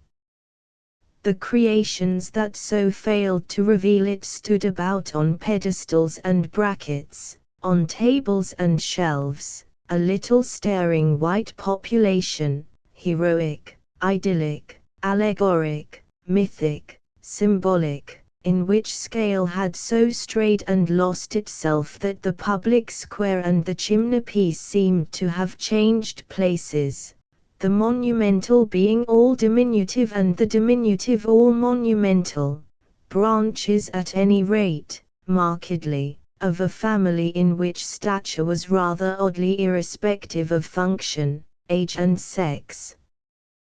They formed, like the Mallows themselves, poor Brench's own family, having at least to such a degree the note of familiarity. The occasion was one of those he had long ago learned to know and to name, short flickers of the faint flame, soft gusts of a kinder air. Twice a year regularly the master believed in his fortune, in addition to believing all the year round in his genius. This time it was to be made by a bereaved couple from Toronto, who had given him the handsomest order for a tomb to 3 lost children, each of whom they desired to see, in the composition, emblematically and characteristically represented. Such was naturally the moral of Mrs. Mallow's question. If their wealth was to be assumed, it was clear, from the nature of their admiration, as well as from mysterious hints thrown out, they were a little odd, as to other possibilities of the same mortuary sort, what their further patronage might be, and not less evident that should the master become at all known in those climes nothing would be more inevitable than a run of Canadian custom. Peter had been present before at runs of custom, colonial and domestic, present at each of those of which the aggregation had left so few gaps in the marble company round him, but it was his habit never at these junctures to prick the bubble in advance. The fond illusion, while it lasted, eased the wound of elections never won, the long ache of medals and diplomas carried off, on every chance, by everyone but the master. It moreover lighted the lamp that would glimmer through the next eclipse. They lived, however, after all, as it was always beautiful to see, at a height scarce susceptible of ups and downs. They strained a point at times charmingly, strained it to admit that the public was here and there not too bad to buy, but they would have been nowhere without their attitude that the master was always too good to sell. They were at all events deliciously formed, Peter often said to himself, for their fate. The master had a vanity, his wife had a loyalty, of which success, depriving these things of innocence, would have diminished the merit and the grace. Anyone could be charming under a charm, and as he looked about him at a world of prosperity more void of proportion even than the master's museum, he wondered if he knew another pair that so completely escaped vulgarity. What a pity Lance isn't with us to rejoice. Mrs. Mallow on this occasion sighed at supper. We'll drink to the health of the absent, her husband replied, filling his friend's glass and his own and giving a drop to their companion, but we must hope he's preparing himself for a happiness much less like this of ours this evening, excusable as I grant it to be, than like the comfort we have always, whatever has happened or has not happened, been able to trust ourselves to enjoy. The comfort, the master explained, leaning back in the pleasant lamplight and firelight, holding up his glass and looking round at his marble family, quartered more or less, a monstrous brood, in every room, the comfort of art in itself. Peter looked a little shyly at his wine. Well, I don't care what you may call it when a fellow doesn't, but Lance must learn to sell, you know. I drink to his acquisition of the secret of a base popularity. Oh yes, he must sell the boy's mother, who was still more, however, this seemed to give out, the master's wife, rather artlessly allowed. The sculptor after a moment confidently pronounced, Lance will. Don't be afraid. He'll have learnt. Which is exactly what Peter. Mrs. Mallow gaily returned. Why in the world were you so perverse? Peter wouldn't, when he told him, hear of. Peter, when this lady looked at him with accusatory affection, a grace on her part not infrequent, could never find a word, but the master, who was always all amenity and tact, helped him out now as he had often helped him before. That's his old idea, you know, on which we've so often differed, his theory that the artist should be all impulse and instinct. I go in of course for a certain amount of school. Not too much, but a due proportion. There's where his protest came in. He continued to explain to his wife, as against what might, don't you see, be in question for Lance. Ah well, and Mrs. Mallow turned the violet eyes across the table at the subject of this discourse, he's sure to have meant of course nothing but good. Only that wouldn't have prevented him, if Lance had taken his advice, from being in effect horribly cruel. They had a sociable way of talking of him to his face as if he had been in the clay or, at most, in the plaster, and the master was unfailingly generous. He might have been waving Egidio to make him revolve. Ah, but poor Peter wasn't so wrong as to what it may after all come to that he will learn. Oh, but nothing artistically bad, she urged, still, for poor Peter, arch and dewy. Why, just the little French tricks, said the master, on which their friend had to pretend to admit, when pressed by Mrs. Mallow, that these aesthetic vices had been the objects of his dread. 3 I know now, Lance said to him the next year, why you were so much against it. He had come back supposedly for a mere interval and was looking about him at Carrera Lodge, where indeed he had already on 2 or 3 occasions since his expatriation briefly reappeared. This had the air of a longer holiday. Something rather awful has happened to me. It isn't so very good to know. I'm bound to say high spirits don't show in your face, Peter was rather ruefully forced to confess.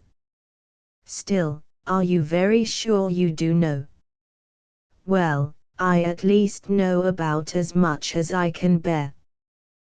These remarks were exchanged in Peter's den, and the young man, smoking cigarettes, stood before the fire with his back against the mantel.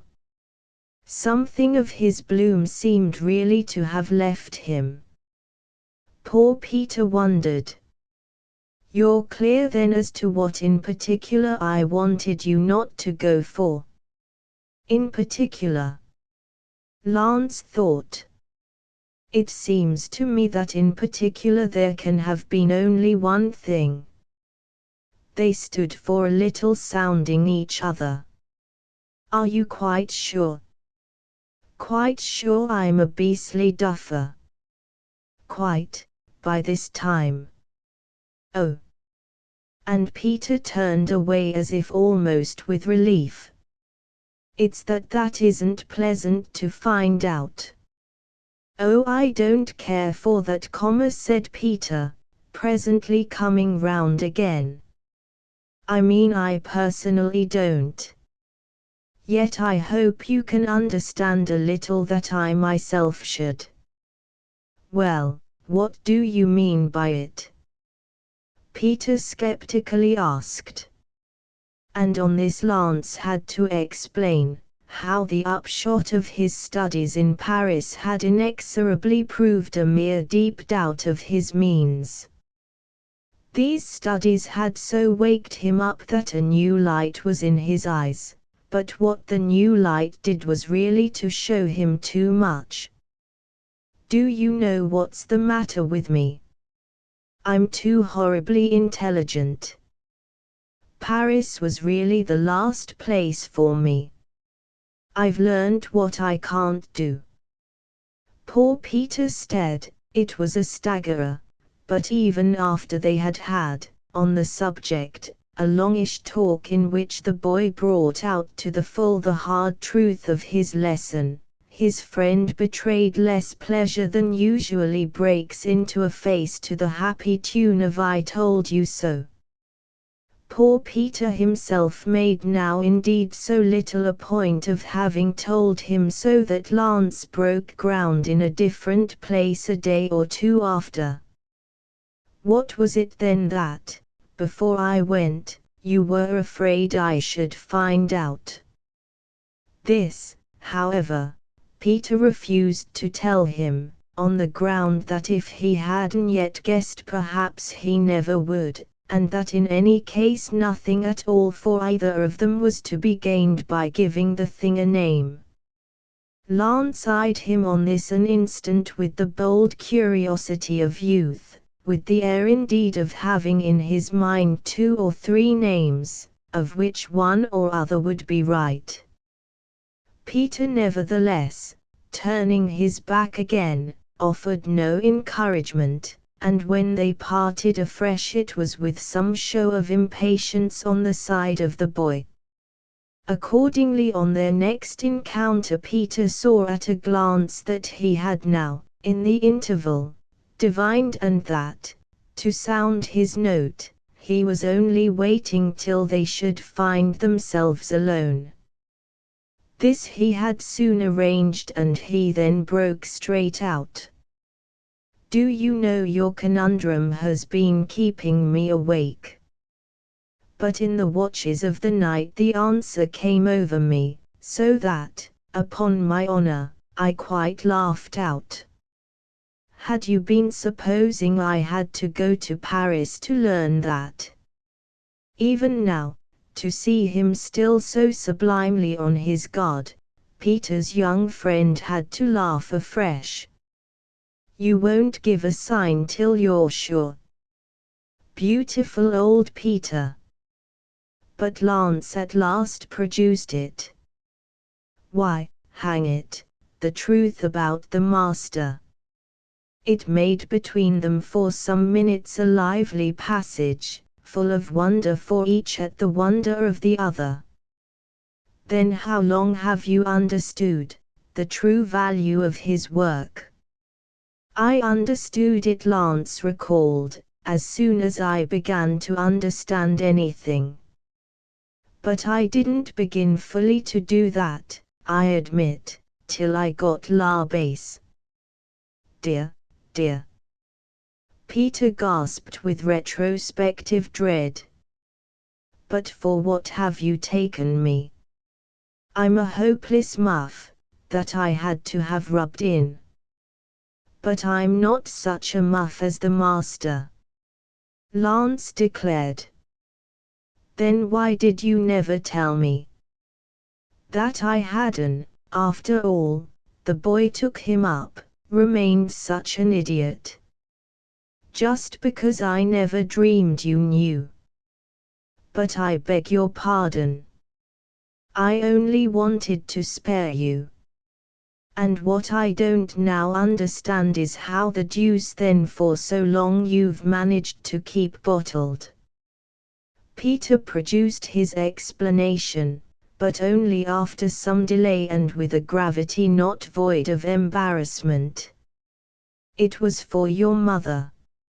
"Oh," said Lance. "And that's the great thing now, since the murder is out. I want a promise from you. I mean," and Peter almost feverishly followed it up, "a vow from you, solemn and such as you owe me here on the spot, that you'll sacrifice anything rather than let her ever guess that I've guessed." Lance took it in. "I see." He evidently after a moment had taken in much. "But what is it you've in mind that I may have a chance to sacrifice?" "Oh, one has always something." Lance looked at him hard. "Do you mean that you've had?" The look he received back, however, so put the question by that he found soon enough another. "Are you really sure my mother doesn't know?" Peter, after renewed reflection, was really sure. "If she does, she's too wonderful." "But aren't we all too wonderful?" "Yes," Peter granted, "but in different ways. The thing's so desperately important because your father's little public consists only, as you know." Then Peter developed, "Well, of how many? First of all the master's son risked, of himself. And last of all too. I don't quite see of whom else." Peter had an approach to impatience. "Of your mother, I say, always." Lance cast it all up. "You absolutely feel that?" "Absolutely." "Well then, with yourself that makes 3. Oh me." And Peter, with a wag of his kind old head, modestly excused himself. The numbers at any rate small enough for any individual dropping out to be too dreadfully missed. Therefore, to put it in a nutshell, take care, my boy, that's all, that you're not. I've got to keep on humbugging. Lance wailed. It's just to warn you of the danger of your failing of that I've seized this opportunity. And what do you regard in particular? The young man asked, as the danger. Why, this certainty, that the moment your mother, who feels so strongly, should suspect your secret, well, said Peter desperately, the fat would be on the fire.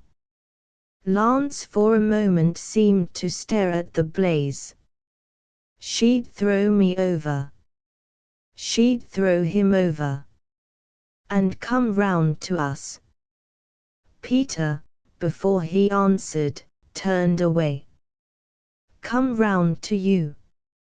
But he had said enough to indicate, and, as he evidently trusted, to avert, the horrid contingency.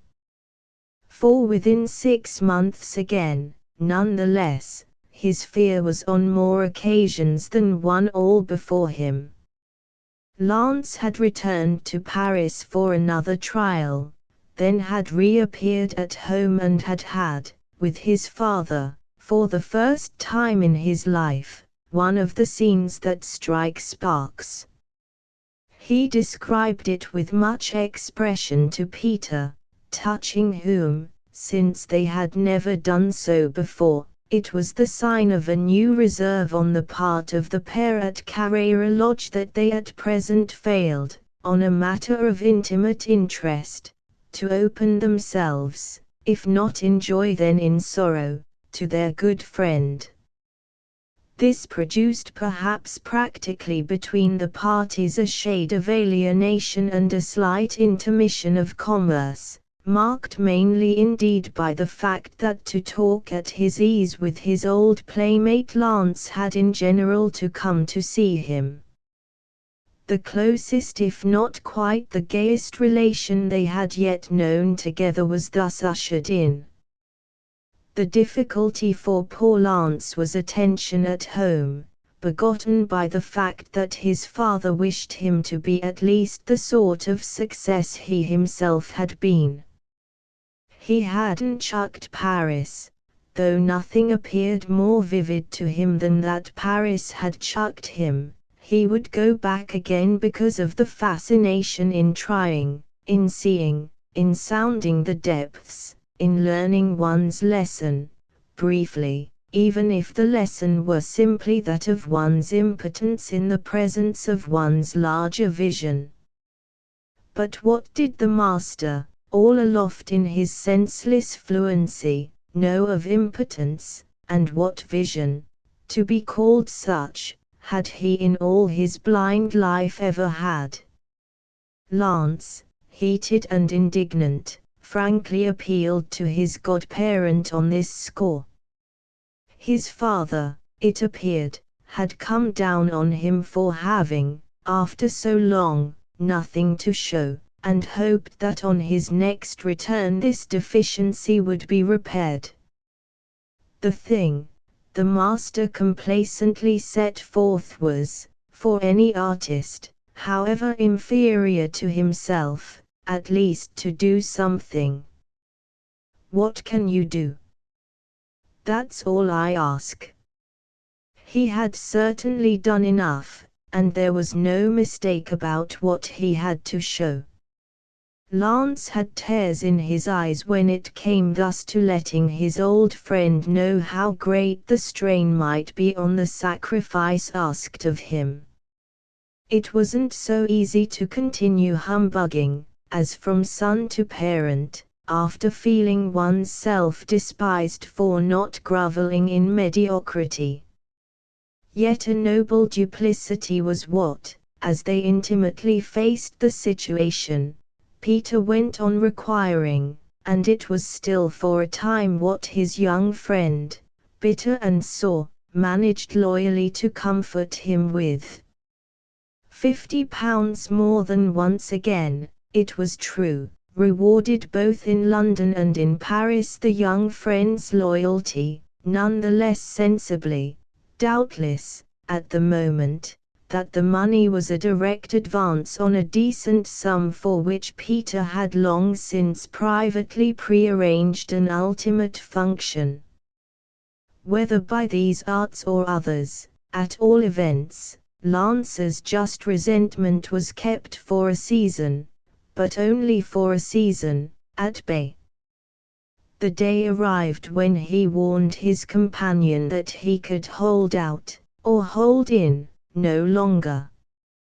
Carrera Lodge had had to listen to another lecture delivered from a great height, an infliction really heavier at last than, without striking back or in some way letting the master have the truth, flesh and blood could bear. "And what I don't see is," Lance observed with a certain irritated eye for what was after all, if it came to that, owing to himself too, "what I don't see is, upon my honor, how you, as things are going, can keep the game up." "Oh, the game for me is only to hold my tongue," said placid Peter. "And I have my reason." "Still my mother." Peter showed a queer face as he had often shown it before, that is by turning it straight away. "What will you have?" "I haven't ceased to like her. She's beautiful, she's a dear, of course," Lance allowed, "but what is she to you, after all, and what is it to you that, as to anything whatever, she should or she shouldn't?" Peter, who had turned red, hung fire a little. "Well, it's all simply what I make of it." There was now, however, in his young friend a strange, an adopted insistence. "What are you after all to her?" "Oh, nothing. But that's another matter. She cares only for my father," said Lance the Parisian. "Naturally, and that's just why." "Why you've wished to spare her?"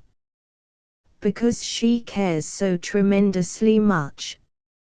Lance took a turn about the room, but with his eyes still on his host. "How awfully, always, you must have liked her." "Awfully." "Always," said Peter Brench. The young man continued for a moment to muse, then stopped again in front of him. "Do you know how much she cares?" Their eyes met on it, but Peter, as if his own found something new in Lance's, appeared to hesitate, for the first time in an age, to say he did know. "I've only just found out," said Lance. "She came to my room last night, after being present, in silence and only with her eyes on me, at what I had had to take from him. She came, and she was with me an extraordinary hour." He had paused again and they had again for a while sounded each other. Then something, and it made him suddenly turn pale, came to Peter. "She does know. She does know. She let it all out to me, so as to demand of me no more than that, as she said, of which she herself had been capable." "She has always known," said Lance without pity. Peter was silent a long time, during which his companion might have heard him gently breathe, and on touching him might have felt within him the vibration of a long low sound suppressed. By the time he spoke at last he had taken everything in. "Then I do see how tremendously much. Isn't it wonderful?" Lance asked. "Wonderful," Peter mused. So that if your original effort to keep me from Paris was to keep me from knowledge, Lance exclaimed as if with a sufficient indication of this futility. It might have been at the futility Peter appeared for a little to gaze. I think it must have been, without my quite at the time knowing it, to keep me, he replied at last as he turned away. Asterisk asterisk asterisk end of the Project Gutenberg ebook. Victorian short stories, stories of successful marriages. Asterisk asterisk asterisk updated editions will replace the previous one, the old editions will be renamed. Creating the works from print editions not protected by U.S. copyright law means that no one owns a United States copyright in these works, so the Foundation, and you, can copy and distribute it in the United States without permission and without paying copyright royalties.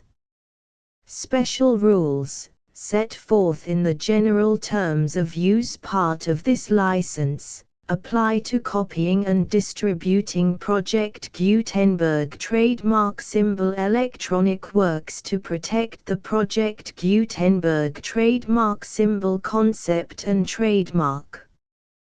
Project Gutenberg is a registered trademark, and may not be used if you charge for an ebook, except by following the terms of the trademark license, including paying royalties for use of the Project Gutenberg trademark. If you do not charge anything for copies of this ebook, complying with the trademark license is very easy. You may use this ebook for nearly any purpose, such as creation of derivative works, reports, performances and research.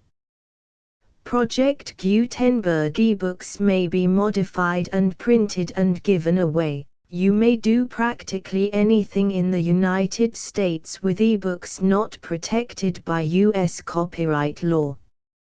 Redistribution is subject to the trademark license, especially commercial redistribution.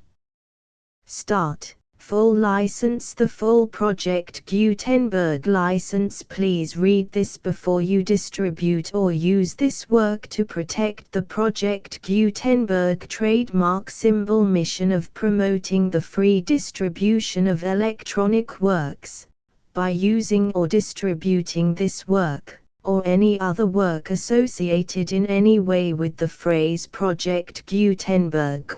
You agree to comply with all the terms of the full Project Gutenberg trademark symbol license available with this file or online at www.gutenberg.org/license. Section 1. General Terms of Use and Redistributing Project Gutenberg Trademark Symbol Electronic Works 1.0.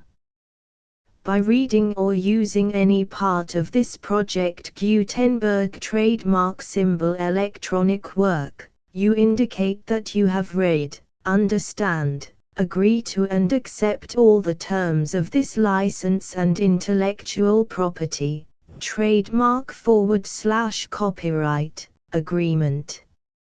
If you do not agree to abide by all the terms of this agreement, you must cease using and return or destroy all copies of Project Gutenberg trademark symbol electronic works in your possession. If you paid a fee for obtaining a copy of or access to a Project Gutenberg trademark symbol electronic work and you do not agree to be bound by the terms of this agreement, you may obtain a refund from the person or entity to whom you paid the fee as set forth in paragraph 1.e.8. 1.b. Project Gutenberg is a registered trademark. It may only be used on or associated in any way with an electronic work by people who agree to be bound by the terms of this agreement. There are a few things that you can do with most Project Gutenberg trademark symbol electronic works even without complying with the full terms of this agreement. See paragraph 1.c below. There are a lot of things you can do with Project Gutenberg trademark symbol electronic works if you follow the terms of this agreement and help preserve free future access to Project Gutenberg trademark symbol electronic works. See paragraph 1.e below. 1.c. The Project Gutenberg Literary Archive Foundation, the Foundation or PGLAF, owns a compilation copyright in the collection of Project Gutenberg trademark symbol electronic works. Nearly all the individual works in the collection are in the public domain in the United States. If an individual work is unprotected by copyright law in the United States and you are located in the United States, we do not claim a right to prevent you from copying, distributing, performing, displaying or creating derivative works based on the work as long as all references to Project Gutenberg are removed. Of course, we hope that you will support the Project Gutenberg trademark symbol mission of promoting free access to electronic works by freely sharing Project Gutenberg trademark symbol works in compliance with the terms of this agreement for keeping the Project Gutenberg trademark symbol name associated with the work. You can easily comply with the terms of this agreement by keeping this work in the same format with its attached full Project Gutenberg trademark symbol license when you share it without charge with others. 1.d. The copyright laws of the place where you are located also govern what you can do with this work. Copyright laws in most countries are in a constant state of change. If you are outside the United States, check the laws of your country in addition to the terms of this agreement before downloading, copying, displaying, performing, distributing or creating derivative works based on this work or any other Project Gutenberg trademark symbol work. The Foundation makes no representations concerning the copyright status of any work in any country other than the United States.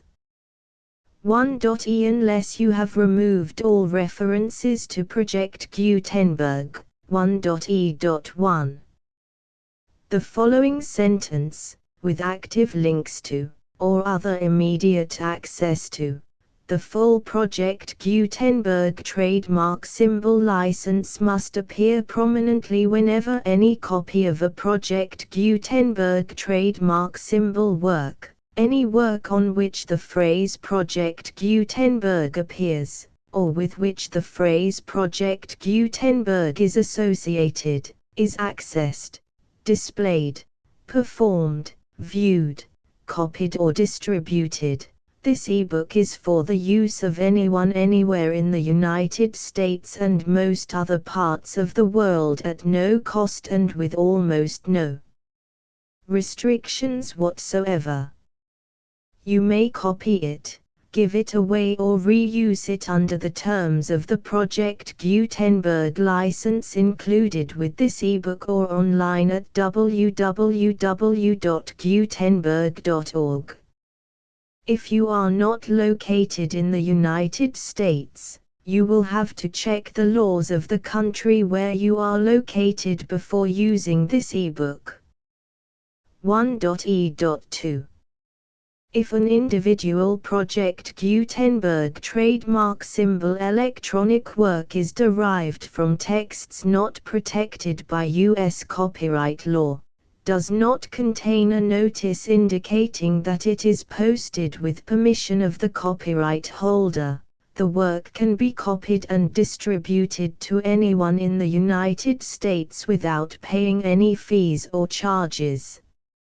If you are redistributing or providing access to a work with the phrase Project Gutenberg associated with or appearing on the work, you must comply either with the requirements of paragraphs 1.e.1 through 1.e.7 or obtain permission for the use of the work and the Project Gutenberg trademark symbol trademark as set forth in paragraphs 1.e.8 or 1.e.9. 1.e.3. If an individual Project Gutenberg trademark symbol electronic work is posted with the permission of the copyright holder, your use and distribution must comply with both paragraphs 1.e.1 through 1.e.7 and any additional terms imposed by the copyright holder. Additional terms will be linked to the Project Gutenberg trademark symbol license for all works posted with the permission of the copyright holder found at the beginning of this work. 1.e.4. Do not unlink or detach or remove the full Project Gutenberg trademark symbol license terms from this work, or any files containing a part of this work or any other work associated with Project Gutenberg trademark symbol. 1.e.5. Do not copy, display, perform, distribute or redistribute this electronic work, or any part of this electronic work, without prominently displaying the sentence set forth in paragraph 1.e.1 with active links or immediate access to the full terms of the Project Gutenberg trademark symbol license. 1.e.6.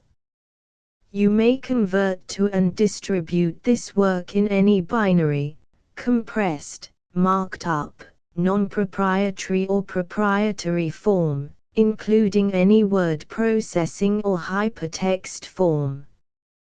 However, if you provide access to or distribute copies of a Project Gutenberg trademark symbol work in a format other than plain vanilla ASCII or other format used in the official version posted on the official Project Gutenberg trademark symbol website, www.gutenberg.org, you must, at no additional cost, fee or expense to the user, provide a copy, a means of exporting a copy, or a means of obtaining a copy upon request, of the work in its original plain vanilla ASCII or other form. Any alternate format must include the full Project Gutenberg trademark symbol license as specified in paragraph 1.e.1. 1.e.7. Do not charge a fee for access to, viewing, displaying, performing, copying or distributing any Project Gutenberg trademark symbol works unless you comply with paragraph 1.e.8 or 1.e.9. 1.e.8.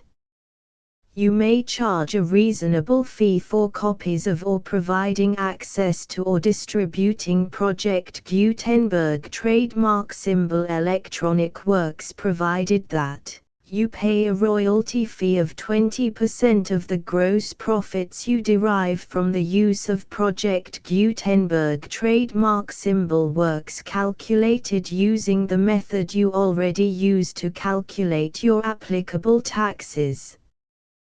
The fee is owed to the owner of the Project Gutenberg trademark symbol trademark, but he has agreed to donate royalties under this paragraph to the Project Gutenberg Literary Archive Foundation.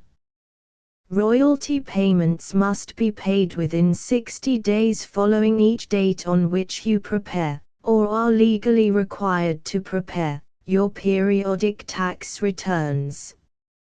Royalty payments should be clearly marked as such and sent to the Project Gutenberg Literary Archive Foundation at the address specified in Section 4. Information about donations to the Project Gutenberg Literary Archive Foundation.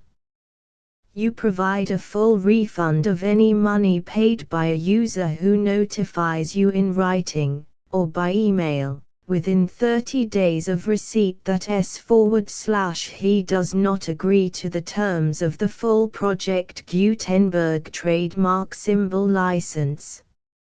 You must require such a user to return or destroy all copies of the works possessed in a physical medium and discontinue all use of and all access to other copies of Project Gutenberg trademark symbol works.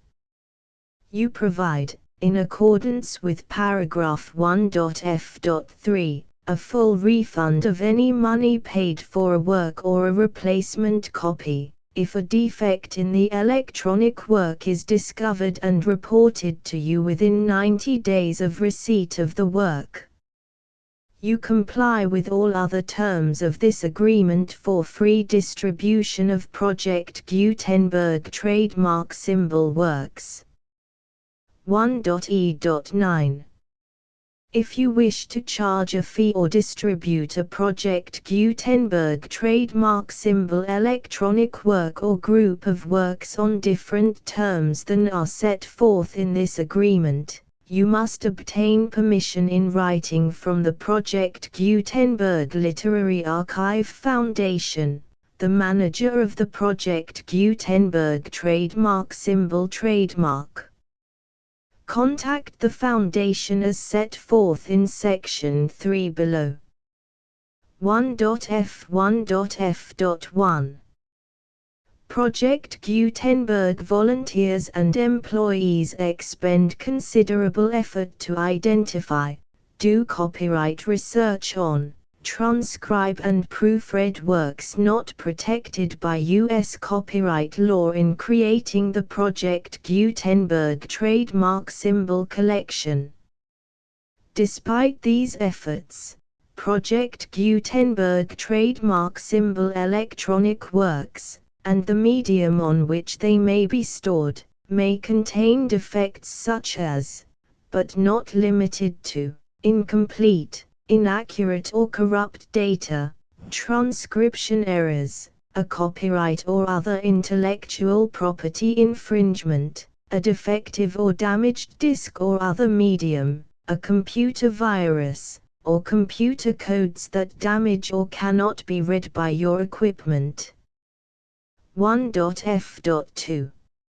Limited warranty, disclaimer of damages, except for the right of replacement or refund described in paragraph 1.f.3, the Project Gutenberg Literary Archive Foundation, the owner of the Project Gutenberg trademark symbol trademark, and any other party distributing a Project Gutenberg trademark symbol electronic work under this agreement, disclaim all liability to you for damages, costs and expenses, including legal fees.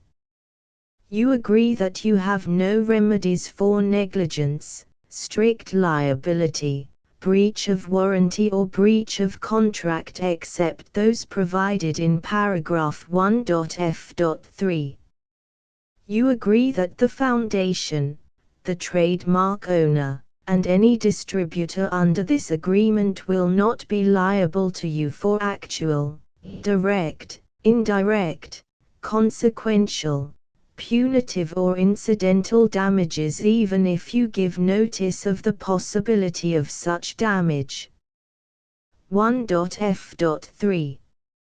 Limited right of replacement or refund. If you discover a defect in this electronic work within 90 days of receiving it, you can receive a refund of the money, if any, you paid for it by sending a written explanation to the person you received the work from. If you received the work on a physical medium, you must return the medium with your written explanation. The person or entity that provided you with the defective work may elect to provide a replacement copy in lieu of a refund. If you received the work electronically, the person or entity providing it to you may choose to give you a second opportunity to receive the work electronically in lieu of a refund. If the second copy is also defective, you may demand a refund in writing without further opportunities to fix the problem.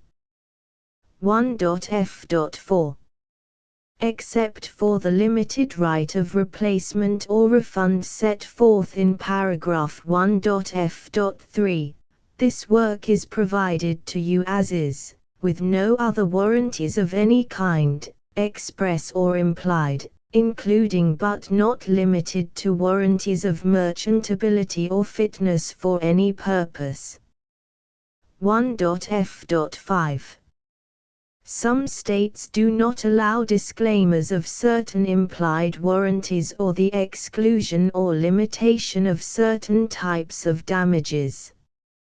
If any disclaimer or limitation set forth in this agreement violates the law of the state applicable to this agreement, the agreement shall be interpreted to make the maximum disclaimer or limitation permitted by the applicable state law.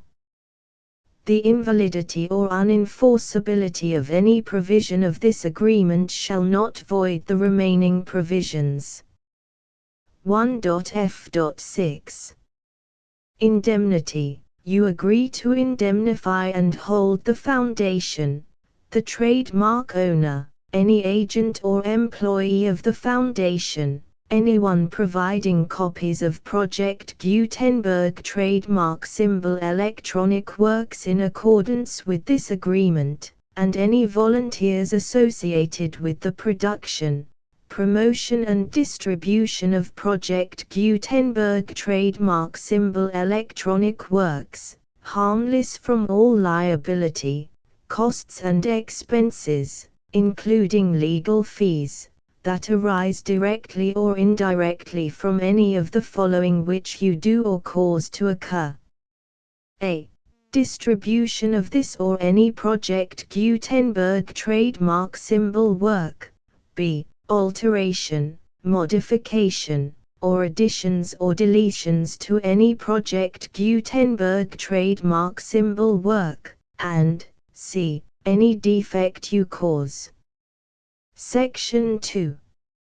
Information about the mission of Project Gutenberg trademark symbol. Project Gutenberg trademark symbol is synonymous with the free distribution of electronic works in formats readable by the widest variety of computers, including obsolete, old, middle-aged and new computers.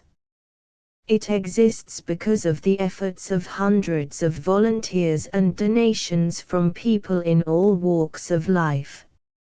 Volunteers and financial support to provide volunteers with the assistance they need are critical to reaching Project Gutenberg trademark symbol's goals and ensuring that the Project Gutenberg trademark symbol collection will remain freely available for generations to come. In 2001, the Project Gutenberg Literary Archive Foundation was created to provide a secure and permanent future for Project Gutenberg trademark symbol and future generations.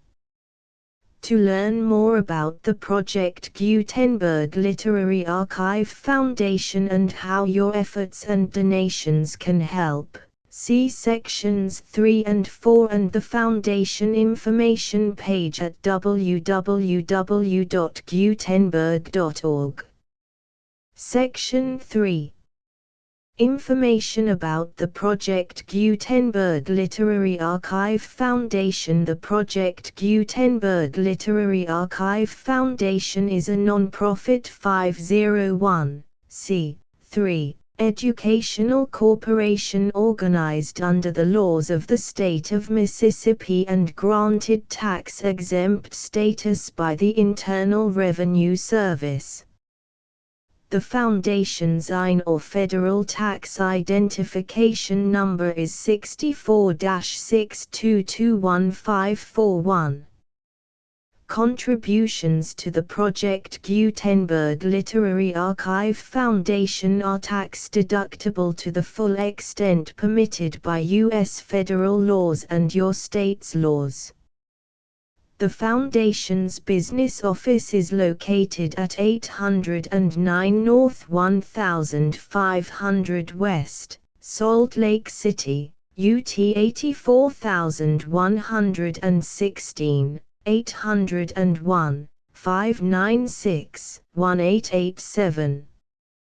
Email contact links and up-to-date contact information can be found at the Foundation's website and official page at www.gutenberg.org/contact section 4.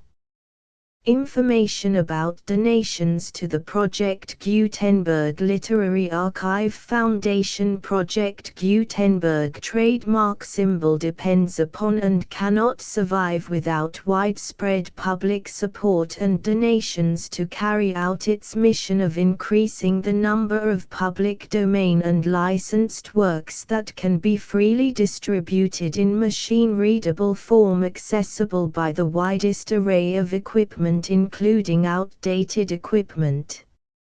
Many small donations, $1 to $5,000, are particularly important to maintaining tax-exempt status with the IRS. The Foundation is committed to complying with the laws regulating charities and charitable donations in all 50 states of the United States. Compliance requirements are not uniform and it takes a considerable effort, much paperwork and many fees to meet and keep up with these requirements. We do not solicit donations in locations where we have not received written confirmation of compliance. To send donations or determine the status of compliance for any particular state, visit www.gutenberg.org/donate. While we cannot and do not solicit contributions from states where we have not met the solicitation requirements, we know of no prohibition against accepting unsolicited donations from donors in such states who approach us with offers to donate. International donations are gratefully accepted, but we cannot make any statements concerning tax treatment of donations received from outside the United States. U.S. laws alone swamp our small staff. Please check the Project Gutenberg web pages for current donation methods and addresses. Donations are accepted in a number of other ways including checks, online payments and credit card donations. To donate, please visit www.gutenberg.org/donate. Section 5. General information about Project Gutenberg trademark symbol electronic works. Professor Michael S. Hart was the originator of the Project Gutenberg trademark symbol concept of a library of electronic works that could be freely shared with anyone. For 40 years, he produced and distributed Project Gutenberg trademark symbol ebooks with only a loose network of volunteer support. Project Gutenberg trademark symbol ebooks are often created from several printed editions, all of which are confirmed as not protected by copyright in the U.S. unless a copyright notice is included. Thus, we do not necessarily keep ebooks in compliance with any particular paper edition. Most people start at our website, which has the main PG search facility, www.gutenberg.org. This website includes information about Project Gutenberg trademark symbol, including how to make donations to the Project Gutenberg Literary Archive Foundation, how to help produce our new ebooks, and how to subscribe to our email newsletter to hear about new ebooks.